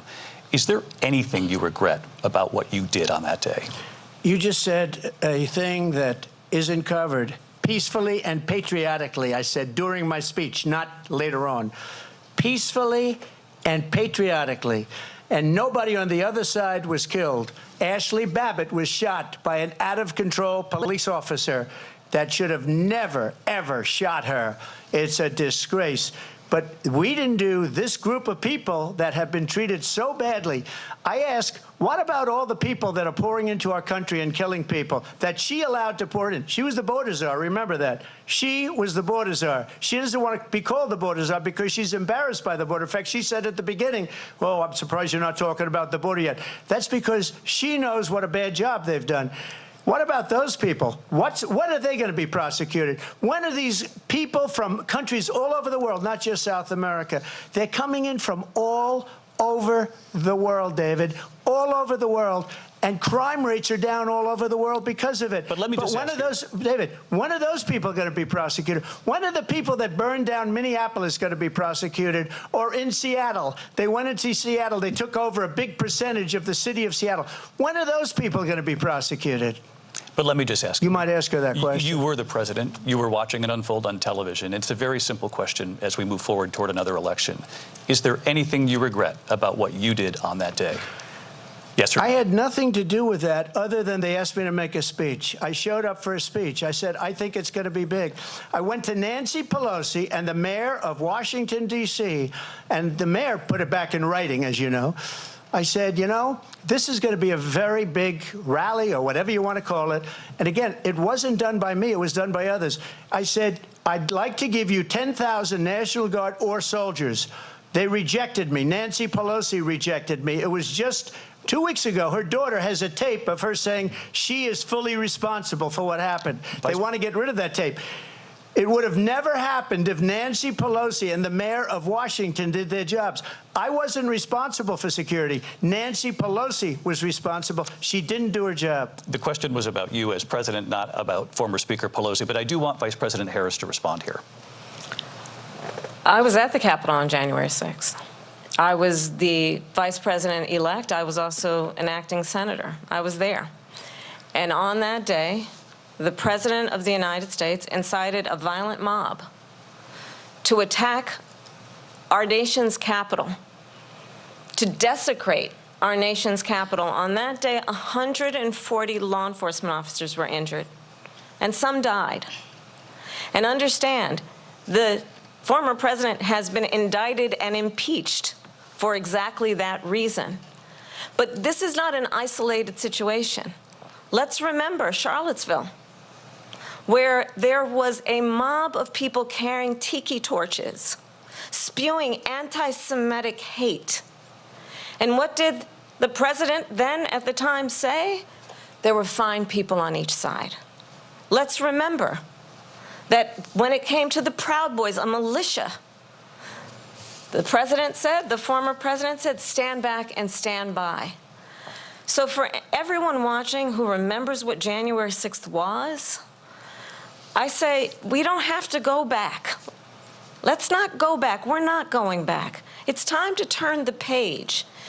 And if that was a bridge too far for you, well, there is a place in our campaign for you to stand for country, to stand for our democracy, to stand for rule of law, and to end the chaos, and to end the approach that is about attacking the foundations of our democracy because you don't like the outcome. And be clear on that point. Donald Trump, the candidate, has said in this election there will be a bloodbath if this and the outcome of this election is not to his liking. Let's turn the page on this. Let's not go back. Let's chart a course for the future and not go backwards to the past. Let me just follow up here. It was a different term, and it was a term that related to energy because they have destroyed our energy business. That was where bloodbath was. Also, on Charlottesville, that story has been, as you would say, debunked. Laura Ingraham, Sean Hannity, Jesse, all of these people, they covered it. If they go an extra sentence, they will see it was perfect. It was debunked in almost every newspaper, but they still bring it up, just like they bring 2025 up. They bring all of this stuff up. I ask you this. You talk about the Capitol. Why are we allowing these millions of people to come through on the southern border? How come she's not doing anything? And I'll tell you what I would do, and I would be very proud to do it. I would say we would both leave this debate right now. I'd like to see her go down to Washington, D.C. during this debate because we're wasting a lot of time.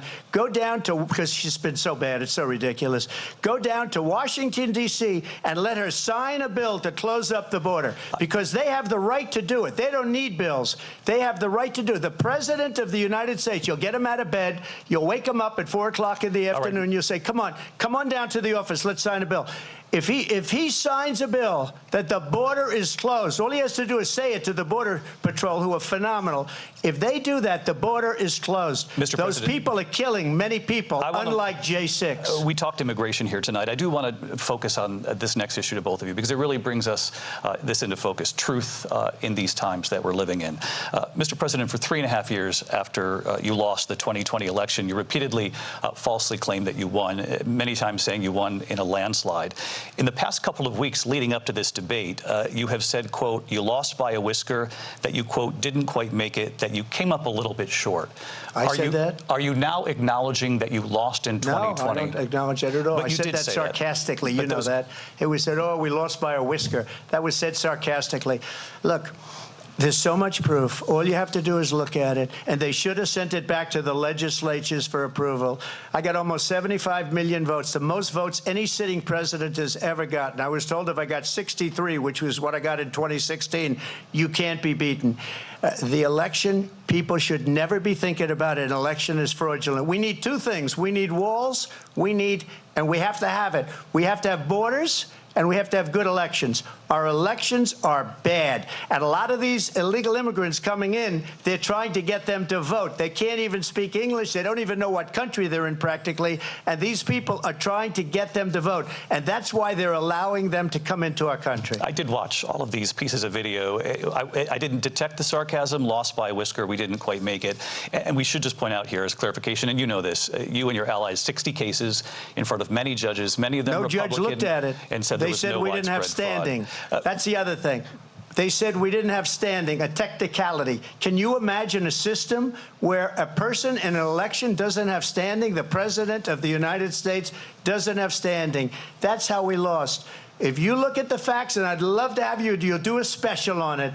I'll show you Georgia, and I'll show you Wisconsin, and I'll show you Pennsylvania, and I'll show you.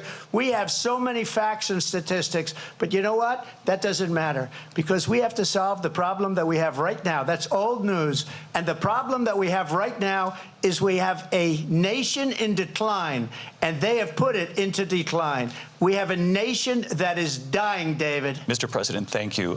Vice President Harris, you heard the president there tonight. He said he didn't say that he lost by a whisker, so he still believes he did not lose the election that was won by President Biden and yourself. But I do want to ask you about something that's come up in the last couple of days. This was a post from President Trump about this upcoming election just weeks away. He said, when I win, those people who cheated, and then he lists donors, voters, election officials, he says will be prosecuted to the fullest extent of the law, which will include long-term prison sentences. One of your campaign's top lawyers responded saying, we won't let Donald Trump intimidate us. We won't let him suppress the vote. Is that what you believe he's trying to do here? Donald Trump was fired by 81 million people. So let's be clear about that. And clearly he is having a very difficult time processing that. But we cannot afford to have a president of the United States who attempts, as he did in the past, to upend the will of the voters in a free and fair election. And I'm going to tell you that I have traveled the world as Vice President of the United States, and world leaders are laughing at Donald Trump. I have talked with military leaders, some of whom worked with you, and they say you're a disgrace. And when you then talk in this way in a presidential debate and deny what over and over again are court cases you have lost because you did, in fact, lose that election, it leads one to believe that perhaps we do not have in the candidate to my right the temperament or the ability to not be confused about fact. That's deeply troubling, and the American people deserve better. I'll give you 1 minute to respond, Mr. President. Let me just say about world leaders. Viktor Orban, one of the most respected men, they call him a strong man. He's a tough person, smart. Prime Minister of Hungary. They said, why is the whole world blowing up? 3 years ago it wasn't. Why is it blowing up? He said, because you need Trump back as president. They were afraid of him. China was afraid, and I don't like to use the word afraid, but I'm just quoting him. China was afraid of him. North Korea was afraid of him. Look at what's going on with North Korea, by the way. He said Russia was afraid of him. I ended the Nord Stream 2 pipeline, and Biden put it back on day one, but he ended the XL pipeline. The XL pipeline in our country, he ended that. But he let the Russians build a pipeline going all over Europe and heading into Germany, the biggest pipeline in the world. Look, Viktor Orban said it. He said the most respected, most feared person is Donald Trump. We had no problems when Trump was president, but when this weak, pathetic man that you saw at a debate just a few months ago, that if he weren't in that debate, he'd be running instead of her. She got no votes. He got 14 million votes. What you did, you talk about a threat to democracy. He got 14 million votes, and they threw him out of office. And you know what? I'll give you a little secret. He hates her. He can't stand her. But he got 14 million votes. They threw him out. She got 0 votes. And when she ran, she was the first one to leave because she failed. And now she's running. I don't understand it, but I'm okay with it because your time is I think up. we're going to do very well. We've got a lot more to get to. Turning now to the Israel-Hamas war and the hostages who are still being held, Americans among them. Vice President Harris, in December, you said, quote, Israel has a right to defend itself, but you added, quote, it matters how, saying international humanitarian law must be respected. Israel must do more to protect innocent civilians. You said that 9 months ago. Now an estimated 40,000 Palestinians are dead. Nearly 100 hostages remain. Just last week, Prime Minister Benjamin Netanyahu said there's not a deal in the making. President Biden has not been able to break through the stalemate. How would you do it? Well, let's understand how we got here. On October 7, Hamas, a terrorist organization, slaughtered 1,200 Israelis. Many of them young people who were simply attending a concert. Women were horribly raped. And so absolutely, I said then, I say now, Israel has a right to defend itself. We would. And how it does so matters. Because it is also true, far too many innocent Palestinians have been killed. Children, mothers. What we know is that this war must end. It must end immediately, and the way it will end is we need a ceasefire deal and we need the hostages out. And so we will continue to work around the clock on that. Work around the clock, also understanding that we must chart a course for a two-state solution. And in that solution, there must be security for the Israeli people and Israel, and in equal measure for the Palestinians. But the one thing I will assure you always, I will always give Israel the ability to defend itself, in particular as it relates to Iran and any threat that Iran and its proxies pose to Israel. But we must have a two-state solution where we can rebuild Gaza, where the Palestinians have security, self-determination, and the dignity they so rightly deserve. President Trump, how would you negotiate with Netanyahu and also Hamas in order to get the hostages out and prevent the killing of more innocent civilians in Gaza? If I were president, it would have never started. If I were president, Russia would have never, ever, I know Putin very well, he would have never, and there was no threat of it either, by the way, for 4 years, have gone into Ukraine and killed millions of people when you add it up, far worse than people understand what's going on over there. But when she mentions about Israel, all of a sudden, she hates Israel. She wouldn't even meet with Netanyahu when he went to Congress to make a very important speech. She refused to be there because she was at a sorority party of hers. She wanted to go to the sorority party. She hates Israel. If she's president, I believe that Israel will not exist within 2 years from now. And I've been pretty good at predictions, and I hope I'm wrong about that one. She hates Israel. At the same time, in her own way, she hates the Arab population because the whole place is going to get blown up. Arabs, Jewish people, Israel will be gone. It would have never happened. Iran was broke under Donald Trump. Now Iran has $300 billion because they took off all the sanctions that I had. Iran had no money for Hamas or Hezbollah or any of the 28 different spheres of terror. And they are spheres of terror, horrible terror. They had no money. It was a big story, and you know it. You covered it very well, actually. They had no money for terror. They were broke. Now they're a rich nation, and now what they're doing is they're spreading that money around. Look at what's happening with the Houthis and Yemen. Look at what's going on in the Middle East.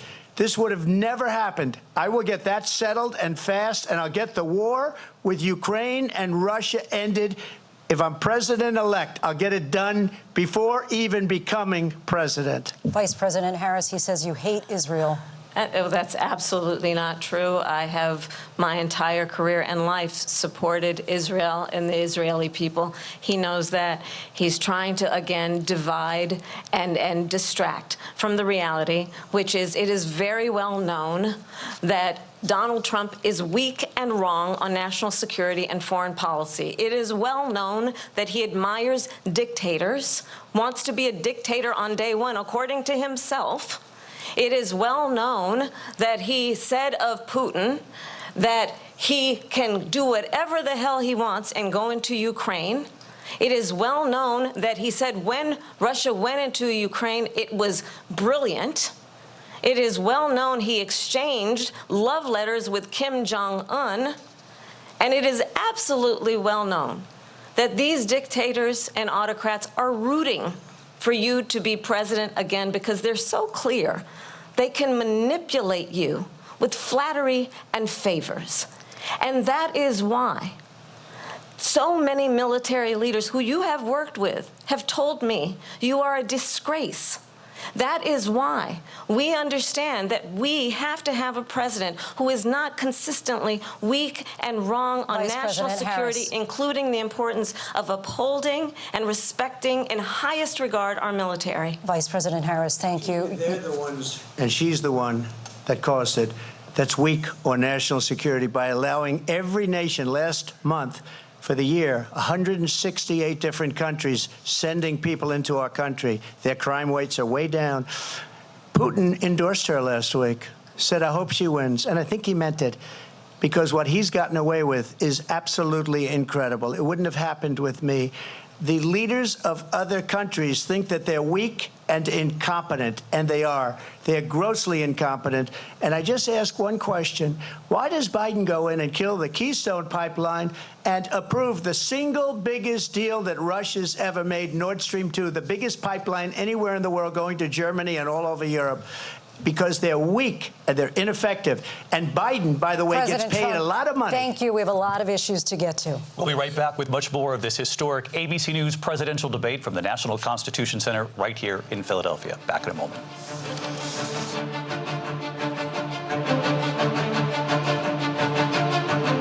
The ABC News presidential debate will continue after this.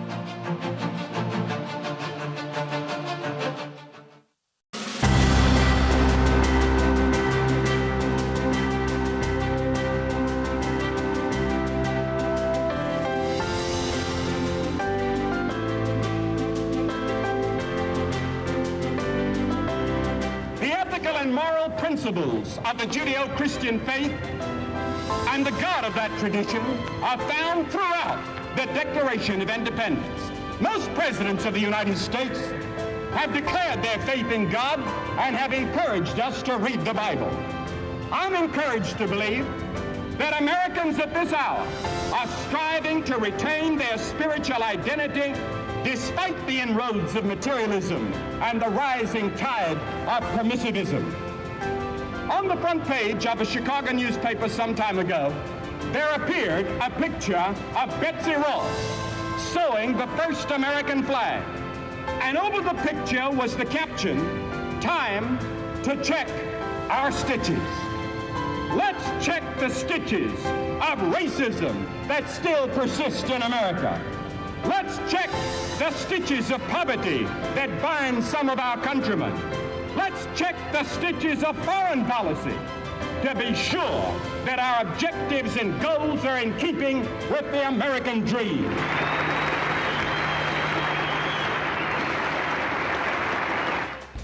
Whether because of discomfort, lack of mobility, your lifestyle, or occupation, you sit inactively way too many hours a day. That sedentary inactivity is terrible for your health. It's time to add some extra steps to your day. Introducing Ellipse, the premium quality automatic seated exerciser that strengthens legs, increases mobility, and boosts circulation without physical strain or impact. It's the easiest exercise you will ever do. Ellipse fits perfectly under my desk, and it is so quiet that none of my coworkers even know I'm using it. Strengthen and tone your legs. Increase your mobility, flexibility, and balance. Plus, stimulate healthy circulation. My joints feel better, my knees feel better, my back feels better. It makes me feel stronger, too. Power-assisted exercise that frees your mind to enjoy your favorite seated activities. Perfect for home therapy. Whisper quiet to use while you work. My circulation is moving, I'm burning calories, and it makes me feel energetic. Plug it in, place your feet, select your speed, and relax. Ellipse does all the work. Loosen stiff joints and tight muscles, reduce swelling, alleviate cramps, and calm restless legs. Ellipse is so smooth, so easy on my joints. My legs are stronger, my joints are no longer stiff. I can walk without pain.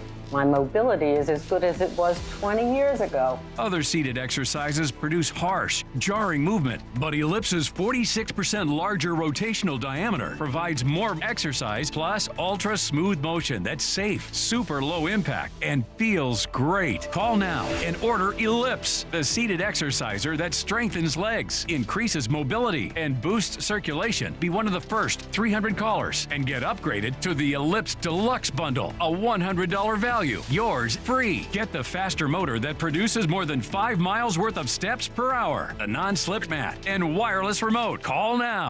I heard you weren't too happy with this particular network, Fox, but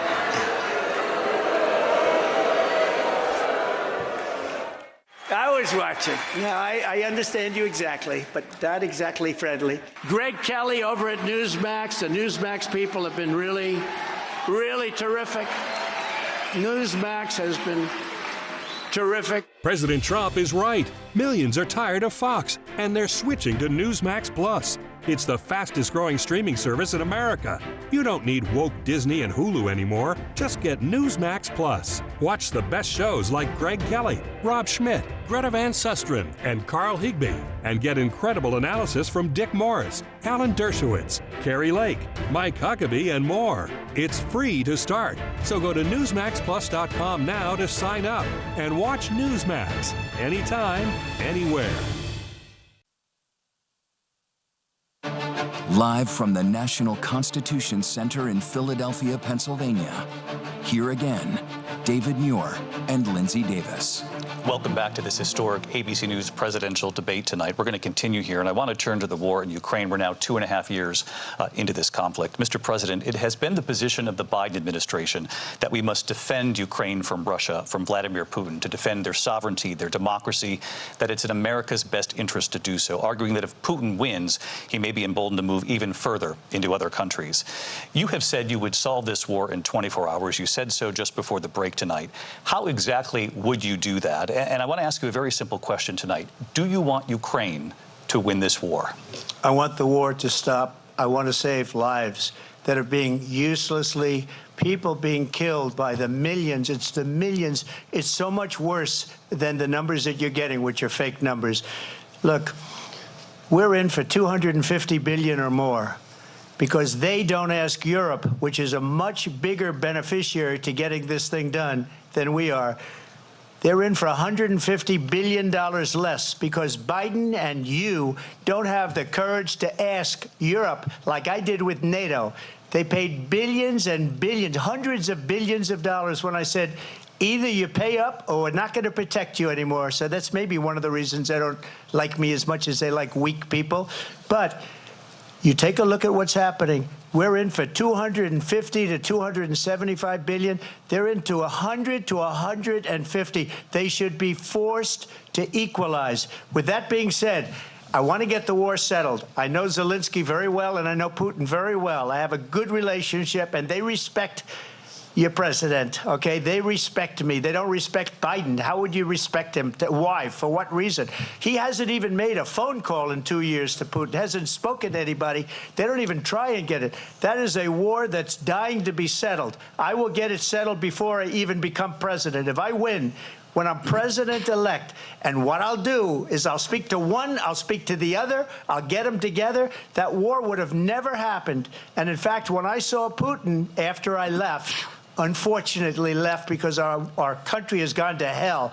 But after I left, when I saw him building up soldiers, he did it after I left, I said, oh, he must be negotiating. It must be a good, strong point of negotiation. Well, it wasn't, because Biden had no idea how to talk to him. He had no idea how to stop it. And now you have millions of people dead, and it's only getting worse, and it could lead to World War III. Don't kid yourself, David. We're playing with World War III, and we have a president that we don't even know if he's... Where is our president? We don't even know if he's a president. And just to clarify they here... They threw him out of a campaign like a dog. We don't even know. Is he our president? But we have a president, Mr. President, that doesn't know he's alive. Your time is up. Just to clarify in the question, do you believe it's in the U.S. best interest for Ukraine to win this war, yes or no? I think it's the U.S. best interest to get this war finished and just get it done. All right. Negotiate a deal, because we have to stop all of these human lives from being destroyed. I want to take this to Vice President Harris. I want to get your thoughts on support for Ukraine in this moment, but also, as Commander-in-Chief, if elected, how would you deal with Vladimir Putin, and would it be any different from what we're seeing from President Biden? Well, first of all, it's important to remind the former president you're not running against Joe Biden, you're running against me. I believe the reason that Donald Trump says that this war would be over within 24 hours is because he would just give it up. And that's not who we are as Americans. Let's understand what happened here. I actually met with Zelensky a few days before Russia invaded, tried through force to change territorial boundaries, to defy one of the most important international rules and norms, which is the importance of sovereignty and territorial integrity.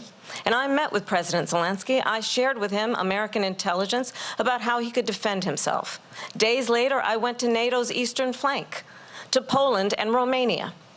And through the work that I and others did, we brought 50 countries together to support Ukraine in its righteous defense. And because of our support, because of the air defense, the ammunition, the artillery, the javelins, the Abrams tanks that we have provided, Ukraine stands as an independent and free country. If Donald Trump were president, Putin would be sitting in Kyiv right now. And understand what that would mean, because Putin's agenda is not just about Ukraine. Understand why the European allies and our NATO allies are so thankful that you are no longer president, and that we understand the importance of the greatest military alliance the world has ever known, which is NATO, and what we have done to preserve the ability of Zelensky and the Ukrainians to fight for their independence. Otherwise, Putin would be sitting in Kyiv with his eyes on the rest of Europe, starting with Poland. And why don't you tell the 800,000 Polish Americans right here in Pennsylvania how quickly you would give up for the sake of favor and what you think is a friendship with what is known to be a dictator who would eat you for lunch. Vice President Harris, thank you. We've heard from both of you on Ukraine tonight. Afghanistan came up in the last hour. I wanted her to respond to something you said earlier, and please, I'll give you a minute here. Putin would be sitting in Moscow, and he wouldn't have lost 300,000 men and women, but he would have been sitting in Moscow. Quiet, please. He would have been sitting in Moscow, much happier than he is right now. But eventually, you know, he's got a thing that other people don't have. He's got nuclear weapons. They don't ever talk about that. He's got nuclear weapons. Nobody ever thinks about that. And eventually, maybe he'll use them, and maybe he hasn't been that threatening. But he does have that, something we don't even like to talk about. Nobody likes to talk about it. But just so you understand, they sent her to negotiate peace before this war started. 3 days later, he went in and he started the war because everything they said was weak and stupid. They said the wrong things. That war should have never started. She was the emissary. They sent her in to negotiate with Zelensky and Putin, and she did. And the war started 3 days later. And that's the kind of talent we have with her. She's worse than Biden. In my opinion, I think he's the worst president in the history of our country. She goes down as the worst vice president in the history of our country. But let me tell you something. She is a horrible negotiator. They sent her in to negotiate. As soon as they left, Putin did the invasion. President Trump, thank you. You did bring up something. You said she went to negotiate with Vladimir Putin. Vice President Harris, have you ever met Vladimir Putin? Can you clarify tonight? Yet again, I said it at the beginning of this debate, you're going to hear a bunch of lies coming from this fellow. And that is another one. When I went to meet with President Zelensky, I've now met with him over 5 times. The reality is it has been about standing as America always should, as a leader upholding international rules and norms, as a leader who shows strength, understanding that the alliances we have around the world are dependent on our ability to look out for our friends and not favor our enemies because you adore strongmen instead of caring about democracy. And that is very much what is at stake here. The President of the United States is commander-in-chief. And the American people have a right to rely on a president who understands the significance of America's role and responsibility in terms of ensuring that there is stability and ensuring we stand up for our principles and not sell them for the benefit of personal flattery. We've talked about Ukraine and Vladimir Putin. I do want to talk about Afghanistan. It came up in the first hour of this debate. I want to move on to Afghanistan. Stoltenberg said Trump did the most amazing thing I've ever seen. He got these countries, the 28 countries at the time, to pay up. He said, I've never seen. He's the head of NATO. He said, I've never seen. For years, we were paying almost all of NATO. We were being ripped off by European nations, both on trade and on NATO. I got them to pay up by saying one of the statements you made before, if you don't pay, we're not going to protect you. Otherwise, we would have never gotten it. He said it was one of the most incredible jobs that he's ever seen done. Thank you. I want to turn to Afghanistan. It came up in the first hour of the debate, and we witnessed a poignant moment today on Capitol Hill, honoring the soldiers who died in the chaotic withdrawal from Afghanistan. I do want to ask the Vice President, do you believe you bear any responsibility in the way that withdrawal played out? Well, I will tell you, I agreed with President Biden's decision to pull out of Afghanistan. 4 presidents said they would, and Joe Biden did. And as a result, America's taxpayers are not paying the $300 million a day we were paying for that endless war. And as of today, there is not one member of the United States military who is in active duty in a combat zone in any war zone around the world, the first time this century. But let's understand how we got to where we are. Donald Trump, when he was president, negotiated one of the weakest deals you can imagine. He calls himself a deal maker. Even his national security advisor said it was a weak, terrible deal. And here's how it went down. He bypassed the Afghan government. He negotiated directly with a terrorist organization called the Taliban.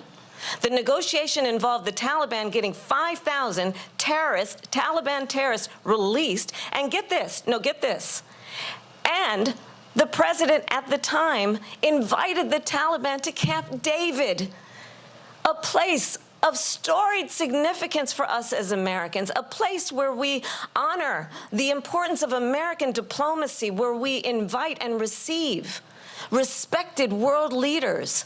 And this former president, as president, invited them to Camp David because he does not, again, appreciate the role and responsibility of the President of the United States to be commander-in-chief with a level of respect.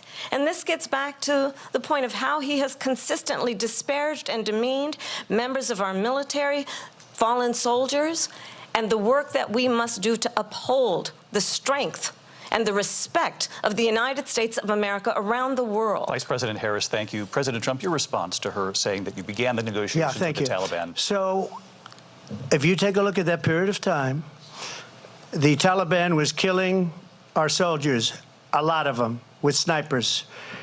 And I got involved with the Taliban because the Taliban was doing the killing. That's the fighting force within Afghanistan. They don't bother doing that because, you know, they deal with the wrong people all the time.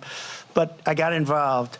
And Abdul is the head of the Taliban. He is still the head of the Taliban. And I told Abdul, don't do it anymore. You do it anymore, you're going to have problems. And he said, why do you send me a picture of my house? I said, you're going to have to figure that out, Abdul. And for 18 months, we had nobody killed. We did have an agreement negotiated by Mike Pompeo. It was a very good agreement. The reason it was good, it was we were getting out. We would have been out faster than them, but we wouldn't have lost the soldiers. We wouldn't have left many Americans behind, and we wouldn't have left $85 billion worth of brand new, beautiful military equipment behind. And just to finish, they blew it. The agreement said you have to do this, this, this, this, this, and they didn't do it. They didn't do it. The agreement was terminated by us because they didn't do what they were supposed to do. I want to move on. And these people did the worst withdrawal and, in my opinion, the most embarrassing moment in the history of our country. And by the way, that's why Russia attacked Ukraine, because they saw how incompetent she and her boss are. President Trump, thank you.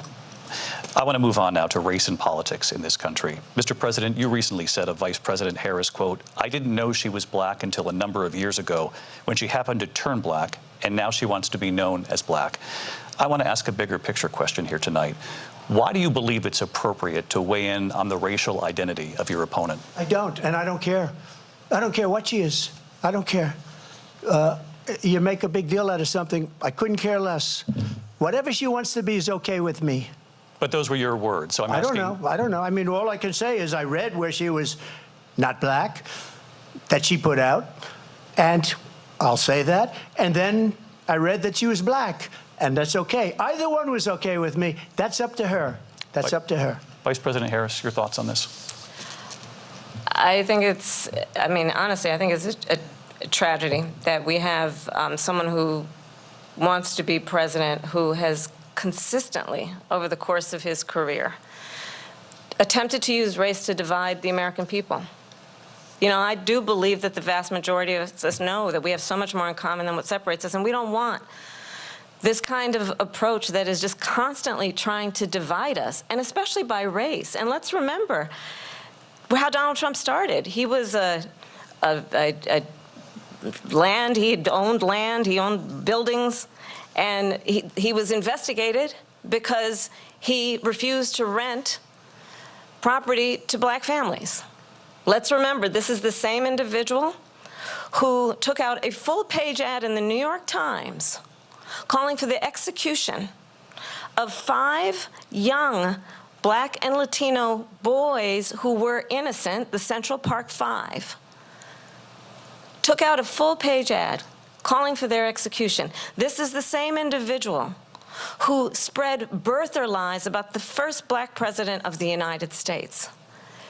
And I think the American people want better than that, want better than this, want someone who understands, as I do, I travel our country. We see in each other a friend. We see in each other a neighbor. We don't want a leader who is constantly trying to have Americans point their fingers at each other. I meet with people all the time who tell me, can we please just have discourse about how we're going to invest in the aspirations and the ambitions and the dreams of the American people? Knowing that regardless of people's color or the language their grandmother speaks, we all have the same dreams and aspirations and want a president who invests in those, not in hate and division. Vice President Harris, thank you. Linsey? President Trump, this is now your 3rd time.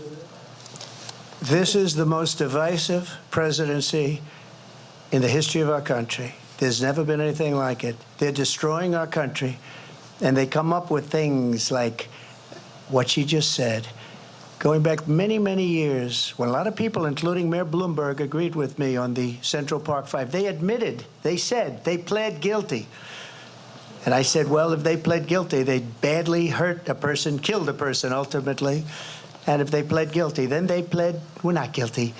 But this is a person that has to stretch back years, 40, 50 years ago, because there's nothing now. I built one of the greatest economies in the history of the world, and I'm going to build it again. It's going to be bigger, better, and stronger. But they're destroying our economy. They have no idea what a good economy is. Their oil policies, every single policy. And remember this, she is Biden. You know, she's trying to get away from Biden. I don't know the gentleman, she says. She is Biden. The worst inflation we've ever had, a horrible economy because inflation has made it so bad, and she can't get away with that. Thank you. Your time is up, Linsey. I want to respond to that, though. I want to just respond briefly. Clearly, I am not Joe Biden, and I am certainly not Donald Trump. And what I do offer is a new generation of leadership for our country, one who believes in what is possible, one who brings a sense of optimism about what we can do instead of always disparaging the American people.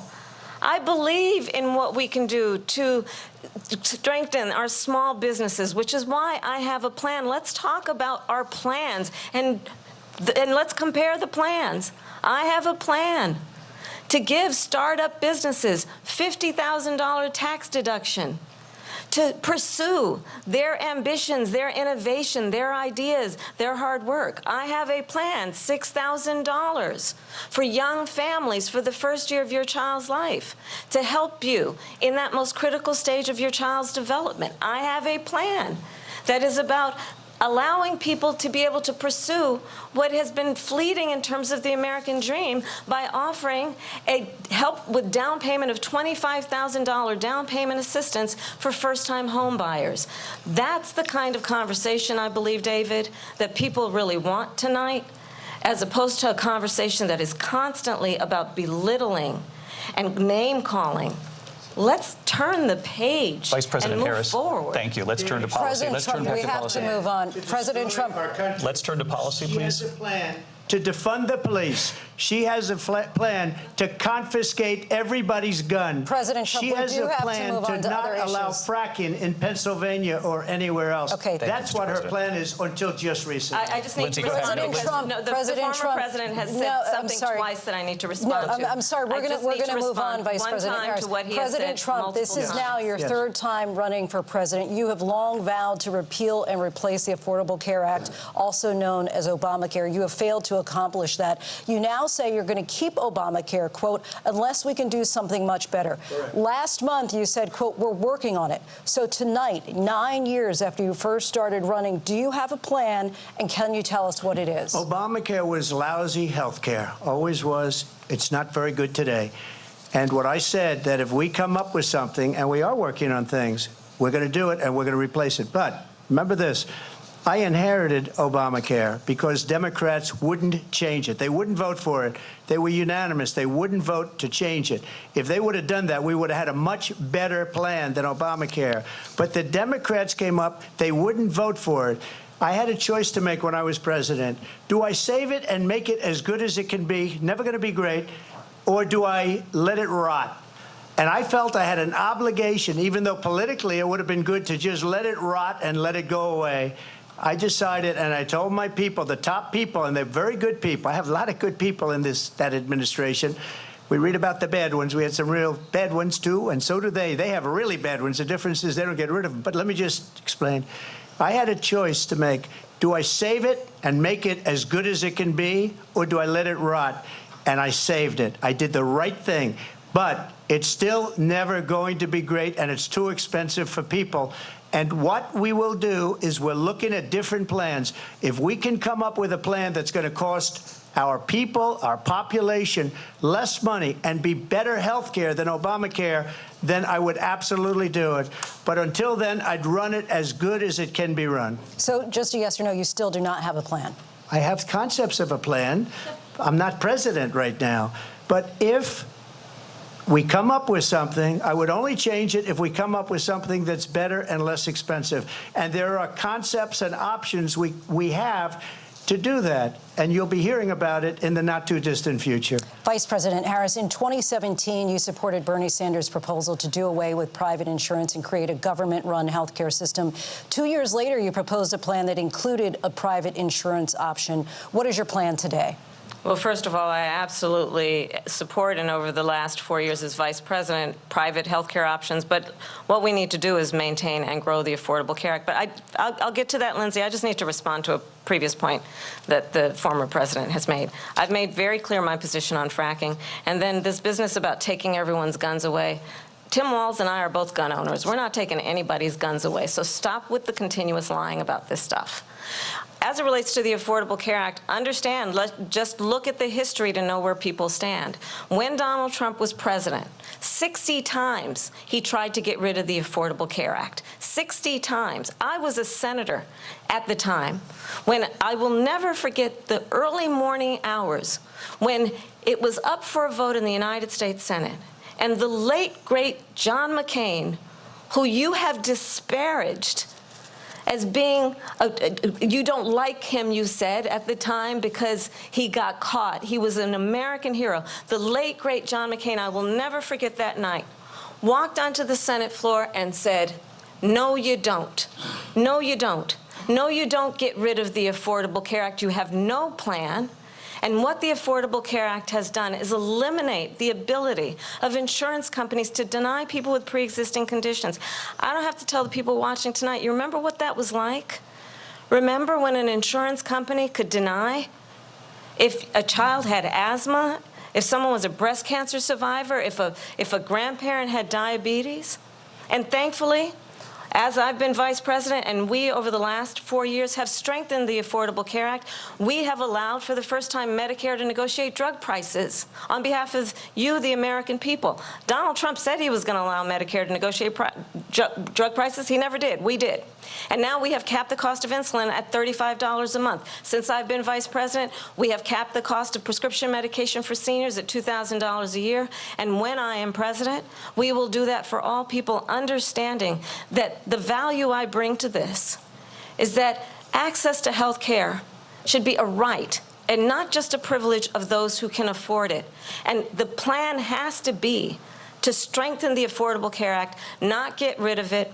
Vice President Harris, thank you. In terms of where Donald Trump stands on that. I want to move to an issue that's important for a lot of... You made a mistake. Number one, John McCain fought Obamacare for 10 years. But it wasn't only him. It were all of the Democrats that kept it going. And you know what? we can do much better than Obamacare, much less money. But she won't improve private insurance for people, private medical insurance.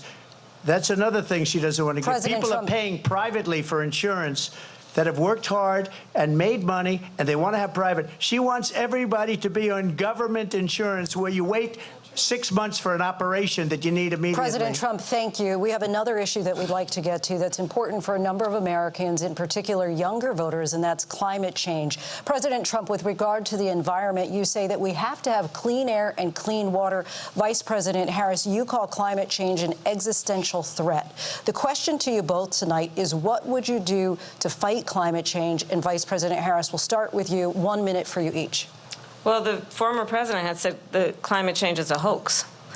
And what we know is that it is very real. You ask anyone who lives in a state who has experienced these extreme weather occurrences, who now is either being denied home insurance or it's being jacked up. You ask anybody who has been the victim of what that means in terms of losing their home, having nowhere to go. We know that we can actually deal with this issue. The young people of America care deeply about this issue. And I am proud that as Vice President over the last 4 years, we have invested $1 trillion in a clean energy economy, while we have also increased domestic gas production to historic levels. We have created over 800,000 new manufacturing jobs while I have been Vice President. We have invested in clean energy to the point that we are opening up factories around the world. Donald Trump said he was going to create manufacturing jobs. He lost manufacturing jobs. And I'm also proud to have the endorsement of the United Auto Workers and Sean Fain, who also know that part of building a clean energy economy includes investing in American-made products, American automobiles. It includes growing what we can do around American manufacturing and opening up auto plants, not closing them like happened under Donald Trump. Vice President Harris, thank you. It didn't happen under Donald Trump. Let me just tell you, they lost 10,000 manufacturing jobs this last month. It's going, they're all leaving. They're building big auto plants in Mexico, in many cases owned by China. They're building these massive plants, and they think they're going to sell their cars into the United States because of these people.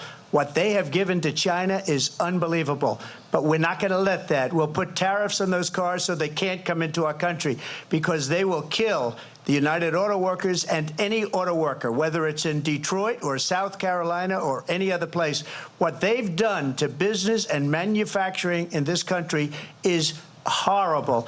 We have nothing because they refuse. You know, Biden doesn't go after people because supposedly China paid him millions of dollars. He's afraid to do it. Between him and his son, they get all this money from Ukraine. They get all this money from all of these different countries. And then you wonder, why is he so loyal to this one, that one, Ukraine, China? Why is he? Why did he get $3.5 million from the mayor of Moscow's wife? Why did she pay him $3.5 million?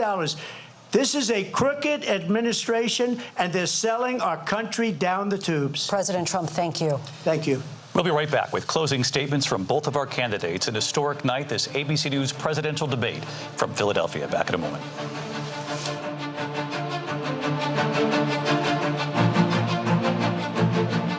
The ABC News presidential debate will continue after this. I ask you to join with me in prayer. Almighty God, our sons, pride of our nation, this day have set upon a mighty endeavor, a struggle to preserve our republic, our religion, and our civilization, and to set free a suffering humanity. Lead them straight and true. Give strength to their arms, stoutness to their hearts, steadfastness in their faith. They will need thy blessings. Their road will be long and hard. For the enemy is strong. He may hurl back our forces. Success may not come with rushing speed, but we shall return again and again. And we know that by thy grace and by the righteousness of our cause, our sons will triumph. and a peace that will let all men live in freedom, reaping the just rewards of their honest toil. Thy will be done, Almighty God. Amen.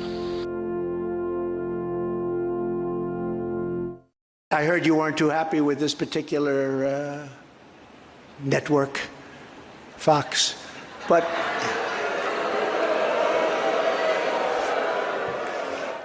I was watching. Yeah, I understand you exactly, but not exactly friendly. Greg Kelly over at NEWSMAX. The NEWSMAX people have been really, really terrific. NEWSMAX has been terrific. President Trump is right. Millions are tired of Fox, and they're switching to NEWSMAX Plus. It's the fastest growing streaming service in America.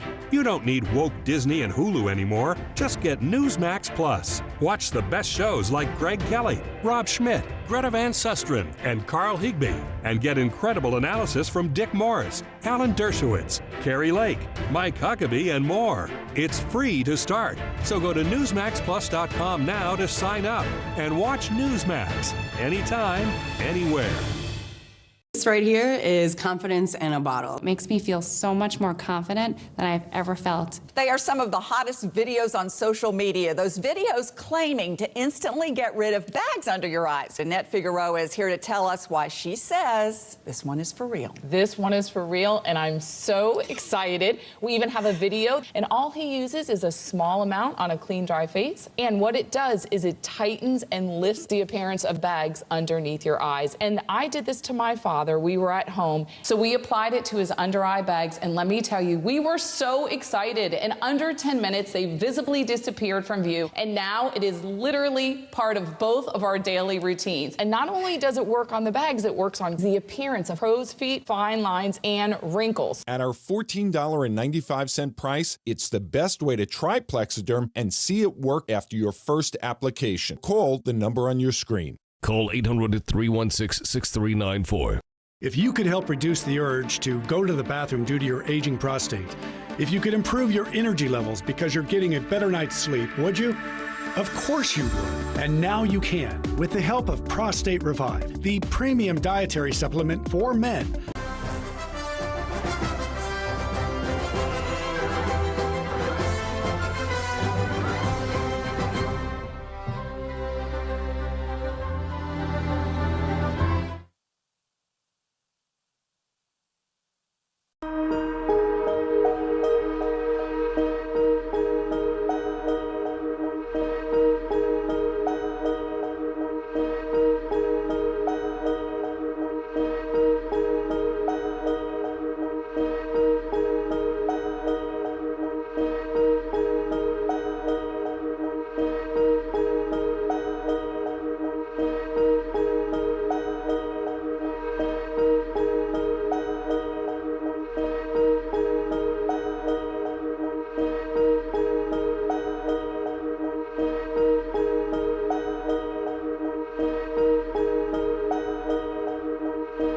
President Harris, we begin with you. So I think you've heard tonight two very different visions for our country. One that is focused on the future, and the other that is focused on the past, and an attempt to take us backward. But we're not going back. And I do believe that the American people know we all have so much more in common than what separates us, and we can chart a new way forward. And a vision of that includes having a plan, understanding the aspirations, the dreams, the hopes, the ambition of the American people, which is why I intend to create an opportunity economy, investing in small businesses, in new families, in what we can do around protecting seniors, what we can do that is about giving hardworking folks a break and bringing down the cost of living. I believe in what we can do together. That is about sustaining America's standing in the world and ensuring that we have the respect that we so rightly deserve, including respecting our military and ensuring we have the most lethal fighting force in the world. I will be a president that will protect our fundamental rights and freedoms, including the right of a woman to make decisions about her own body and not have her government tell her what to do.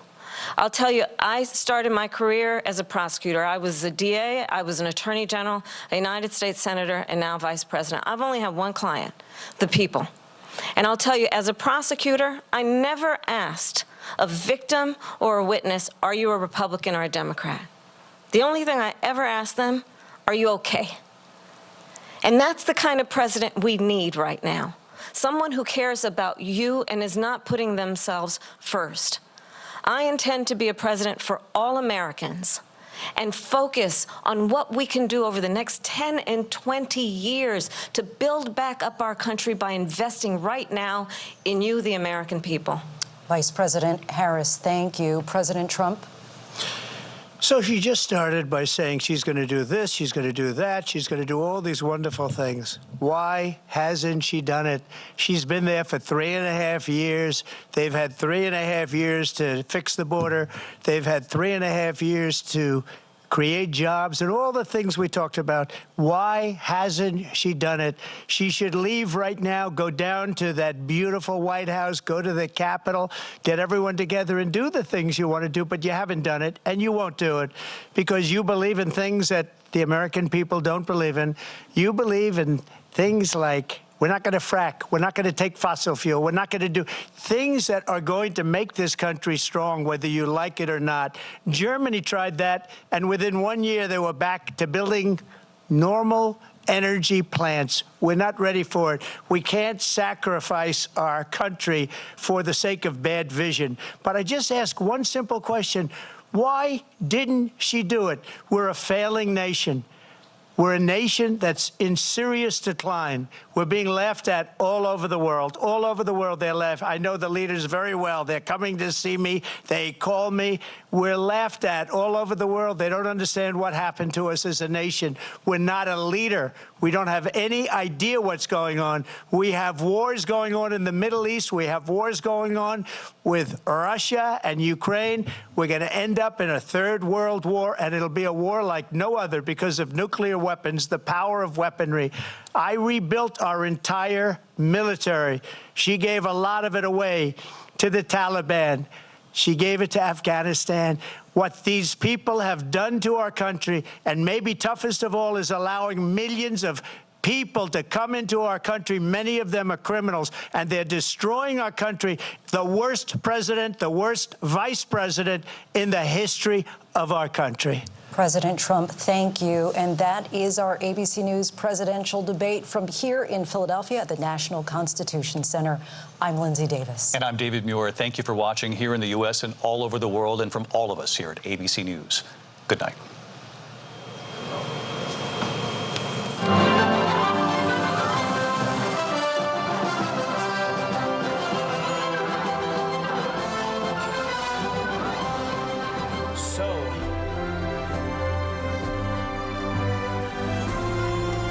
Welcome back to NEWSMAX 2's live coverage. Now, post-debate coverage, a remarkable 90 minutes or so, the first ever and maybe the last face-off between former President Donald Trump and current Vice President Kamala Harris. They covered a lot of ground, the economy, the border, Russia, Ukraine, Israel, Hamas. But I think part of the story, Bianca, is clearly going to be ABC News. The questions largely anti-Trump. And you saw David Muir in particular as one of the moderators repeatedly fact-checking Donald Trump and literally never fact-checking Kamala Harris, even though she said things like, I don't want to take your guns. And she's literally on tape saying, I want gun buybacks. It's clear. And Charlottesville. And then when they pressed him on certain questions, but when they asked her in one point when it came about abortion, they moved right on when she didn't give a yes or no question. And even in the economy, it kind of started off where there were so many points that Donald Trump was hitting, and she was sidestepping. Are you better off than you are 4 years ago? Yeah. And clearly there were, we'll look at some of the high points, the low points, but you're right. It does come down to who's asking the questions, how they're asked, Well, and and how I'd like they're to make driving. Pardon me, a quick point on discussion. abortion, which is in terms of the fact-checking. Linsey Davis claimed to fact-check the former president and say there are no states where you can have essentially a late-term abortion, and there are at least 6 states, as I understand it, that do allow late-term abortion. Yes. And so even some of the fact checks of Donald Trump were not facts. No, and even at the end of the debate here, in the closing statements here, Donald Trump sort of making his case. Were there some moments there where there were missed opportunities? Yes, but again, when you're dealing with moderators, it felt sort of like a setup at times, where there was a lot of time spent on abortion, a lot of time spent on January 6th, which encouraged the conversation that everything she capitalized on is this is looking backwards, not forwards. Well, yes, because the moderators were driving it exactly in that direction. With a clear agenda. So let's get, we're going to have a lot of analysts over the next hour and a half. Let's start with Pennsylvania. Congressman Scott Perry, he's a member of the House Oversight and Accountability Committee. They've been investigating Biden corruption and a whole lot of other important issues. First of all, Congressman, welcome to N2. What are your top line thoughts about tonight, sir? Well, I think that both candidates did well. I think that Kamala Harris was well scripted and well prepared with well-prepared remarks and responses. I do agree with you that that the moderators were playing more for Kamala Harris, obviously, than for the president, fact-checking him and not fact-checking her, letting her run on, but stopping him, et cetera. I think they both got under each other's skin, but I think the president scored the victory overall because he brought back so many things that Kamala Harris could not respond to, and even herself in her answers had to acknowledge, even though she didn't, that she created the situation when she was talking about making a better economy and making a future for Americans. But while she's been presiding over the destruction of America. Welcome to you both. It's Yeah, wonderful and to pardon have me, you. I It's want to an bring honor Bianca be in both with a here question, but Good we just showed the evening. video I mentioned to both of you of a very awkward beginning to the debate when Kamala Harris reaches out for a handshake and says, Kamala Harris, have a good debate, and we'll play it again. I appreciate that. Bianca, your thoughts on that? I thought she was a little nervous to begin with. She did seem to get her footing, Congressman Perry, but, she said that Donald Trump left us the worst unemployment since the Great Depression. That is not true. Inflation has run away under these Biden-Harris administration and the policies there. So when you don't have moderators fact-checking that, it's a serious problem, and it allows her to perpetuate sort of this myth that they've been working hard for the American people. Clearly, that is not the case. She got some coaching. She lives to see another day. Obviously, maybe didn't fall apart at the seams here. Well, I do. I find it disturbing that this is we're seeing an election for the presidency of the United States, and the fact that there might be only one opportunity for the American people to see the differences in these two candidates, I think, is stunning to me. That might be okay in your local state representative or even a congressional race, but for the presidency, especially in the circumstance where the candidate that got all the votes was taken off the ballot, and a candidate who received no votes was put on the ballot. I think that's very disturbing, and I think that there should be other opportunities to hear more from her. I mean, she really just changed her position, whether it's on fracking or gun buyback or a number of issues. She just simply changed her position and didn't describe how she came to that change. And of course, she wasn't pressed on it. And we know that Bernie Sanders said the truth out loud when he said she's just doing what's pragmatic to win the election. So you have to wonder, does she actually believe in these things, or is she just saying them now and going to revert to who she really is, her values, as she says, if she were to be elected? And even that, her policy changes, even that question, Congressman Perry, was given such a light touch. I believe it was Linsey Davis who delivered it. It wasn't, you've completely, changed your policy. You've completely, it was delivered in such a way that it seemed almost like a blow off, like, oh, you just changed your mind about things. No, these are things that are critical. And fracking is one for American workers in your home state. Also, their policy on EVs and the cars, she used bloodbath again and didn't get fact-checked when Donald Trump was talking about the auto industry. She used that comment again in the way that is the most deceptive when it comes to American workers. That's exactly right. She got away with it. If it weren't for President Trump doing the fact-checking for himself. And unfortunately, that's time away from the things that he would want to talk about in his own agenda, but left out there on its own without any pushback. The American people some might believe that he actually said those kind of things regarding Charlottesville or regarding the bloodbath comment. They might actually believe that. So unfortunately, it was left up to Donald Trump to be his own moderator because he couldn't count on the obviously biased liberal left-wing media to do their job. Absolutely. Congressman Scott Perry, we appreciate your time leading us off tonight on a big, big night here on N2. Thank you, sir. Thanks, Congressman. Thank you. God bless you. Let's go live now. Advisor to President Trump, former advisor to then President Bill Clinton, Dick Morris, as well as pollster John McLaughlin from McLaughlin and Associates. Gentlemen, thanks for being here, Ed and Bianca. Dick, I want to start with you on the economy, which you worked so hard in shaping the narrative to get Bill Clinton reelected. You've talked, as we say, very closely and worked with former President Trump. I thought right out of the gate, before the moderator sort of went off the cliff with very biased questions, the first question to Kamala Harris, are we better off than we were 4 years ago, and zeroing in on the economy, I thought she never answered that question, number one. And number two, Donald Trump was very strong about how he built the greatest economy. He'll do it again, and said she was copying his plans and Biden plans. I think at one point he said, basically her plan is like 4 sentences. It starts with run, spot, run. I thought Trump was scoring a lot on the economy. Your thoughts, Dick? I agree with that. But I think overall tonight, it was a disappointing night for Trump and Trump supporters because Harris was able to put up a facade that was hard to penetrate, hard to see through. And if you compare what she said about herself with what I know to be the facts about herself, it was disappointing.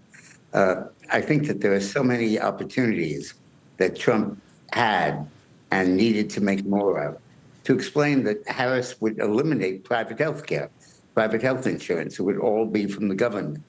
Or to explain that you couldn't keep your cars. You'd have to give them up because we're illegal.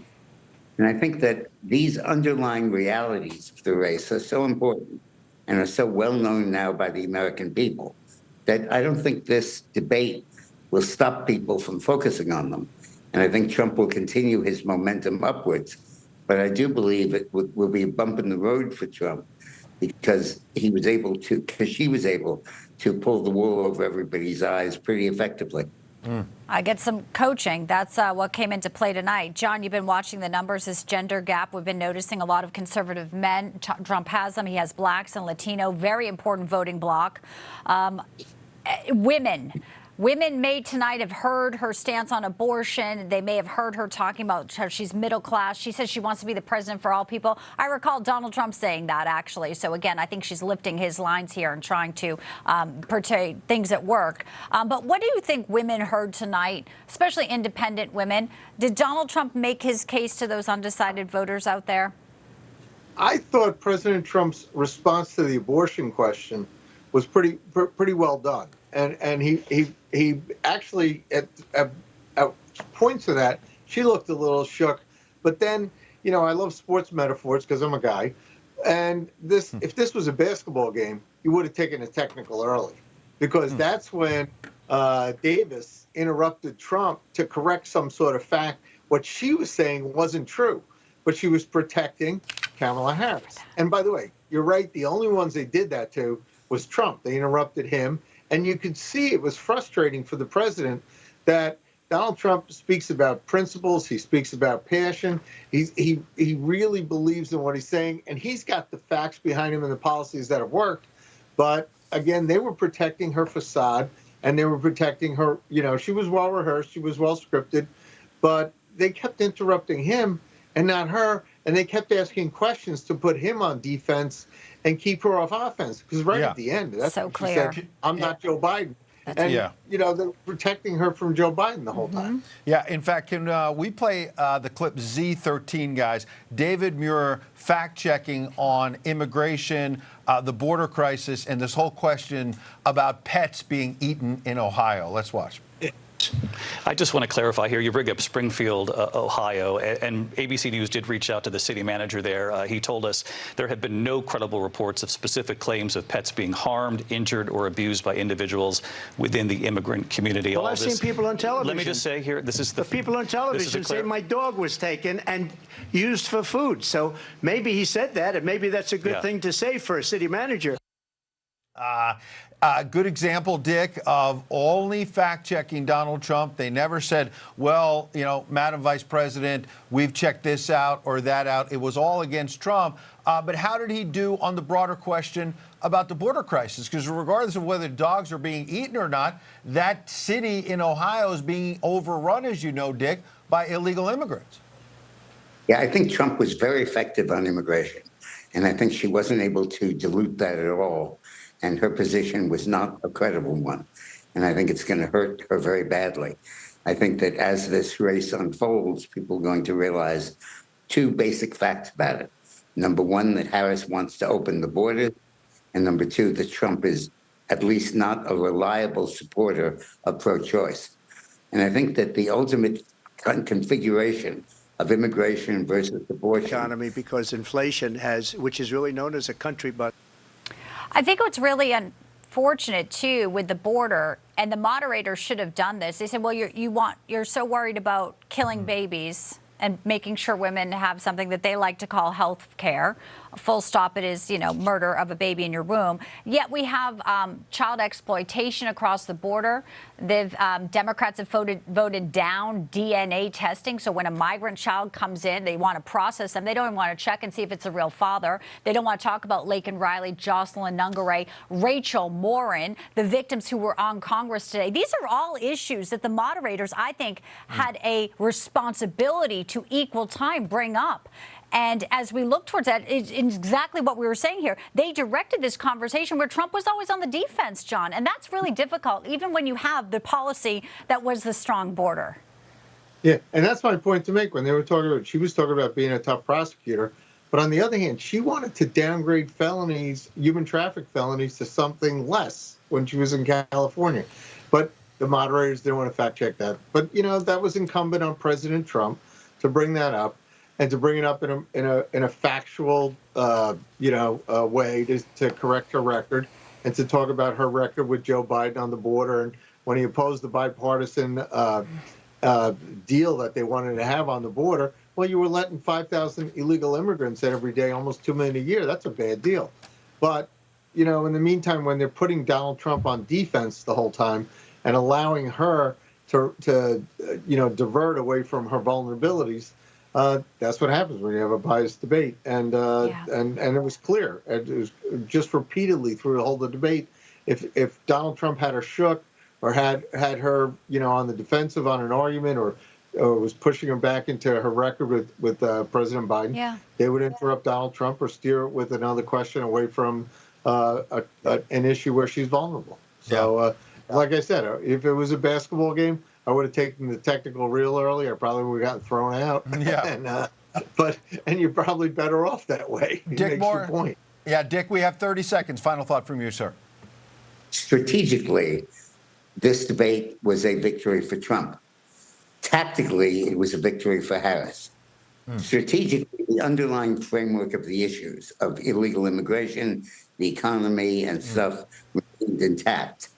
But tactically, in terms of each exchange, Harris was able to paper over her position, switch them, sugarcoat them, and do all kinds of moves that Trump should not have let her do. That's partially the moderator's fault, partially Trump's. But I would score this a strategic victory for Trump, but a tactical defeat. There you go. Dick Morris, putting it on the line, telling the truth there, and laying it all out for us. We appreciate that analysis. And John McLaughlin as well. Gentlemen, we'll be checking in with you in the days ahead. Big election coming up, obviously. Yeah. And it's just, we're entering the final stretch now. Great to have you both. Thanks for that analysis. We continue now. Our Mike Carter, who's in the spin room. And there will be plenty of spin. We know that. Yeah. Mike, we're going to let you kind of tell us what you're seeing and hearing right now. We see you're pulling the camera over to something. Someone's speaking. Take us there.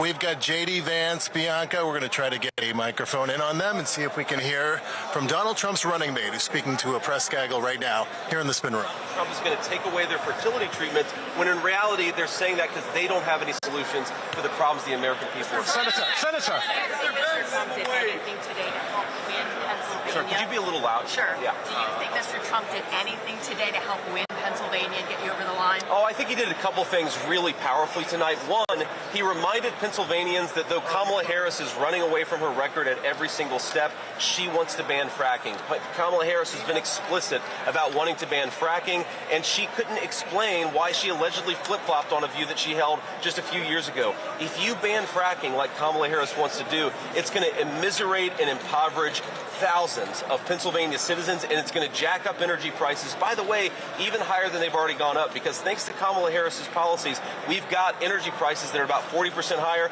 They're going to go a lot higher if she puts a lot of Pennsylvania frackers out of work. J.D. Vance, Donald Trump's running mate, talking about Kamala Harris, at least according to Donald Trump, still believes that Kamala Harris wants to ban fracking, even though she has come back around on that issue. Nevertheless, here we are in Pennsylvania. This is something that a number of voters have told us they are unclear on, and this is a 50-50 race here in Pennsylvania right now, guys. Real Clear Politics last Friday came out 47.6 to 47.6. We are right down the middle at 19 electoral votes. Pennsylvania really is the granddaddy of them all when it comes to this tight swing state race. So we are looking for Josh Shapiro, the governor of this state.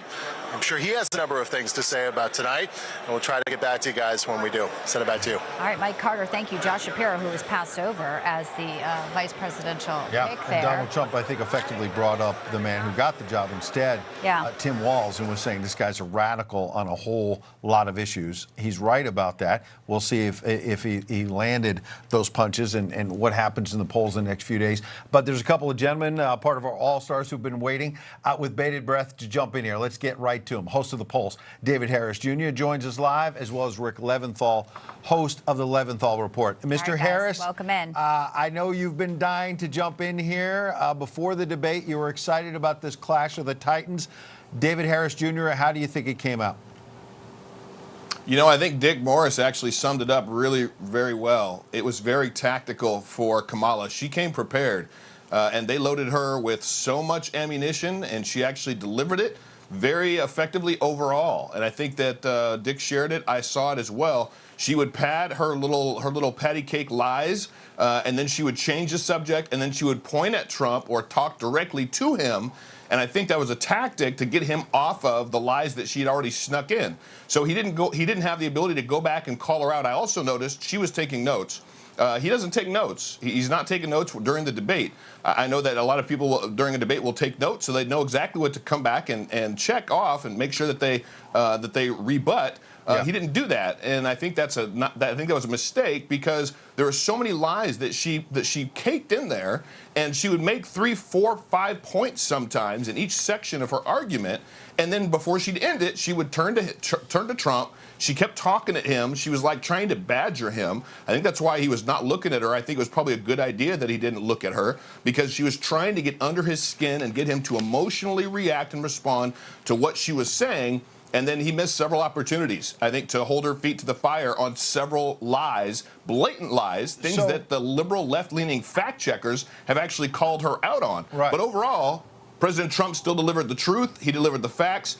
He shared and spoke what most Americans are concerned about. They're concerned about the border. They're concerned about inflation. We have his record of 4 years with her 3.5-year record underneath Joe Biden to look at, and we can tell our country is worse off, far worse off than it was underneath President Trump. It was a completely different story. So I think overall, President Trump definitely pulled it out. But I just hope the American people that were watching, that were on the fence, go do their own research to make sure that what she was saying is the truth. And they'll find out that it's not the truth and that she's lying. And if she's lying about that, then what else is she lying about? And can she be trusted? And that answer would be no. She relied also, David, on a lot of generalities. I have a plan. I want this opportunity economy. Right. Well, Trump had opportunity zones. I will be the president for everybody, something he said. She tried to disparage him. I thought it was really disingenuous, Rick, when she talked about Afghanistan, when we saw how they treated the Gold Star families. Today's Speaker Johnson was able to actually give a medal to the families.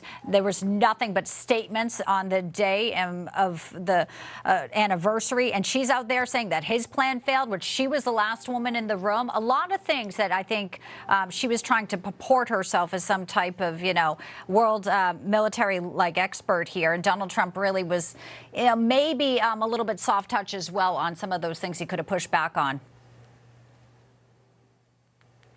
Well, if you're asking me, I'm just really disappointed in the unlevel playing field. I'm disappointed in the fact that, as John McLaughlin said, that Trump was put on defense all night, that Kamala Harris was never really challenged to back up statements or answer questions like, as you mentioned, Ed, the very first question, are Americans better off today than 4 years ago? It's a simple answer, and obviously we're not because of inflation, but they let her dodge that question and a bunch of others, and they shaped the questions to her advantage. They talked about things that would make her look better, like the abortion situation or the January 6th issue. And did they follow that up with, well, you were supporting giving money to the demonstrators and the protesters who were arrested, who were burning buildings?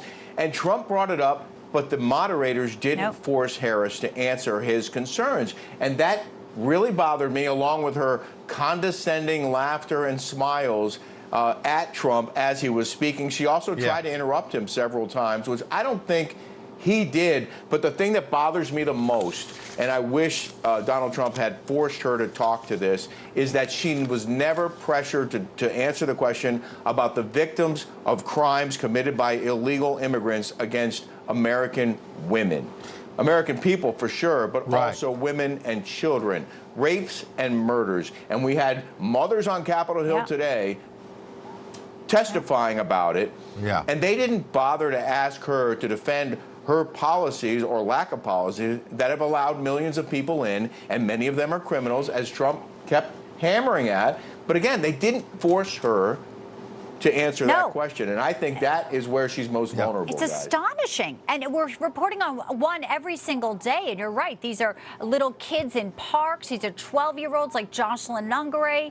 I mean, these are things the moderators should have picked up on. These are innocent victims' crimes, and a lot of the people, not only are they illegal, they've been deported, and they come back again. I mean, what do you have, that story in New York where 75% of people being arrested are illegal immigrants? Why not bring that up and say, listen, that's a big city. A lot of elites live in New York City. They didn't even care to bring that up, and that's in their backyard there. Yeah, and to Rick's point, I think what would have been affected is the former president saying, what do you say to Laken Riley's mother? What do you say to the family of Rachel Moore? And I think I caught what you were saying there. I want to add something else, and if our team can tee up Z20, this clip of Kamala Harris trying to bait the former president about the Trump rallies. Let's play that, and we'll let David go first. Let's listen. I'm going to actually do something really unusual, and I'm going to invite you to attend one of Donald Trump's rallies, because it's a really interesting thing to watch. You will see during the course of his rallies, he talks about fictional characters like Hannibal Lecter. He will talk about windmills cause cancer. And what you will also notice is that people start leaving his rallies early out of exhaustion and boredom. And I will tell you, the one thing you will not hear him talk about is you. You will not hear him talk about your needs, your dreams, and your desires. And I'll tell you, I believe you deserve a president who actually puts you first, and I pledge to you that I will. I'm going to be fair to all sides, and I'll say the body language of Kamala Harris, we were showing a minute ago, where she kept putting her hand under her chin, seemed pretty ridiculous. I want everyone to comment. I won't shade it. But when Donald Trump, he seemed, David, and I heard in your first answer before, David, that you might be a little frustrated, like I am, that Donald Trump took the bait a bit. There's the hand on the chin. You could certainly comment on that. But on the rally, you saw him roll his eyes and get sort of angry about Hannibal Lecter and windmills causing cancer, instead of just saying, look, great patriots come together. And I talk about them and not me all the time. I talk about lifting them up, David. I talk about the American dream. I think he missed an opportunity, and he kind of took the bait. What do you think, David? Yeah, I think he definitely took the bait, unfortunately, a little bit more than I wished he would have. She definitely kept going in on him. She wanted him to defend himself.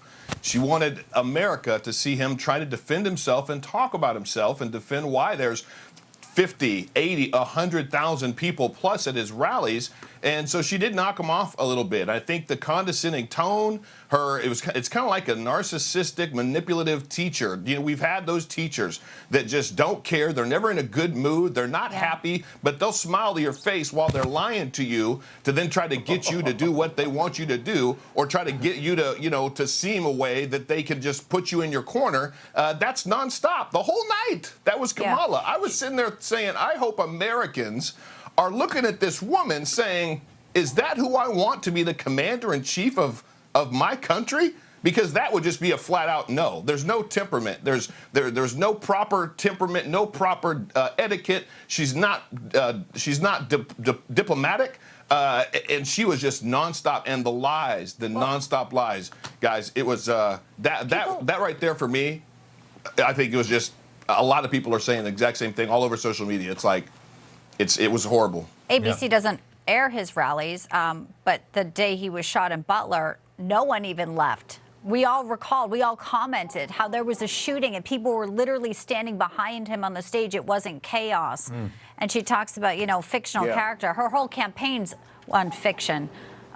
Rick, we've got another guest who we want to bring in. Give us 30 seconds on that to close it. Well, real quick, I mean, that was clearly in her back pocket. The rally dig was one of those that she was ready for. She's good at memorizing stuff. She was good at coming up with nonsense blanket statements about things, and also very good as a prosecutor at redirecting. She was not answering questions, but turning things around and going to stuff that she wanted to talk about. And this is where the moderators are supposed to come in and force her to address and answer the issue, and she would not do that. They wouldn't do it. Trump was left trying to do it. She was, I guarantee you, practicing her mocking laughter, her mocking smiles toward Trump, practicing that for the last 4 days when she was holed up in the hotel room. Rick, you're right. Make sure you check out Rick, 7 p.m. Eastern on N2. David Harris Jr., 8 p.m. Eastern on N2. Thank you, gentlemen. Let's keep it moving. Thanks, guys. And welcome in live now, Oklahoma Senator Mark Wayne Mullen. He joins us live from the site there in the spin room. Senator, what did you see tonight? What are your takeaways, sir?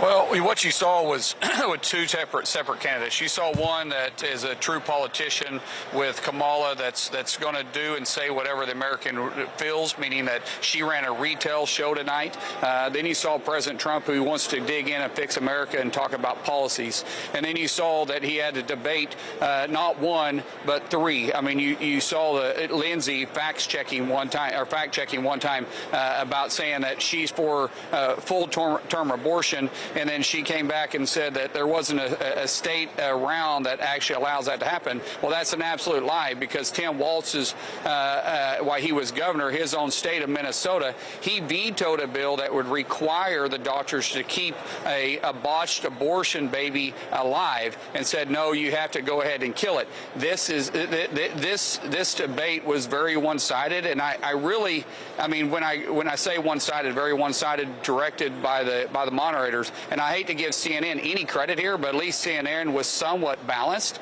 ABC was not even hiding their bias towards President Trump. News right now, Senator. We have just in now, Harris' campaign wants an October presidential debate, according to a spokesperson. This is coming from Reuters, so maybe we'll get a second chance here. They seem to think they put Donald Trump on defense, and they want a second bite of this apple. What would be your recommendation to the former president? He's sort of had a small lead going into this debate. She thinks she put him on his heels. Should he go in again or just walk away? No. You know, I don't. President Trump's a great debater, and he's going to do what is best. But there's zero chance we should do it with a left-leaning media. If we're going to do it, let's do it with NEWSMAX. Let's do it with Fox. Let's do it with someone that leads maybe our way, or someone at least wants to be fair and balanced. That's not what you're getting with ABC.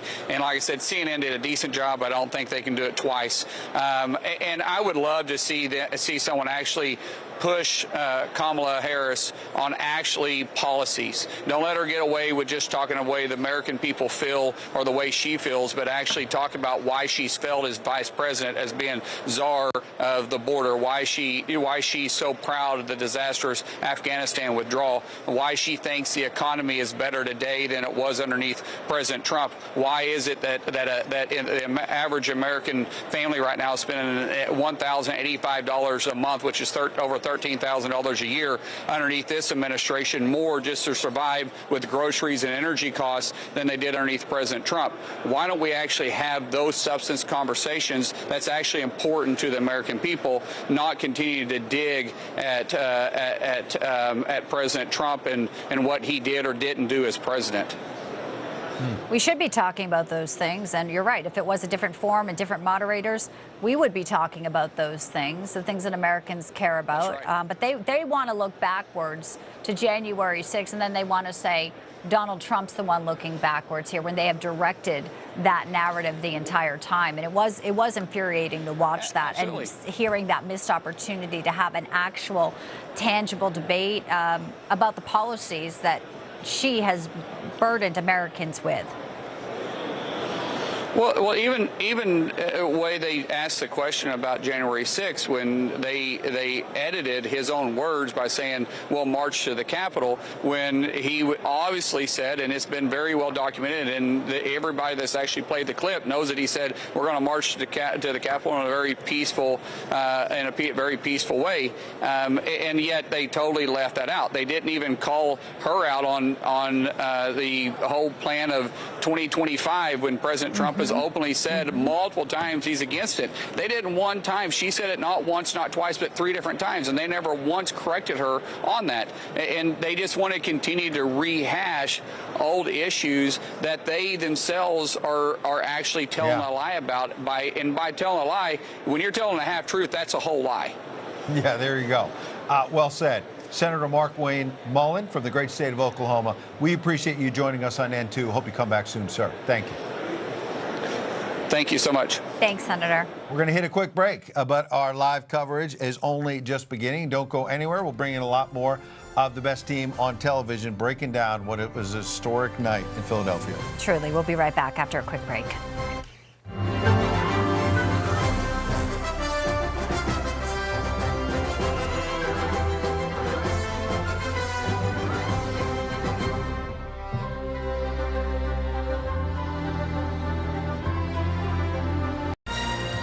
It took 34 years to build, but on August 15th, 1914, the Panama Canal was officially opened for business and was quickly crowned one of the 7 wonders of the modern world.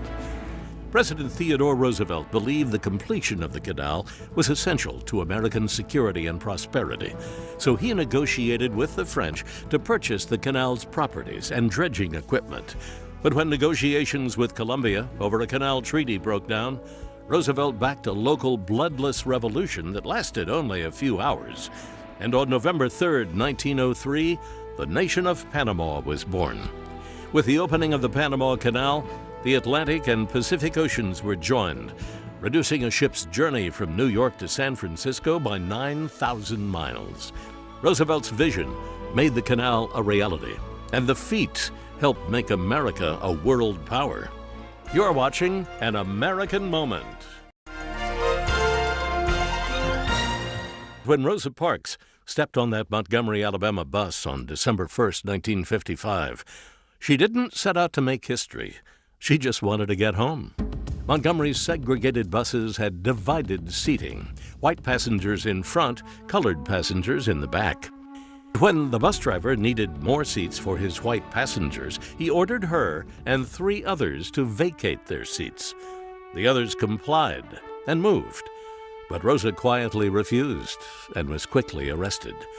Working alongside Dr. Martin Luther King, Rose's arrest sparked a highly effective citywide protest with African Americans boycotting city buses. Rose's protest and resulting boycott didn't end segregation, but it sparked a movement that ended the racial system, paving the way for a more equal society. You're watching An American Moment.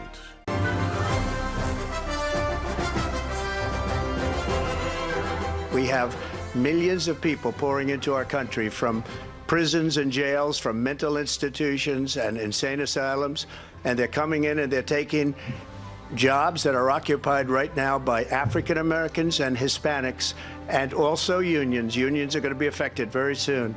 And you see what's happening. You see what's happening with towns throughout the United States. You look at Springfield, Ohio. You look at Aurora in Colorado. They are taking over the towns. They're taking over buildings. They're going in violently. These are the people that she and Biden led into our country, and they're destroying our country. They're dangerous. They're at the highest level of criminality, and we have to get them out. We have to get them out fast. Welcome back to N2's live coverage of Debate Night in America. And I got to tell you, that may have been one of Donald Trump, the former president's strongest pieces in focusing in on illegal immigration, the border crisis, an issue that he has hammered since he first got into politics in 2015. He's beating Kamala Harris on that issue by double digits, has been the whole time. And Bianca, I would add... How could he not be, right? Absolutely. One sentence review of this debate from Donald J. Trump on Truth Social. I thought this was my best debate ever, especially since it was 3-on-1. That might be the headline. Yeah, a lot of people feel that way. The moderators directing the questions and not asking things about, you know, the Venezuelan gangs that we're seeing take over Aurora, which Donald Trump just alluded to. He was forced to bring up all of those things time and time again, because to your point, the moderators were not focused on the issues that a lot of Americans care about. Yes, and it's not just at the border. It is all across our entire nation. But again, there could be another debate in the works. Kamala's spokesperson saying they want an October debate. So tonight may not be the last one. We'll see. Obviously, a lot of Americans still want to know more about her, and not just through the filter of some biased moderators. Pleased to bring in right now retired Border Patrol agent and the sheriff of Terrell County, Texas, Sheriff Thaddeus Cleveland. Always good to see you, sir. You know, you're on the front lines. You know that the Biden DOJ is suing Texas for trying to defend the border, dereliction of duty by Mayorkas. Yet here we have moderators, when Donald Trump just succinctly puts it in how dangerous it is because of their policies, dismantling his border policies. Barely even a follow-up by these moderators here. She was able to sort of turn this debate into something that, you know, is such a snow job. What was your reaction from down in Texas this evening?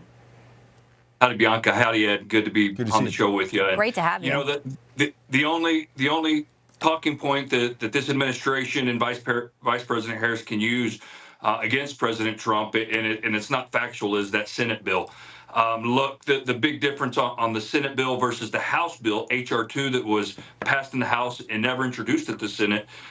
H.R. 2, the House bill, dealt with border security. It's what we need to help secure the southern border with Mexico. Yeah. The Senate bill dealt with immigration. It had nothing to do with border security. It was dealing with immigration, allowing people in. So that's what they attempt to use with President Biden or President Trump. But I think he did a great job on the border. She, as she's done before, just a small portion on the border, and then she changes the topic and goes on to other things. You know, we all know, and Bianca, we visited many times before on the border, and it continues to be ignored. And until we get another president in the White House, things aren't going to change. You know, Sheriff, you make some great points on the border. I know you're also intently focused on battling crime as well. And if our team can tee up the soundbite Z12, I want to show an example where crime should be front and center in this debate, but it's an example of ABC's David Muir, quote unquote, fact-checking Donald Trump, when in fact he wasn't really telling the truth. Donald Trump was about the FBI and crime stats. Let's listen. Crime in this country is through the roof, and we have a new form of crime. It's called migrant crime, and it's happening at levels that nobody thought possible. President Trump, as you know, the FBI says overall violent crime is actually coming down in this country. But Vice Excuse me, the FBI they were defrauding statements. They didn't include the worst cities. You know, Donald Trump is right. The mainstream media doesn't want to admit it. Sheriff, you know this. Those numbers by the FBI are cooked. The idea that violent crime is down during the Biden-Harris administration is just absurd. Donald Trump told the truth, but the moderators made him look like he was lying. And again, they want to take that focus off the border. And what we've seen across America, across various states with the Venezuelan gangs, we saw MMS 13 members that have kind of, not that they've fallen off the map, we're not seeing it as reported much. Out here in the Permian Basin, West Texas, where we have, Midland, Odessa, and the oil and gas drilling, look, we've had a huge number of Cubans and some Venezuelans coming in to drive trucks, but it's increased the oil field crime. They're still in equipment, they're still in fuel. It's a huge unchecked problem that we don't see reported a lot. But going back to these Venezuelan gang members, and as well as other gang members that enter our southwest border, look, until these sanctuary, not just states, but sanctuary cities, counties, municipalities who avoid enforcing the law, and they'd rather, utilize politics rather than enforcing the law. That's huge, and Americans are suffering and will continue to suffer, and it's not going to be a short-term suffering. This is going to be for decades to come, and just like when we had the Mario boat lifts out of Cuba back in the early 80s, we suffered as a country with many of those people for decades, and we're going to see the same from this last 3.5 years of chaos on our border. We're going to see, again, a lot of stuff to come. Yeah, because they're in here, and it's a systemic problem now. And, we also cannot underscore tomorrow, 23 years since 9/11, the known terrorists that they've captured. And we just have to, think about, the people that may be in our country because of them. Kamala Harris, thank you, thanks for coming in, Sheriff. Pardon me. It sounds like Vice President Harris is speaking. Let's dip in live if we can. Together, knowing the vast majority of us have so much more in common than what separates us. It is about inclusion, and it is not about division, and it is not about demeaning and name-calling. It is about lifting folks up, working folks, families, children, people who are not just trying to get by, but trying to get ahead. That's what we stand for. So let's get out here for these next...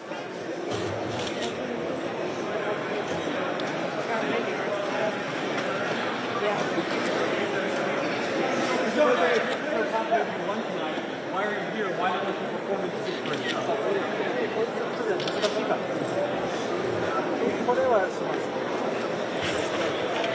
What about the moderators?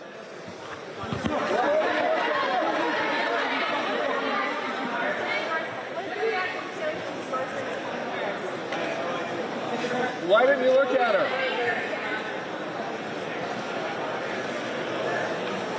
All right, so you can see the former president in there. Killing us all here.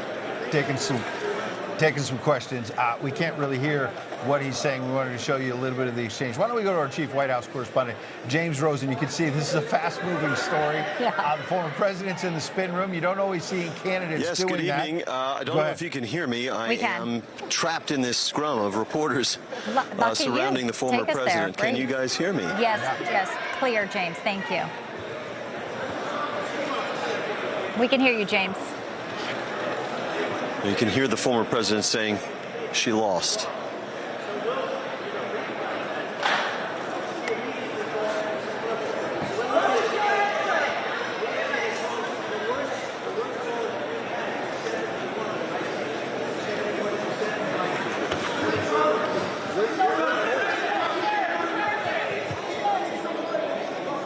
All right, James, if you can hear us, you're going to have to tell us what he's saying, because the mics are a little bit far away. What is the gist of the exchange with the media there?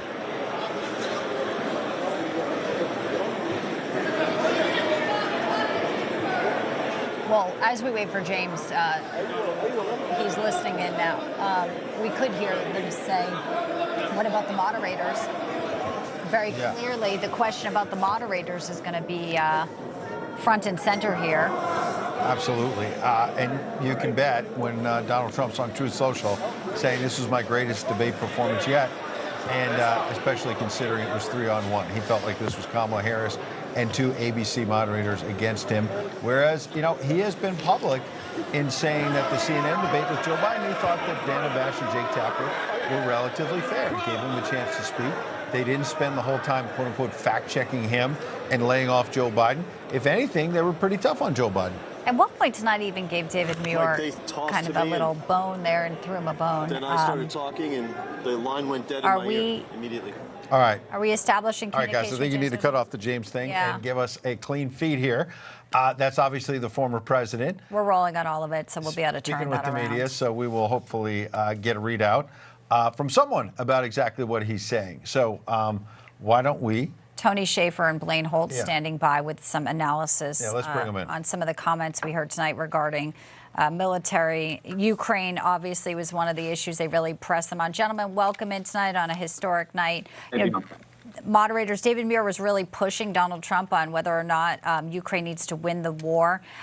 They're trying to say he dodged it. I think his answer was, quite frankly, the right one, saying we don't want people to die. And people are dying every single day, not just in Ukraine, but all these other conflicts that started under his watch. Blaine, I'll let you kick it off here on the way they phrase the Ukraine question and kind of put him on the defensive. Yeah, so the president said something tonight that I think will bear out over time. It was a seed he planted tonight for another day, and that is that far more people, he's declaring millions, far more people have died in this war than has actually been reported. David Muir sounded actually very elementary schoolish. If you try, I'm not trying to be snarky. I'm just saying it's such a basic question to say you want to win the war, you don't want to win the war. Yeah. Well, that ship has sailed. We're well beyond that. David Muir is not paying attention to the facts on the ground in the Ukraine. He's not looking at the Russians breaking through the entire contact line, and that we're not getting anywhere with this Kursk incursion. And the Zelensky government is in trouble this night because we've only thrown weapons and money at this. We haven't thrown strategy and diplomacy at this. And the president pointed out, we could have avoided this. And there is an off-ramp to this war. And David Muir didn't go there. And okay. Is it really an advantage? I mean, you know they were trying to get him on a Putin thing. That's really what it is, Tony. Right, sure. I mean, that's exactly what they're trying. Well, Putin is actually the one endorsing Kamala and trolling the election. Real quickly, team, can we listen in here? Or do we have this feed up? If we do, we want to take folks there.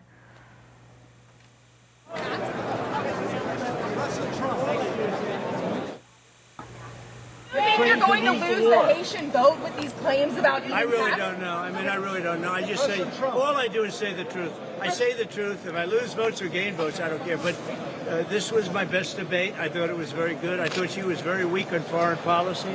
She was very weak on the border. And I'm very happy with Mr. President. Five times by the moderators. Mr. President. Okay.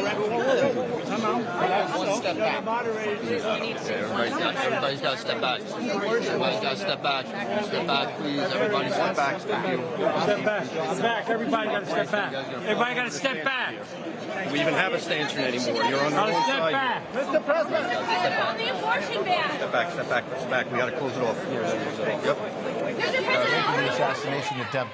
Obviously, in Butler, PA, there's been a bigger Secret Service presence around him. Yes. Beyond weapons, you always have to protect a president or former president in terms of people eventually surrounding him and potentially doing harm, even if it doesn't appear like they might, if there's sort of a mob.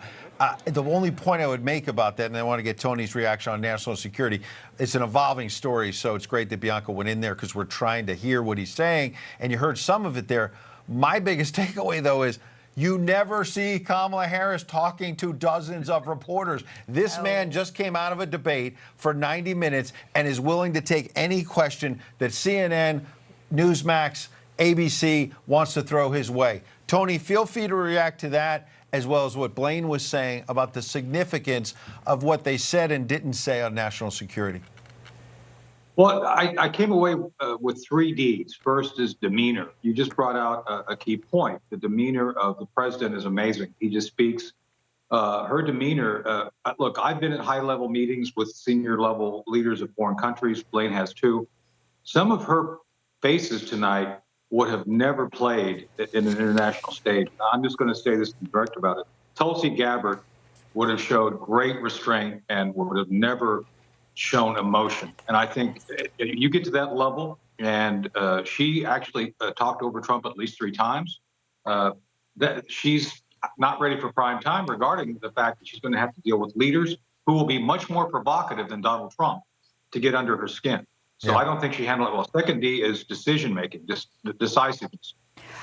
She walked right into that buzzsaw when she talked about being the person negotiating with Zelensky, trying to get Zelensky already, being the one behind the scenes doing that. She admitted, Ed, that she was the one who failed at the last minute to do something to deter the war. I think that's going to be something that plays out. And the last thing is dystopian.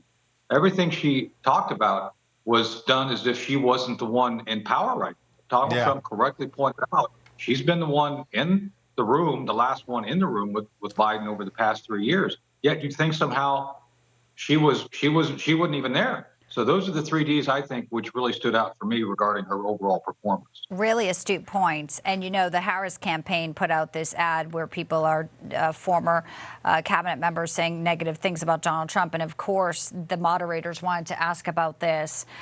Let's play this exchange here because it really is a deceptive piece of propaganda. It reminds me of the 51 spies who lied, but we only found that out after the debate here. Let's play this.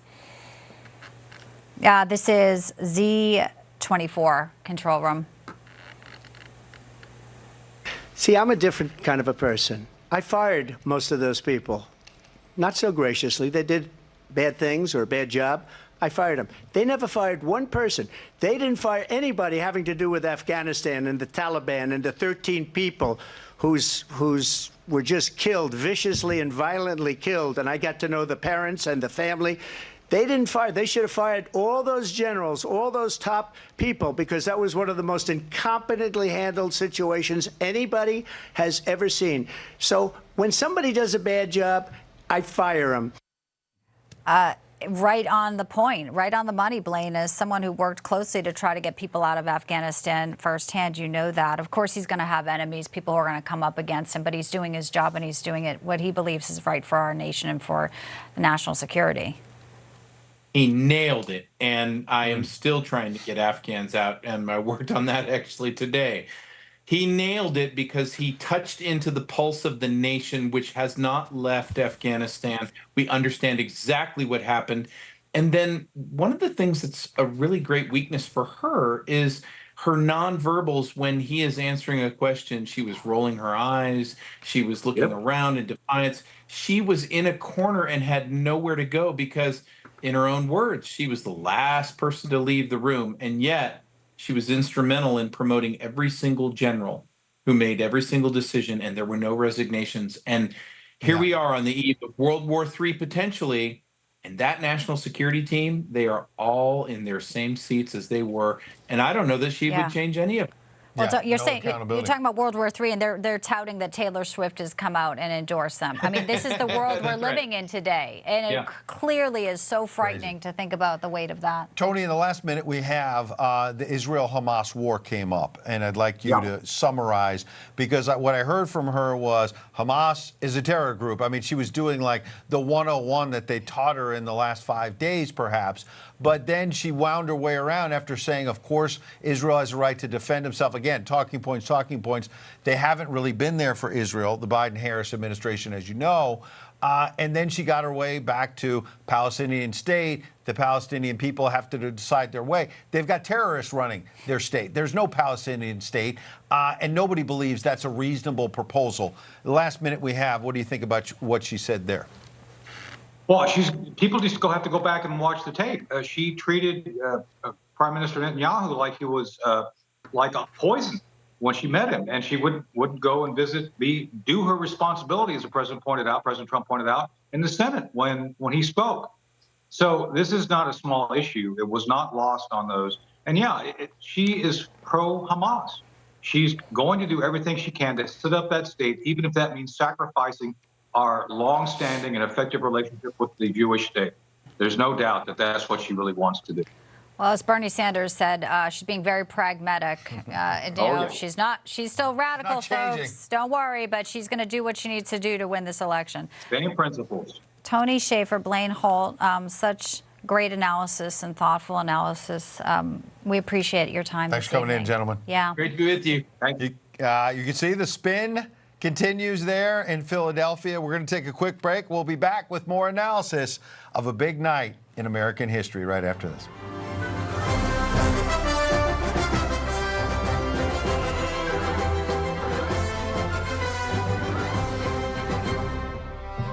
Federal agencies urge every family to have an emergency radio.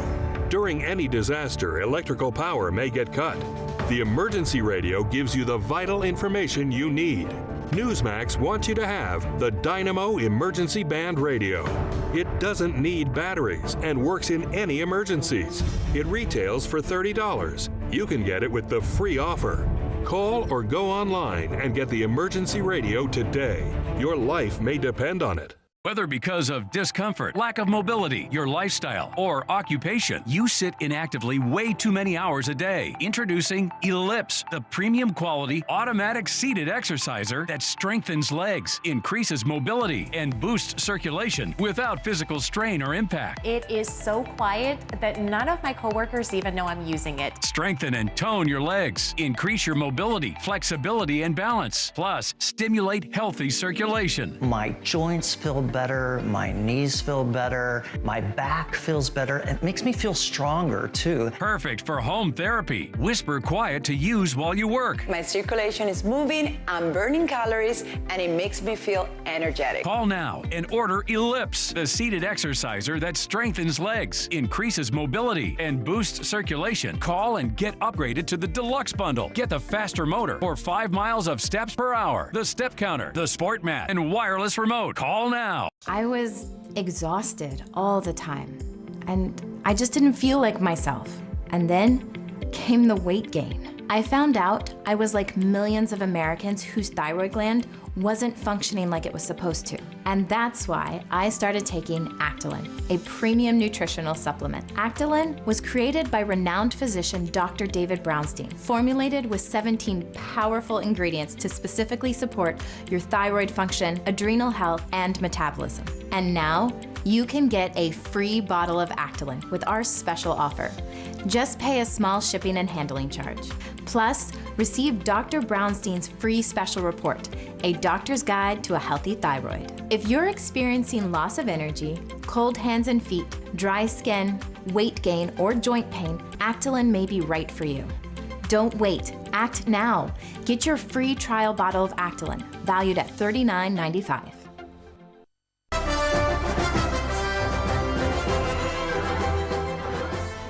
She gave all that stuff up very wrongly, very horribly, and everybody's laughing at it, okay? They're all laughing at it. She gave up at least 12 and probably 14 or 15 different policies. Like, she was big on defund the police. In Minnesota, she went out, wait a minute, I'm talking now, if you don't mind, please.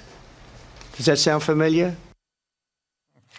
Donald Trump turning the script around, flipping the script, if you will, on Kamala Harris, who likes to say, I'm speaking. She did that to Mike Pence. She wanted the microphones open, even though that was against the rules.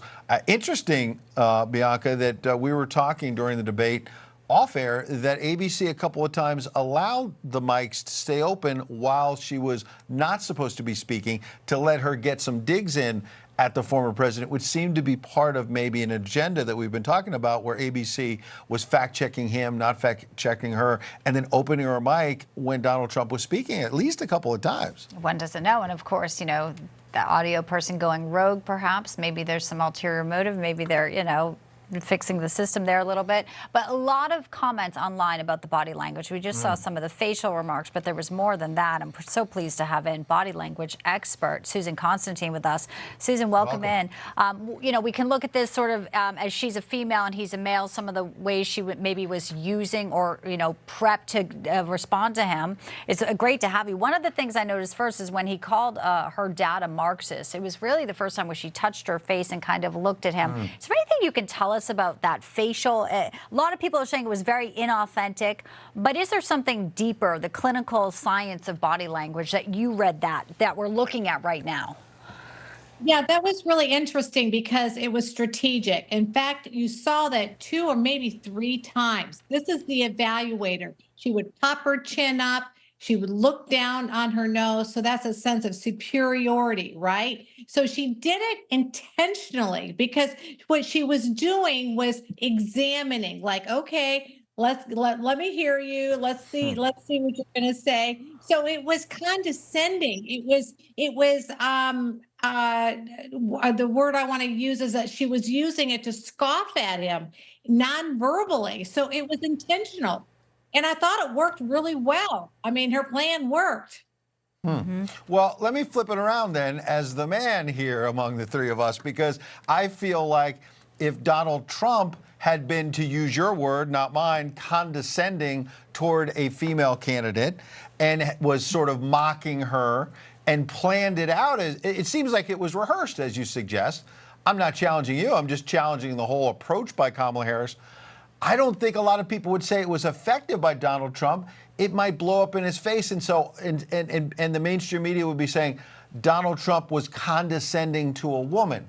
And I hear you saying the opposite about her doing it to a man. She gets away with it. She kind of got away with it. Am I wrong? Yeah, you're absolutely right on target. If Donald Trump had done that to her, it would be all over the news. No, no pun intended. So, it would not have gone over very well at all. So I thought it was strategic. I thought it worked. She continued to poke the bear, and she knew exactly when to get him. And the thing is, what I was disappointed with is that he fell underneath that yoke again. So he felt he had to defend himself.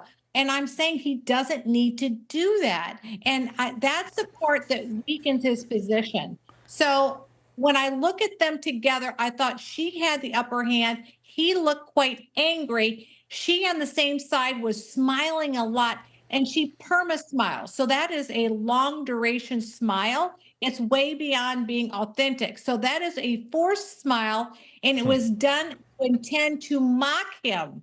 That's what I'm seeing. And I saw that pattern throughout, and she generally uses that smile to feel like she can get away with it. He couldn't do that. Yeah.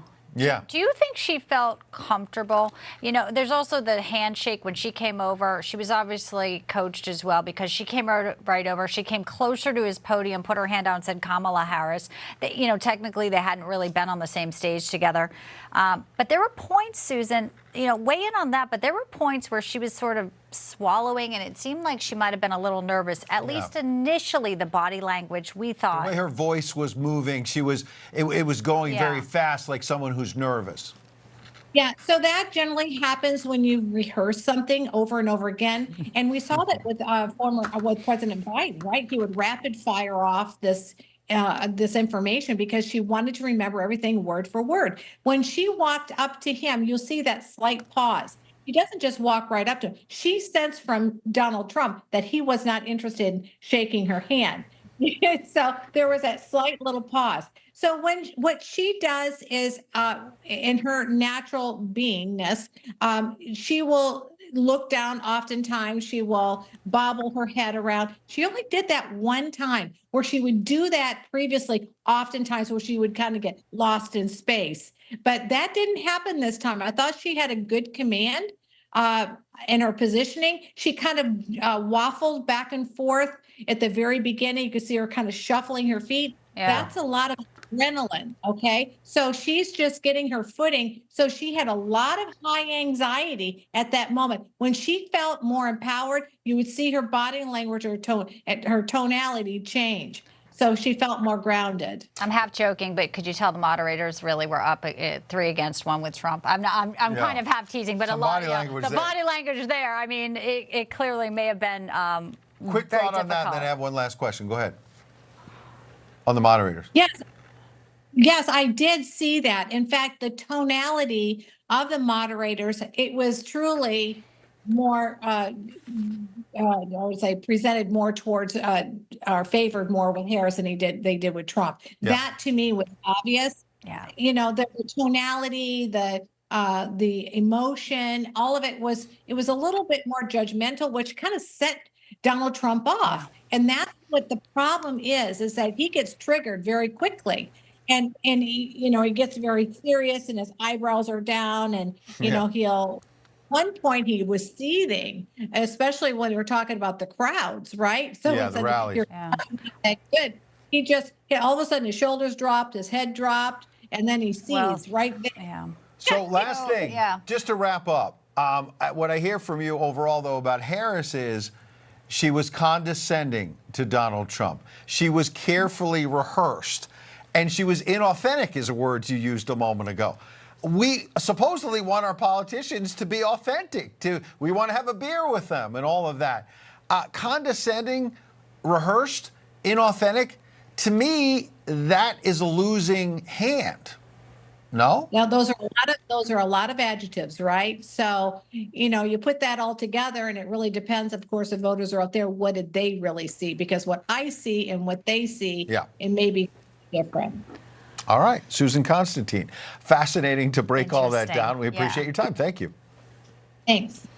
I certainly think if you're inauthentic and you practice all these lines, voters may see through that, but we're going to have to see how the polls... I mean, even when we were just playing that again in her hand, it's so choreographed how she did it. I mean. And they were doing it for memes so that the left can say, oh, she owned him. She was mocking him. Yeah. Very interesting, and we'll see how it plays out. Quick break. We're back. There she is in full... And she lands it. She lands it. She cackled a little bit, too. She did. We had a little bit of that. We'll take a quick break. We'll wrap all this up. And Bianca right after this.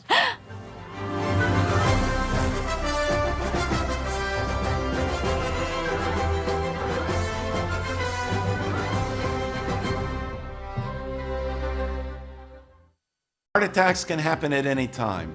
If you suffer cardiac arrest outside of a hospital, you have just a 7% chance of surviving. That's why this world-renowned cardiologist brings you the simple Heart Cure diet and meal plan. Start improving your heart health now with this easy-to-follow program that combines expert advice with hundreds of delicious heart-healthy recipes. See improvements in as little as 28 days. Claim your free copy today. Go online or call the number on your screen. Whether because of discomfort, lack of mobility, your lifestyle, or occupation, you sit inactively way too many hours a day. That sedentary inactivity is terrible for your health. It's time to add some extra steps to your day. Introducing Ellipse, the premium quality automatic seated exerciser that strengthens legs, increases mobility, and boosts circulation without physical strain or impact. It's the easiest exercise you will ever do. Ellipse fits perfectly under my desk, and it is so quiet that none of my coworkers even know I'm using it. Strengthen and tone your legs. Increase your mobility, flexibility, and balance. Plus, stimulate healthy circulation. My joints feel better. My knees feel better. My back feels better. It makes me feel stronger, too. Power-assisted exercise that frees your mind to enjoy your favorite seated activities. Perfect for home therapy. Whisper quiet to use while you work. My circulation is moving, I'm burning calories, and it makes me feel energetic. Plug it in, place your feet, select your speed, and relax. Ellipse does all the work. Loosen stiff joints and tight muscles, reduce swelling, alleviate cramps, and calm restless legs. Ellipse is so smooth, so easy on my joints. My legs are stronger, my joints are no longer stiff. I can walk without pain. My mobility is as good as it was 20 years ago. Other seated exercises produce harsh, jarring movement, but Ellipse's 46% larger rotational diameter provides more exercise plus ultra smooth motion that's safe, super low impact, and feels great. Call now and order Ellipse, the seated exerciser that strengthens legs, increases mobility, and boosts circulation. Be one of the first 300 callers and get upgraded to the Ellipse Deluxe Bundle, a $100 value. Yours free. Get the faster motor that produces more than 5 miles worth of steps per hour, the non-slip mat, and wireless remote. Call now.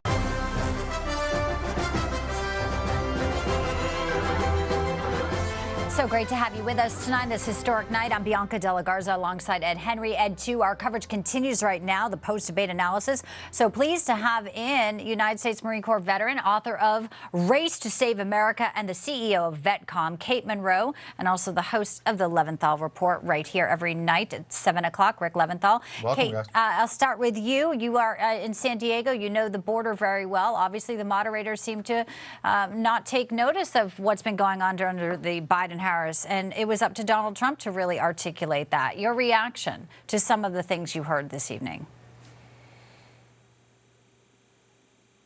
I think you're on mute, Kate. That's okay. If we're just keeping it to the border, she absolutely loses on the border. You had to expect, if it's not going to be on your station or another, right-leaning station, of course they're going to not dig in deep on the border on their side. Absolute failure. 10 to 20 million people crossing the border. Terrorists coming in, you're letting in ISIS, they're killing and raping young women. Absolutely ridiculous. So I think no matter what he said, she will always lose the border, period. Yeah, very interesting indeed. Rick, my initial reaction seeing Donald Trump take the bait for much of the 90 minutes was, maybe it wasn't his strongest night. And then I see Kamala Harris saying, I want a second debate. I want a second debate. It kind of tells me they know they're behind in the polls. The Harris people think they had a good night, maybe not a great night, but a second bite of the apple, they think they can maybe win this race. But without that second debate, maybe they cannot. What do you think, Rick? Well, I think they're overconfident at this point. They think they did very well, and I think she did better than a lot of people thought she would. Yeah. But I'm so glad they asked for a second debate, because Donald Trump needs that second debate to cement the things that he was trying to get across in the first debate. He needs that debate to make his points and to make sure she doesn't get away with what she got away with tonight, which is not being challenged on the key issues. They allowed her to redirect. They allowed her to disregard and not answer questions, which is what America needs her to do. America needs her to be real and be honest, and she really wasn't, in my opinion. She was good at getting under Trump's skin. She was good at redirecting and telling the story she wanted to tell. But they didn't challenge her on inflation. They didn't force her to admit that things are far worse off today than they were 4 years ago. And they let her smile condescendingly at Trump and get away with it because they didn't force her to own up to all of the flip-flops she's done and all the mistakes that she and Biden have made over the last 4 years. No, and they went into the wedge issue of abortion. They spent so much time on that. But here's the thing. Of course, she wants another debate. It'll be another softball. She should be forced to do a news conference where every wide-ranging... She ain't gonna do it. She doesn't want to do it. That would be the antidote to this. Kate, 30 seconds. I couldn't agree more. Right? I mean, why have Donald Trump walk into another trap like that, 3-on-1, Kate? Yeah, I totally agree. He will sign up and do another debate. But tonight really came down to personality versus policy. You got to pick your lane. I'm a policy girl. I could care less about your personality. I want to get stuff done kind of person. And quite frankly, she did 2 decent hours. How about the 33,000 hours that you have been in office and have done nothing? So, wow, you pulled off 2 great hours, 33,000 hours unaccounted for. Rick, 30 seconds. That would have been a better plan, maybe. I wish that he would have hammered her even harder on the border, on immigration, on all the mistakes she's made. She's so concerned about the little babies. That's great. But what about the young ladies? What about the girls and the women who've been raped and murdered by illegal immigrants? Yeah. They never forced her to address that. And those women were on Capitol Hill today. She should be forced to answer to those rapes and murders that she, in large part, made happen because she let the borders go wide open. And they're letting her get away with this. I'm tough on crime. I'm the only one who prosecuted immigrants. Sorry, you've ruined the border. No doubt about it.